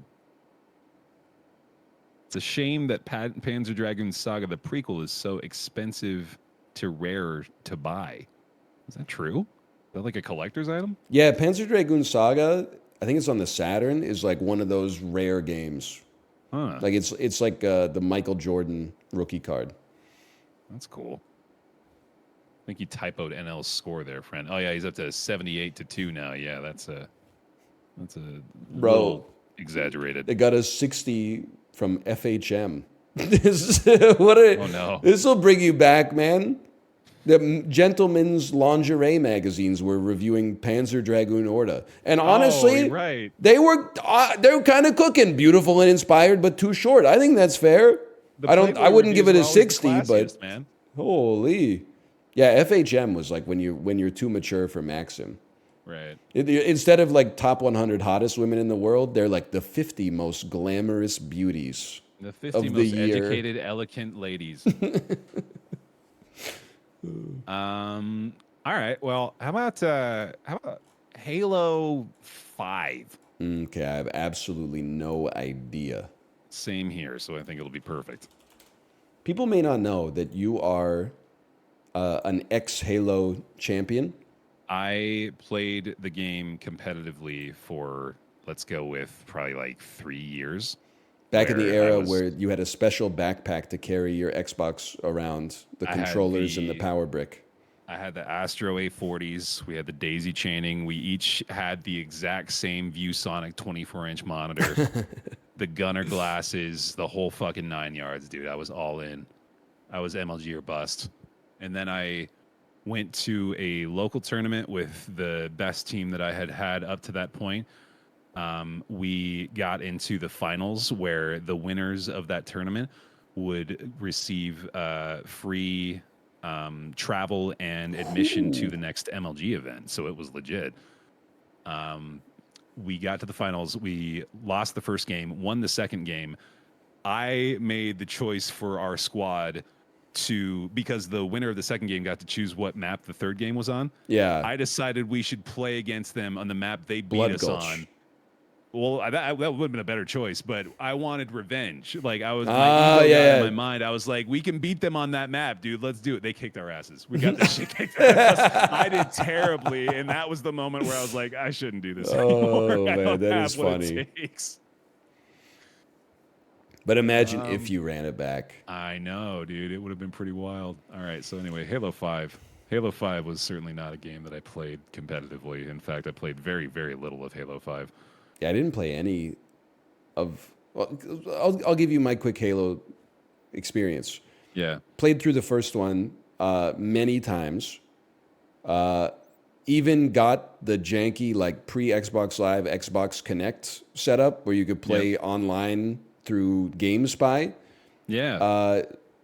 Halo 2, played one level of the campaign and said, nah, it's not for me. Played the multiplayer for 2,000 hours, if I had to guess. The Halo 3, I committed fraud to play the Halo 3 demo. When I bought my Xbox, it came with a pack-in of a Splinter Cell game that I then took to Walmart and said, my friend gave me this for my birthday, but I already have it. Can I get store credit? And they were like, we don't wrap games like that here. And I was like sweating through my shirt. I was like, I don't know what to tell you. He told me he bought it here. And then he like called his manager, and his manager was like, yeah, it's fine. Took that store credit, got Crackdown exclusively to get the Halo 3 demo that was on the Crackdown disc. Yes, sir. Played the demo for like two man. rounds, and like one dude dropped one of those dome shields, and I said, fuck this, man. Halo's washed. Hilariously, that was the opinion of, I think, the majority of Halo fans back in the day. It's like, fuck this bubble shield shit. At least This is Crackdown was Halo. good because I was, and then like nowadays, Halo 3 is considered like, I don't know, like the It's last like the golden masterpiece. child. Yeah. Yeah. Honestly, Halo 3 was probably the game that I had the most fun playing competitively. Like Halo 2 competitive was good too, but Halo 3 competitive was a great time. I'm willing to admit that I was just wrong, honestly. I think it would, literally what happened is just one dude dropped a bubble shield and I was about to kill him. And I was like, they're out of ideas. So, well, you got to go first on this one, which is good because I have no idea how Halo went after Halo 3. I also won a local Halo tournament and won a copy of Alone in the Dark on the Xbox 360, which I immediately also turned into Walmart for StarCraft. Yo! Walmart customer service deck. They didn't know that they were financing the next generation. Yeah, man. And I also, of course, purchased Crackdown exclusively for the Halo 3 beta. But look, Crackdown was actually pretty fun. That was a good It was game. Yeah. Halo 5, though, good lord, yeah.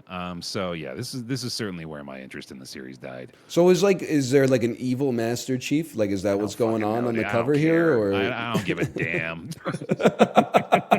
It doesn't matter. or is that someone from the Flood that like they took mind control over like another Spartan, or what's going on? Apparently, it's Spartan Locke. Spartan Locke. Spartan, yeah. I don't know though. The multiplayer for this was like transformatively different too. Like it felt completely different from any previous Halo multiplayer game, and it was like so much more fast paced. There was so much more going on, and just a lot of different things you had to keep in mind. And I don't know, like a lot of the appeal for me for Halo 3 is the simplicity of it. It's like control power weapons, control the map. That's pretty much the game. I think this might be still pretty high just because it's Halo. You know, like I still want to put this at like a 78. I'll go with a 78 for Halo 5. I literally have nothing to go on. Yeah, this was hard. This is probably the hardest one we've done so far. I feel like if you wanted to stump me before this, if you asked me what year Halo 5 came out, I literally could have I can't tell you what answer I could have given you, but it would have been somewhere between like 2009 and that's a trick question, it hasn't come out yet. Like it went okay, 1, 2, 3, 4. Well, 4 was Reach? 2012. For some reason, that has like burned into my brain that 4 was released in 2012. So like 1, And 2, then- 3, Reach, 4, 5. Yeah. What's ODST? ODST was right after Halo 3. So it went 3 ODST 4, or sorry, it was 3 ODST Reach 4, I think. 3 ODST Reach, 4, And then 5. 5 was like 3 years later. And there's no 6. Now we're on it. Infinite. Right. And the Which Master was Chief Collection. 2019? The Master Chief Collection is 1 to 3. Well, Collection also released 2015, didn't it? I think they released Halo 5 and the Master Chief Collection the same year. This is crazy, man. I have no idea. It's hard. I'm going to say it's a 71. Works cited image of a crackpipe.jpg. Deal. Halo 5 Guardians. Released on the Xbox One. October 2015. Halo 5 Guardians. And a Metascore generally favorable with 84. People liked it. I did it. I'm very pleased that I've gotten back into the game on the Halo question. That at least I Yeah, can you had to take win some that one. solace in that. Yeah. All right. That'll do. Suppose you're up then if we're just bouncing back and forth off the top of the dome here. I'm sorry. I'm just reading the reviews for Halo 5. No, that's fair. Jimquisition, its campaign is rubbish. But the multiplayer is solid thanks to the foundation it's built upon. It's just because Halo multiplayer is good. You're saying Halo multiplayer has always been good. They just added more shit. So Halo 1, 2, 3 Forge was made by Bungie. Yes. I think you mean Reach, not Forge. Sorry, yes, Reach. Yeah, Reach made I'm by Bungie. 100% sure was the last Bungie Halo. And then people from Bungie were like, we're going to make 343 Studios? Well, Bungie Or got bought by Microsoft was, Activision. by Remember, Activision. right? Oh, Yeah, Bungie got bought by Activision, and then, but like, a few Microsoft of the- owns the Halo property. Yeah.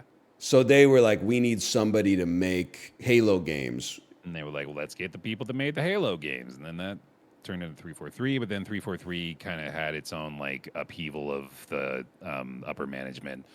And they honestly, like I feel like they've been lacking direction basically since Infinite came out and is just not the same at all as it used to be. And Bungie went on to make Destiny. Right. I feel like a toddler explaining like an iPad game right now. You're like, yes, very good. Yep. And now they're making Marathon. Right. Okay. Wait, they are? Yeah, that was announced last year. They're remaking Marathon. It was announced at some point between 2018 and last year.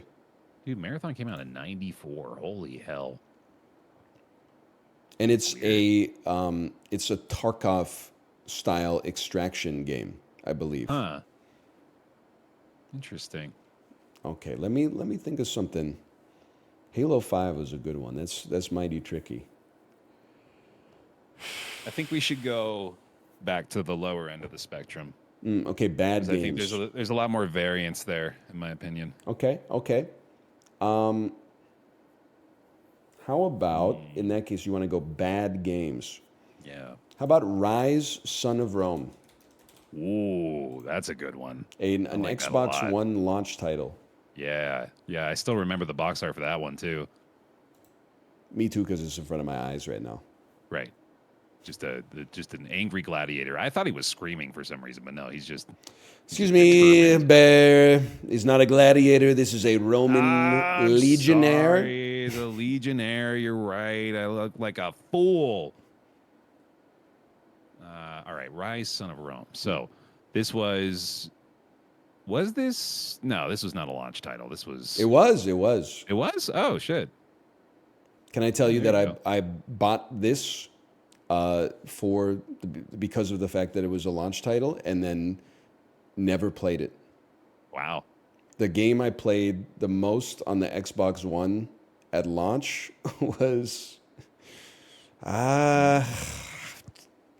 Wish we could check those stats. That'd be fun to look back on. I want to say it was like Need for Speed Hot Pursuit or something. I believe that, yeah.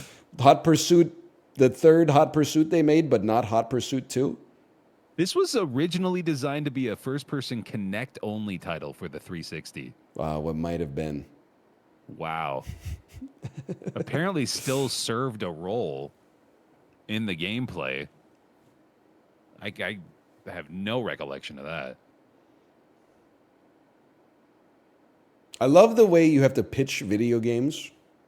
The game's combat emphasizes on flow. That sounds good. What are you even This is like the second paragraph of the emphasizes synopsis. Oh, yeah. Okay. The 5 pillars of the game are Rome, swords, shields, flow, and action. Yeah, every game needs 5 pillars. Don't forget the crafting.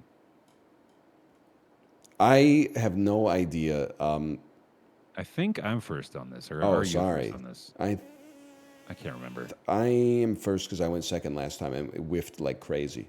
Okay. I think that this was not liked at release to the extent that I'm going to give it a 58.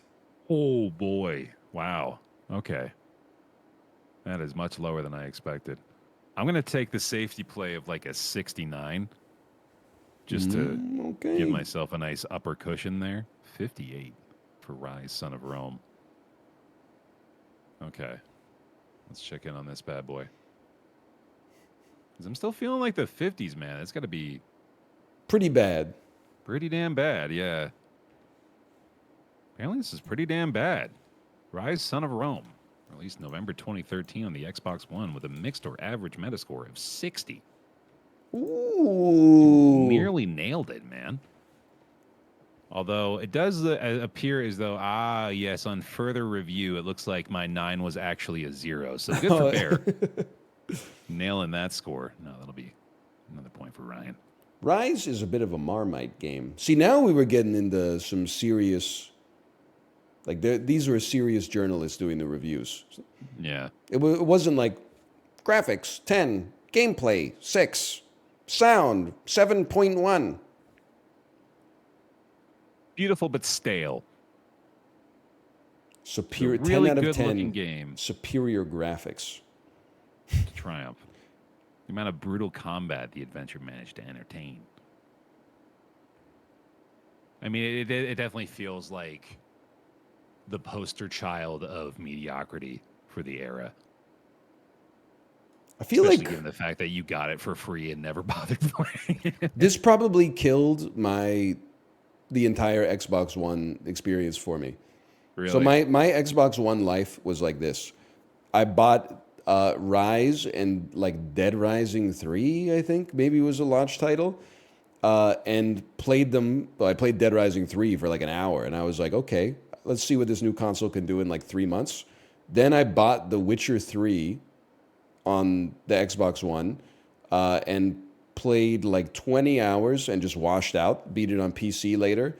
Mm-hmm. Then for the next 6 years, Kate and I watched Game of Thrones on Blu-ray on the Xbox One. And even then, it would only take the DVD or the Blu-ray like 1 in 3 times. Like I would have. Like I remember you having like complaints about this back in the day. It was like, we can't read this Blu-ray. Like you have to hard reset the console. Like hold the power button down for 10 seconds, and then like it'll, I don't know, flush the cache or something. And then that was like 90% of my Xbox One experience was watching Game of Thrones. That's probably not uncommon. That console was struggling for a bit there. I actually do feel like I can't even tell you what the name of the current Xbox console is. Like they lost, right? Like post 360, they just lost. It's a shame. They're losing nowhere on near vibes. the foothold. Because like I have an Xbox One Series X. You have to think about it. Yes. Well, I can barely tell you what it is. And I think, like, admittedly, I mostly used it for, like, Game Pass and Rocket League when my kid was young enough to just sit in the lounger while, like, I could play games. Yeah. But I remember being like, this console is actually, like, pretty good. It's snappy. It's fast. It's integrated with Game Pass easily. It has Slay the Spire.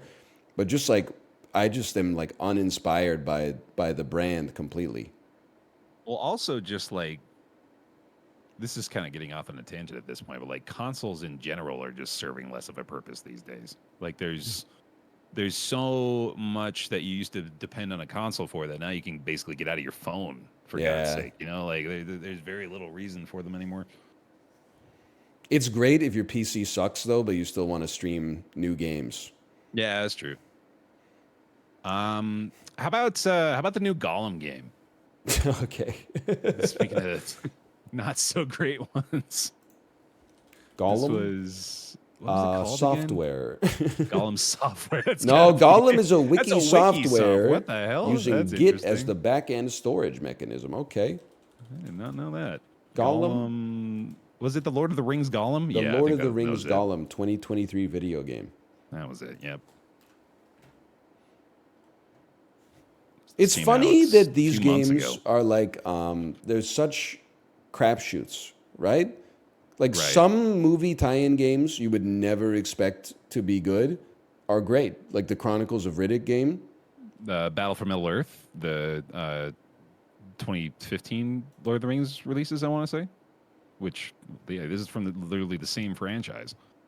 And even like the Lord of the Rings games for like the PS2 Xbox generation. Yeah. Or like they had like actually like impressive multiplayer, like co-op. My only thing is they started at the Two Towers, but they narratively started the game around the Battle of Helm's Deep. I always thought they should make a Fellowship of the Ring game where you just go around like eating cheese and riding horses and like, you know, talking to Tom Bombadil.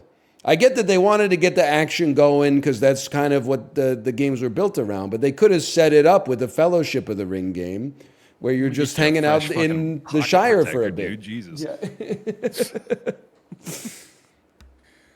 I would be pretty surprised if this did not set a new low bar for us here. Like we've gotten Balin, we've gotten Duke Nukem Forever, but this was like everybody hated this. Trashed. Yeah, there was not a positive voice to be found about this game. Can I, without really trying to insult our colleagues, but can I say something about streamers that always makes me laugh? No, I like streamers. All right, well, I'll keep it to myself then. You didn't insult them. No, you can say it, I guess.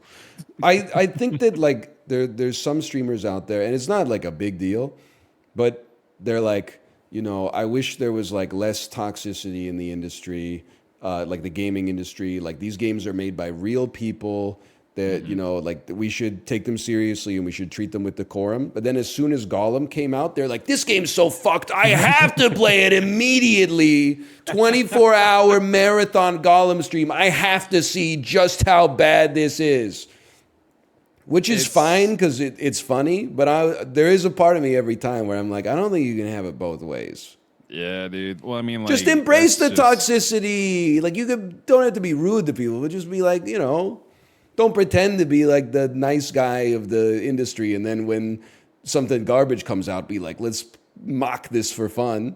But in situations like this, the people that made this game have to know it's bad. Oh, right? I have to imagine. And like they probably are able to take it a little tongue in cheek as far as that's concerned. But also, I like to believe that discourse is never intended to be malicious. You know, like there's never a message behind that is meant to be the people that made this should feel bad about themselves for True. producing this Yeah. product. You know, like it's almost always just trying to chase the dragon of the hype generated around the release. You know, like it's they're hardly even participating in the discourse. They're trying to benefit from it. I agree. Like I mean, I feel like you should be able to criticize like a piece of media without having to put the caveat that's like, I hope everyone involved with this loses their jobs. Yeah, no, exactly. Like I feel like that's just assumed when in reality it's almost never the case. I think I'm gonna go with like a 30 or like a 35. Let's go with a 35 here for Gollum. I am gonna cut even lower. I'm gonna cut to a 20. Damn. An even 20. Okay. Got me at a 35. Northern Lion at a 20 for Lord of the Rings Gollum. You gonna make me put the colon in there? No. Okay. Released on May 25th, 2023. This is the PS5 page. I'm guessing it That's probably fine. doesn't matter I'll that allow much. it. All right. Generally unfavorable. Oh, I finally got one, dude. Let's go with a 33. 33? Overall. What? This game's not that bad. 1.2 user score. That is pretty bad. 370 ratings. God dang. I feel like you could probably make like a good game out of anything. Two things: the RTX on overlay on the trailer is killing me right here. But secondly, I really feel like there's like an issue with this game from conception. No one's ever read Lord of the Rings or watched the movies and been like, I want to play as Gollum, like a little freak who's in the shadows and I like don't know, eating dude. I've raw heard that. fish straight out of the stream and stuff like I've that. heard that too, but like, I don't know. I think there could be something there. I think that like the idea for this game is not entirely flawed. I Really? think that like the story of Gollum is not good. Like that's an uphill battle because it's just fucking sad and horrible. It's like everything that happens to this creature is the most depressing stuff you can imagine, but like his perspective is unique, at least. Like I don't want to go back for it too hard because I recognize that like, you know, there's really not a lot to go off here, but like that at least is, I think, something that could justify the pitch meeting, you know, of like no one's seeing it through his eyes, but at the same time, yeah, there's not a lot else going for it. I feel like I want to be 3 characters from the Lord of the Rings. 4. Oh, let me guess. Well, is it? I guess Frodo. Fine. No, I'm Frodo's. You not don't want one to be of them. Frodo. Okay, good. Yeah, I thought it wouldn't be Frodo. You're gonna be the Boromir. Yes, in the first movie, right? And then Gandalf, of course. And then you want to be Sauron. I would not put Sauron in there, but I can understand. Okay, Gimli, of course. And then Samwise.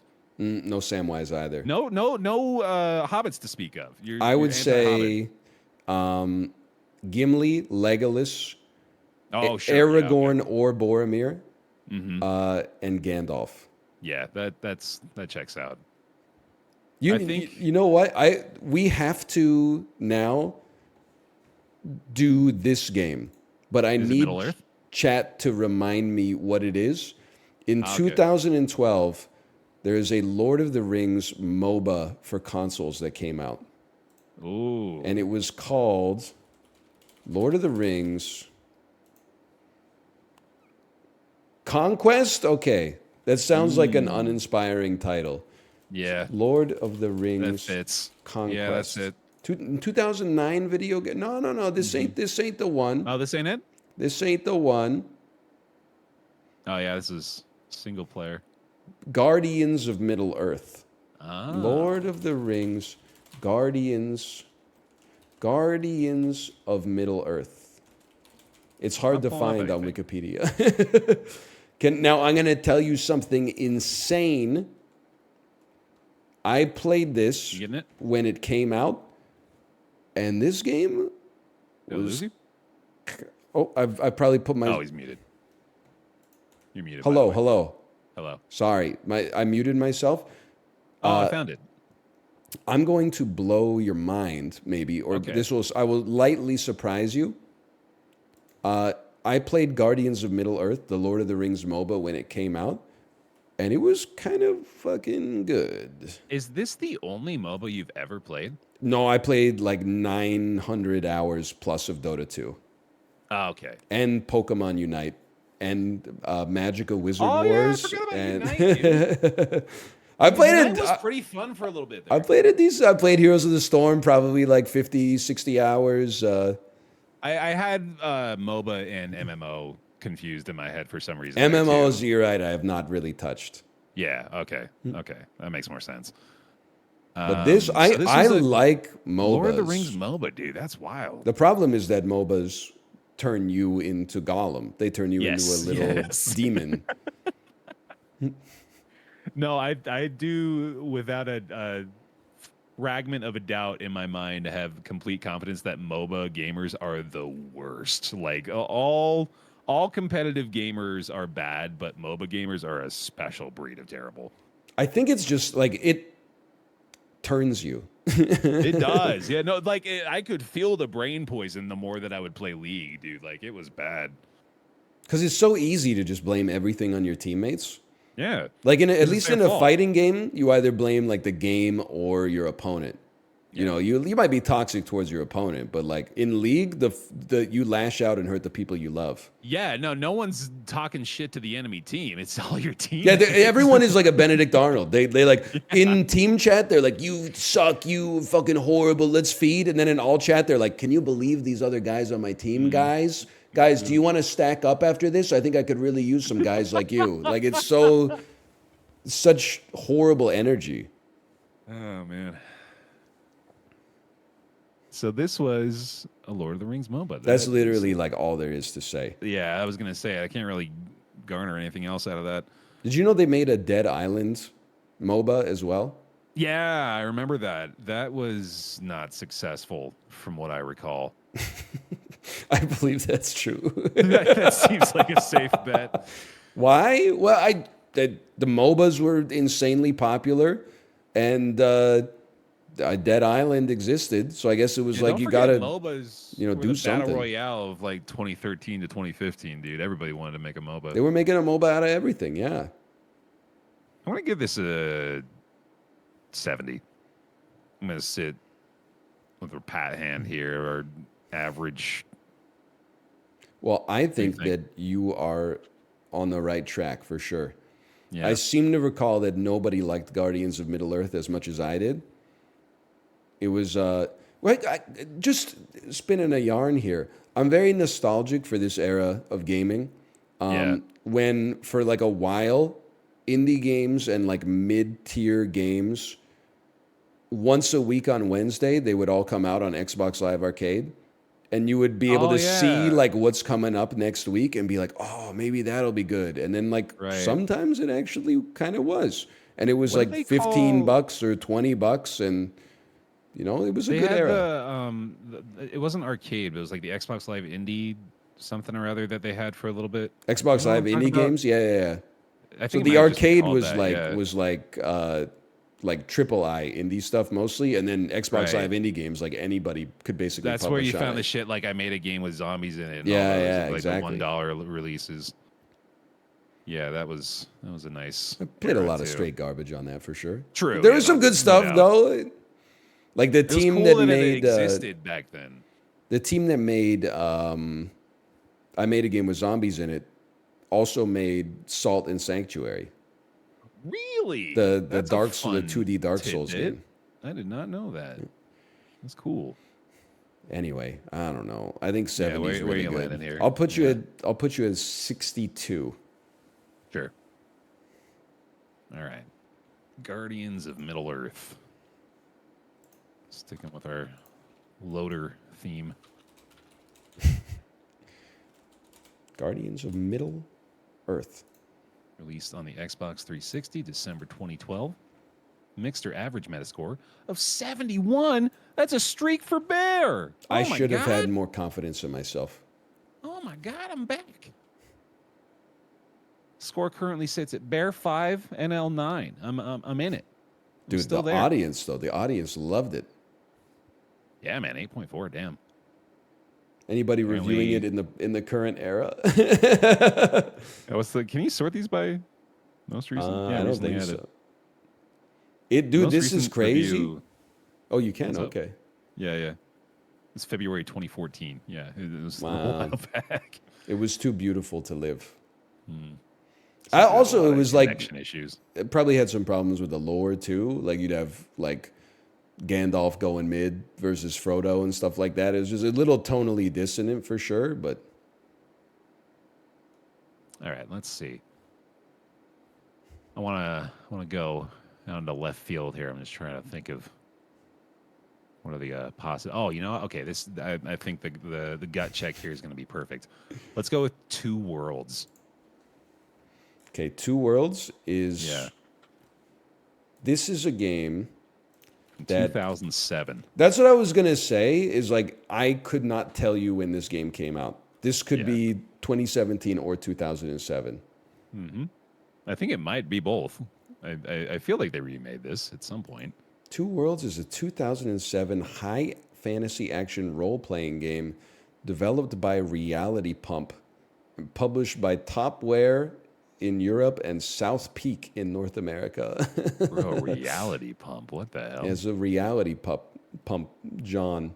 I don't even know what is South Peak Games. I don't know, bro. They're making a Two Worlds 3. They're not on the South Peak Games is not on the stock market. They're on the gray market. Oh, they're defunct as of 2013. Yeah. Holy cow! They were acquired by Gamecock Media Group, including their upcoming titles Mushroom Men. Oh, they made Velvet Assassin. That's from way back in the day. Whoa, yeah, I remember that. Velvet Assassin. There's another Okay. box art that stands out in your mind. Two Worlds. It came out for the Xbox 360. Yeah. I'm just gonna throw this out here as a 68. I know Sure. the game to that extent. I know it was somewhat hyped and did not live up to the hype, and I feel like it has a very muted legacy. So I'm gonna say 68. I think you are dead on with this. I think you did to me this time what I did to you in the last game. Bro, look at the cover. Yeah. Like what That- is this? I would argue for that to be AI generated if it were to be presented to me today. It almost looks like his leg is not where it's supposed to be. I mean, like it's called Two like- Worlds. You couldn't come up with anything better than like a dude Yeah, on a it's- horse with a sword. He's got the horse armor at least. They got the deluxe pack. What's the second world, man? Two worlds diverged on the box art, and I decided not to represent either one. I definitely did not. I'm gonna go with a 60. No, I'm gonna fight my instinct there. I'm gonna go with a 73. I'm 73, gonna say it 68 versus somehow 73. snuck up there somehow. All right, the original Two Worlds on the Xbox 360. Wow. Released August 2007. Mixed Metascore of 50. 50? Boy, that was the direction I was going to go, man. I shouldn't have second guessed myself. I would have been right back in this. I was going down on like the low 60s here, but no, I just had to fight my instinct. Yeah, that's gonna be Boring, you shallow, again. bland, low quality, unintentionally hilarious, unoriginal. Yikes. I hate this game. It's an embarrassment, a misfire in every respect. Woo! That's a critic review. That's crazy. It's the Game best that's game not gonna I've compete with ever the big played. boys. Okay. It's really the best game I've ever played. It's really the best game I've ever played. It's really the best game I've ever played. It's one of those games that you can put down, wait a while, come back to it, and rekindle the enjoyment you had the first time around. This is lower than Balin Wonderworld. That's true. That's wow. That's very surprising. Did you have this? Did you play this? No, I never played it. I know. I am aware of it simply due to the speed run. Yeah, exactly, Quagan. You can apparently beat this game in under 2 minutes by like getting the villagers to change their aggro on the main boss villain in like the very first town, and then they all gang up on him and like beat the crap out of him, and then you just win the game. It just plays the ending cutscene. All right, that is pretty funny. Yeah, it's pretty great. I mean, that should be a 5-point review boost by That itself. would, you know what? Reviewers, they didn't have the smoke back then. Yeah, They probably played through the whole thing like 35 hours like a bunch of chumps. losers. Let's go. All right, you're up. How about a little game? They're all little games, apparently. Just tiny little baby games. And it's by the name of Super Mario Strikers. Okay, yeah, very interesting. Not Super Mario Strikers Charged. Now we're talking about the original GameCube 2005 Correct. Super Mario Strikers. Yes. Okay. Okay. I like this. I'm guessing you've played this. no. No. Okay. I didn't own a GameCube because I thought it was for babies. And I was 14 years old. I was no baby. I was nearly a fully grown man. Grown ass boy. So instead, my ass skipped the GameCube. No Beautiful Joe. No Eternal Darkness, Sanity's Requiem. Heck of a library, man. Yeah, you passed out a lot of good stuff. No Pikmin 1 and no Billy Hatcher and the Giant Egg. My ass rejoined Nintendo for the serious grown-up console, the Nintendo Wii. Of course. For educated adults. Tiger Woods. Played a lot of Tiger Woods. Super Monkey Ball. I think this game was good. I also have very little experience with it, nor did I ever know anyone who owned it or see it be played. But I seem to remember good impressions. I don't know what your experience with it is. I've about exhausted my well of knowledge on Super Mario Strikers already. I played Mario Tennis on the N64. That's not really relevant, I suppose. I ask him if he likes sandwiches. He tells me he likes pasta. Yeah, and that's... Well, I like... get I played Mario Golf on the Game Boy Color. Now, that game is goated. I don't know if you know, it's like an RPG. I've heard.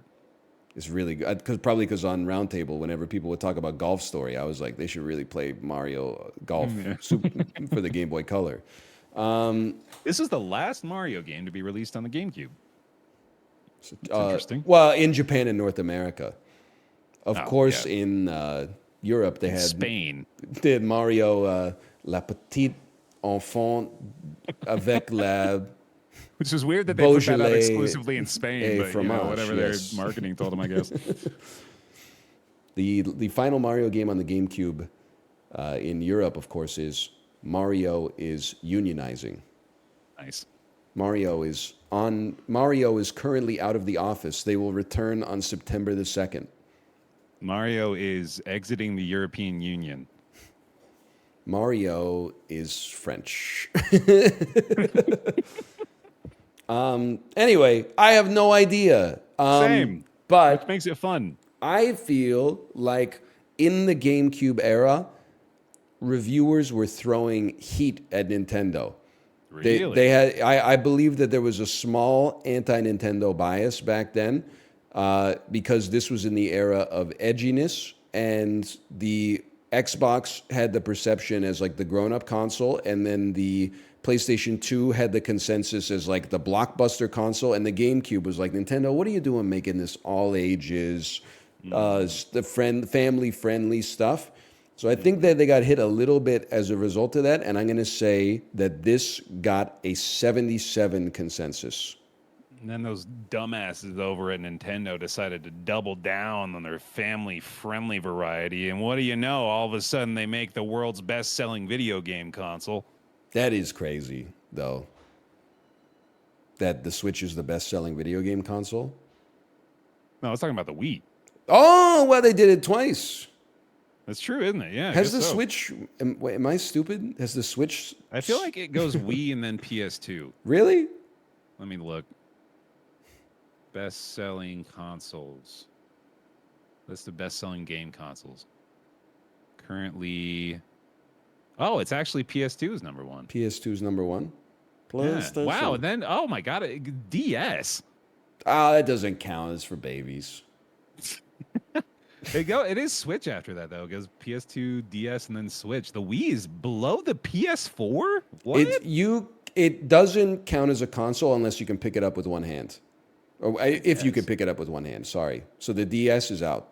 That's still wild to me that PlayStation has 3 consoles that sold more than the Wii. I thought the Wii was like far and away. I thought that was like the Tetris of units moved. That's crazy, dude. Yeah, it's only sold 100 million compared to the PS2's 155. Where's the Switch compared to the Switch is at 144. 144? Or sorry, 132. 132 million units sold That's for the crazy, bro. Switch. Yeah, that's nutty. GameCube, meanwhile, 21.74 million That's units. embarrassing. Yeah. I'm going to go with, oh, sorry, you guessed it. I said Right? 77, yeah. You said 77, okay. Oh boy, that puts me in an awkward spot again. I think I'm gonna go with like a. You know what? Let's take a chance on this one too. I'm gonna go with an 83. 83, okay. I'm gonna go ahead and take a stab at critics loving this one for some reason. Super Mario Strikers on the GameCube. You son of a bitch. 76, huh? There was nothing to be done. Super Mario Strikers, a 76 Metascore. Yeah. Dude, I'm Right loving there, this old school trailer from GameSpot too. I guess it's not a trailer; it's probably a review. Look at You've gotten, this. I think you've gotten 4 now, 1 point away, and I feel like you got 1 dead on too. I guarantee that, I don't know if you have this video playing in the background, but I guarantee it's like Nintendo has returned with another crack. Following the success of Mario Tennis on the N64, they take their crack at the pitch in the game of football with Super Mario Strikers. Yeah, no, you're straight up narrating. One moment, please.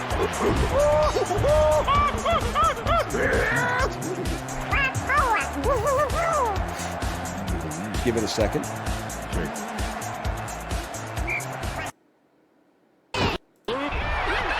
Nope, there's no narration at all. Wow, it's just a 1 minute clip from GameSpot. Yep. Huh. All right. This is so funny too. You know that GameSpot is a different era, okay? They Yeah. probably had like 3 people on staff, and their job was to like get files from game developers and publishers, open it, put their watermark in like the bottom corner, even though they didn't make it at all, and then upload it to their website with the watermark on it, like Yep. as if they made the screenshot. Like what? Why were we doing this? It was definitely a different era. You worried? What do you mean you're worried about someone stealing like your screenshot, bro? You didn't make Mario Strikers. Like, what are you doing? There were like multiple large channels dedicated to almost entirely that style of content, which was wild to me. Dude, my kid, so she has an iPad. Her favorite thing to watch right now is Mario Party gameplay, but it's just the computer playing against itself. And then the dude running the channel has like modded in these jank ass like Kermit the Frog avatars and like Cookie Monster and stuff like that, and like Mickey It's Mouse. like the Mugen of Mario. It is. It's like, kind of like salty bets for her. Like Yeah. they're so busted. Like Kermit the Frog's arms are like 8 times longer than his body. It's like Oh, dude, I'm not gonna lie. I haven't watched plenty of Salty Bet. I can kind of get down with that. Like, it that's makes probably sense. Entertaining as shit. And I'm like, in terms of content, like that a 3-year-old could be watching. Like, Yeah. it's basically just sports. Like, Right, It's exactly. not like it's rotting their brain. But what pisses me off is that you can see like the channel stats. Some of these channels have like 8 million subscribers, and I'm like, Yeah. you motherfuckers. You know, Dude, the fucking Skibbity Toilet guy has got like 1 billion views a month or something like that. Like, it's that ain't insane. nothing. He deserves. He's an artist. Oh yeah, no, like those videos are unironically pretty good. Okay, I It's don't know an if I go entertaining that arc. far. No. Listen, there is some production value to the most recent episodes of Skibbity Toilet. I stand firmly, proudly on that hill. Man. That's straight up. Did I tell you that on Halloween, some kids came to our house dressed as cameraman from Skibbity Toilet? That's great. And love that. I went, oh, you're cameraman. And they were like, whoa, Do you know No, what that 'cause is? You were aware, yeah. Yeah. You just got bumped up a few cool points for sure. They were like, you know what that is? And I was like, yeah, of Uh-huh. course. It's Skibbity Toilet. And they were like, wow. I love that. And then my wife was Okay. like, what's Skibbity Toilet? And I was like, don't look it up. Oh, brother. Don't look it up. I got one last little wild card here for you for what I think will be our final game of the day. Okay. Let's go ready. with Mike Bithel's Volume. Okay. Volume. Mm-hmm. A Volume. stealth and indie game by Game. Mike Bithell Games, released in August 2015. You played this, right? Yes. Yeah. Volume. Let me think about this. Volume. Kind of. I don't mean this to be derogatory, but it is kind of a forgettable game. Like, it was. It had Andy Serkis in it. I remember that. It was like. I don't think I would have played this were it not for the fact that Mike Bithell made it. You know what I mean? Yeah, yeah. I played so Bithell Games, they made the John Wick Hex game. Which Oh, was yeah. that was like a cool sort of like turn-based Hotline Miami. Ever since Right. then they've been focused on I think at least like these futuristic like visual novels almost like narrative games.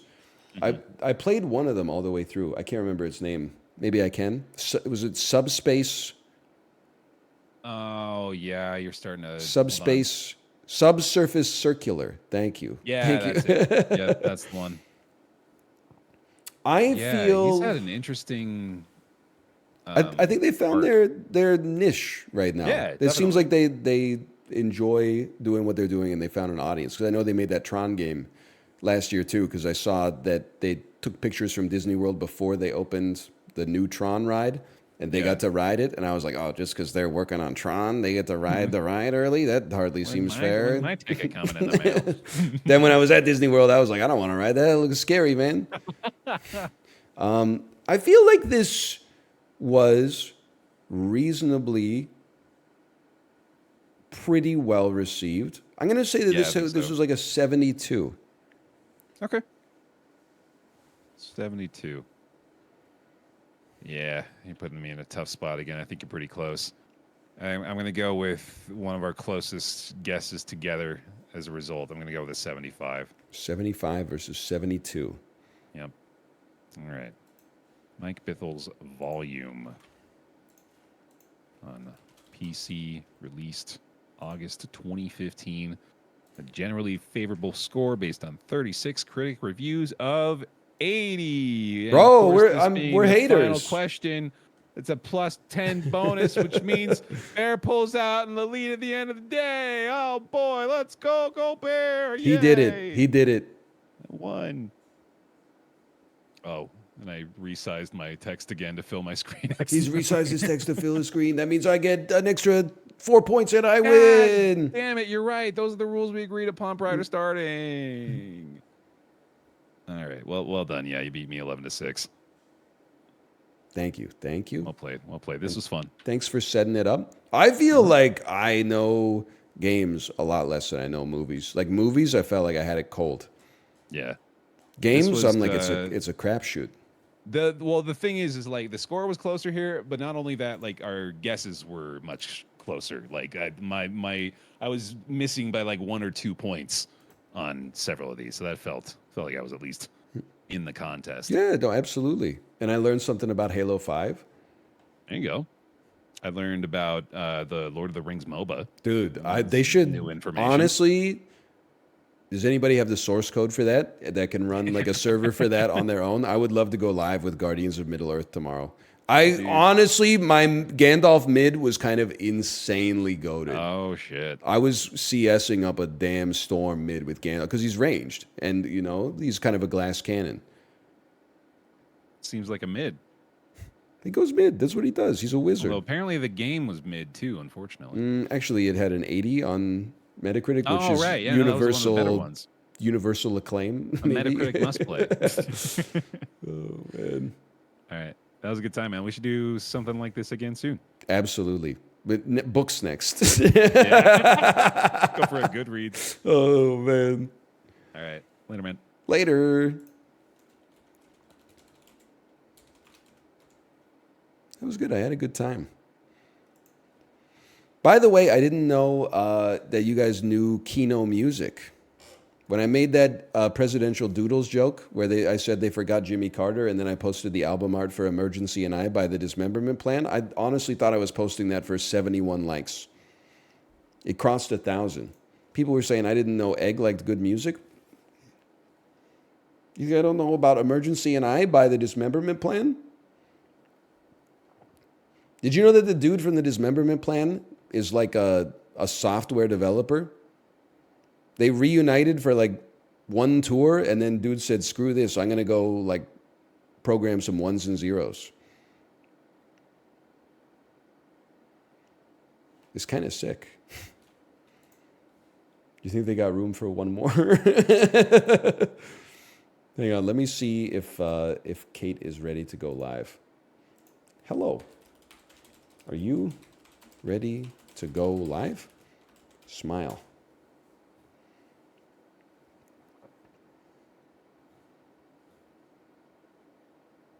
Do you remember your programming era? Of course I do. I talked about it a lot during Islands of Insight. Were it not for my associate's diploma in software development, I would be even worse at puzzles. At least when I tried to solve puzzles before... Oh, hang on, no problem. When I tried to solve puzzles pre-programming, I basically could only look at the puzzle and be like, what do I do? I couldn't build an algorithm for how to solve a puzzle. I would just be moving pieces around and be like, am I closer or further away? Am I closer or further away? Am I closer? Am I closer or further away? Am I closer? Like, it was a horrible way to do puzzles. Now, at least, I can be like, I'm doing this stupidly. The steps of the puzzle are this, and then I do them wrong. But anyway.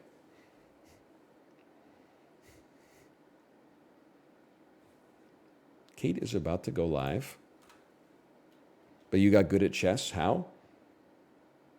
You just memorize the good moves. No disrespect, Magnus Carlsen. It's also pretty easy to be... This is not a boomer take. It's actually the opposite. I have like sympathy for the younger generation.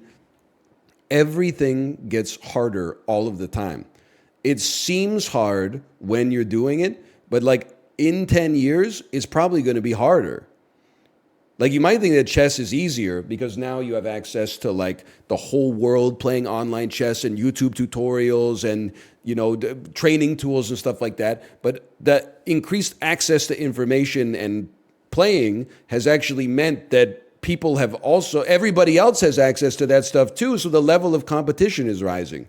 Like most of the fact that I was good at chess was 2000 to 2004. Like other kids in my demo didn't know what the fuck they were doing. Like you would play the best kid at like a rival elementary school and they would still be trying to do like scholar's mate on you and you'd be hitting them with like the Najdorf variation of the Sicilian defense. They like didn't know what to do. Like you basically knew that you won the game by the time it was like move 4. Occasionally you'd run the Najdorf and then some dude would hit you with the Alapin and you'd be like, oh shit, I'm cooked. He's better than I am. But the thing, you might be like, yeah, that's true. It's hard now. But the thing is, when I was doing it, it was as hard as it had ever been. It's only easy in hindsight. When I was doing it in 2002, everybody was probably like, oh, you should have started in 1982. Nobody even knew how the pieces moved. And it's never going to be easier than it is right now. You might be like, it's hard as fuck now. Yeah, but in 10 years, it's probably going to be even harder. Everyone's going to have like a digital Levi Rossman on their Apple Vision Pro that's like, you sure about that one? You sure you want to touch that piece?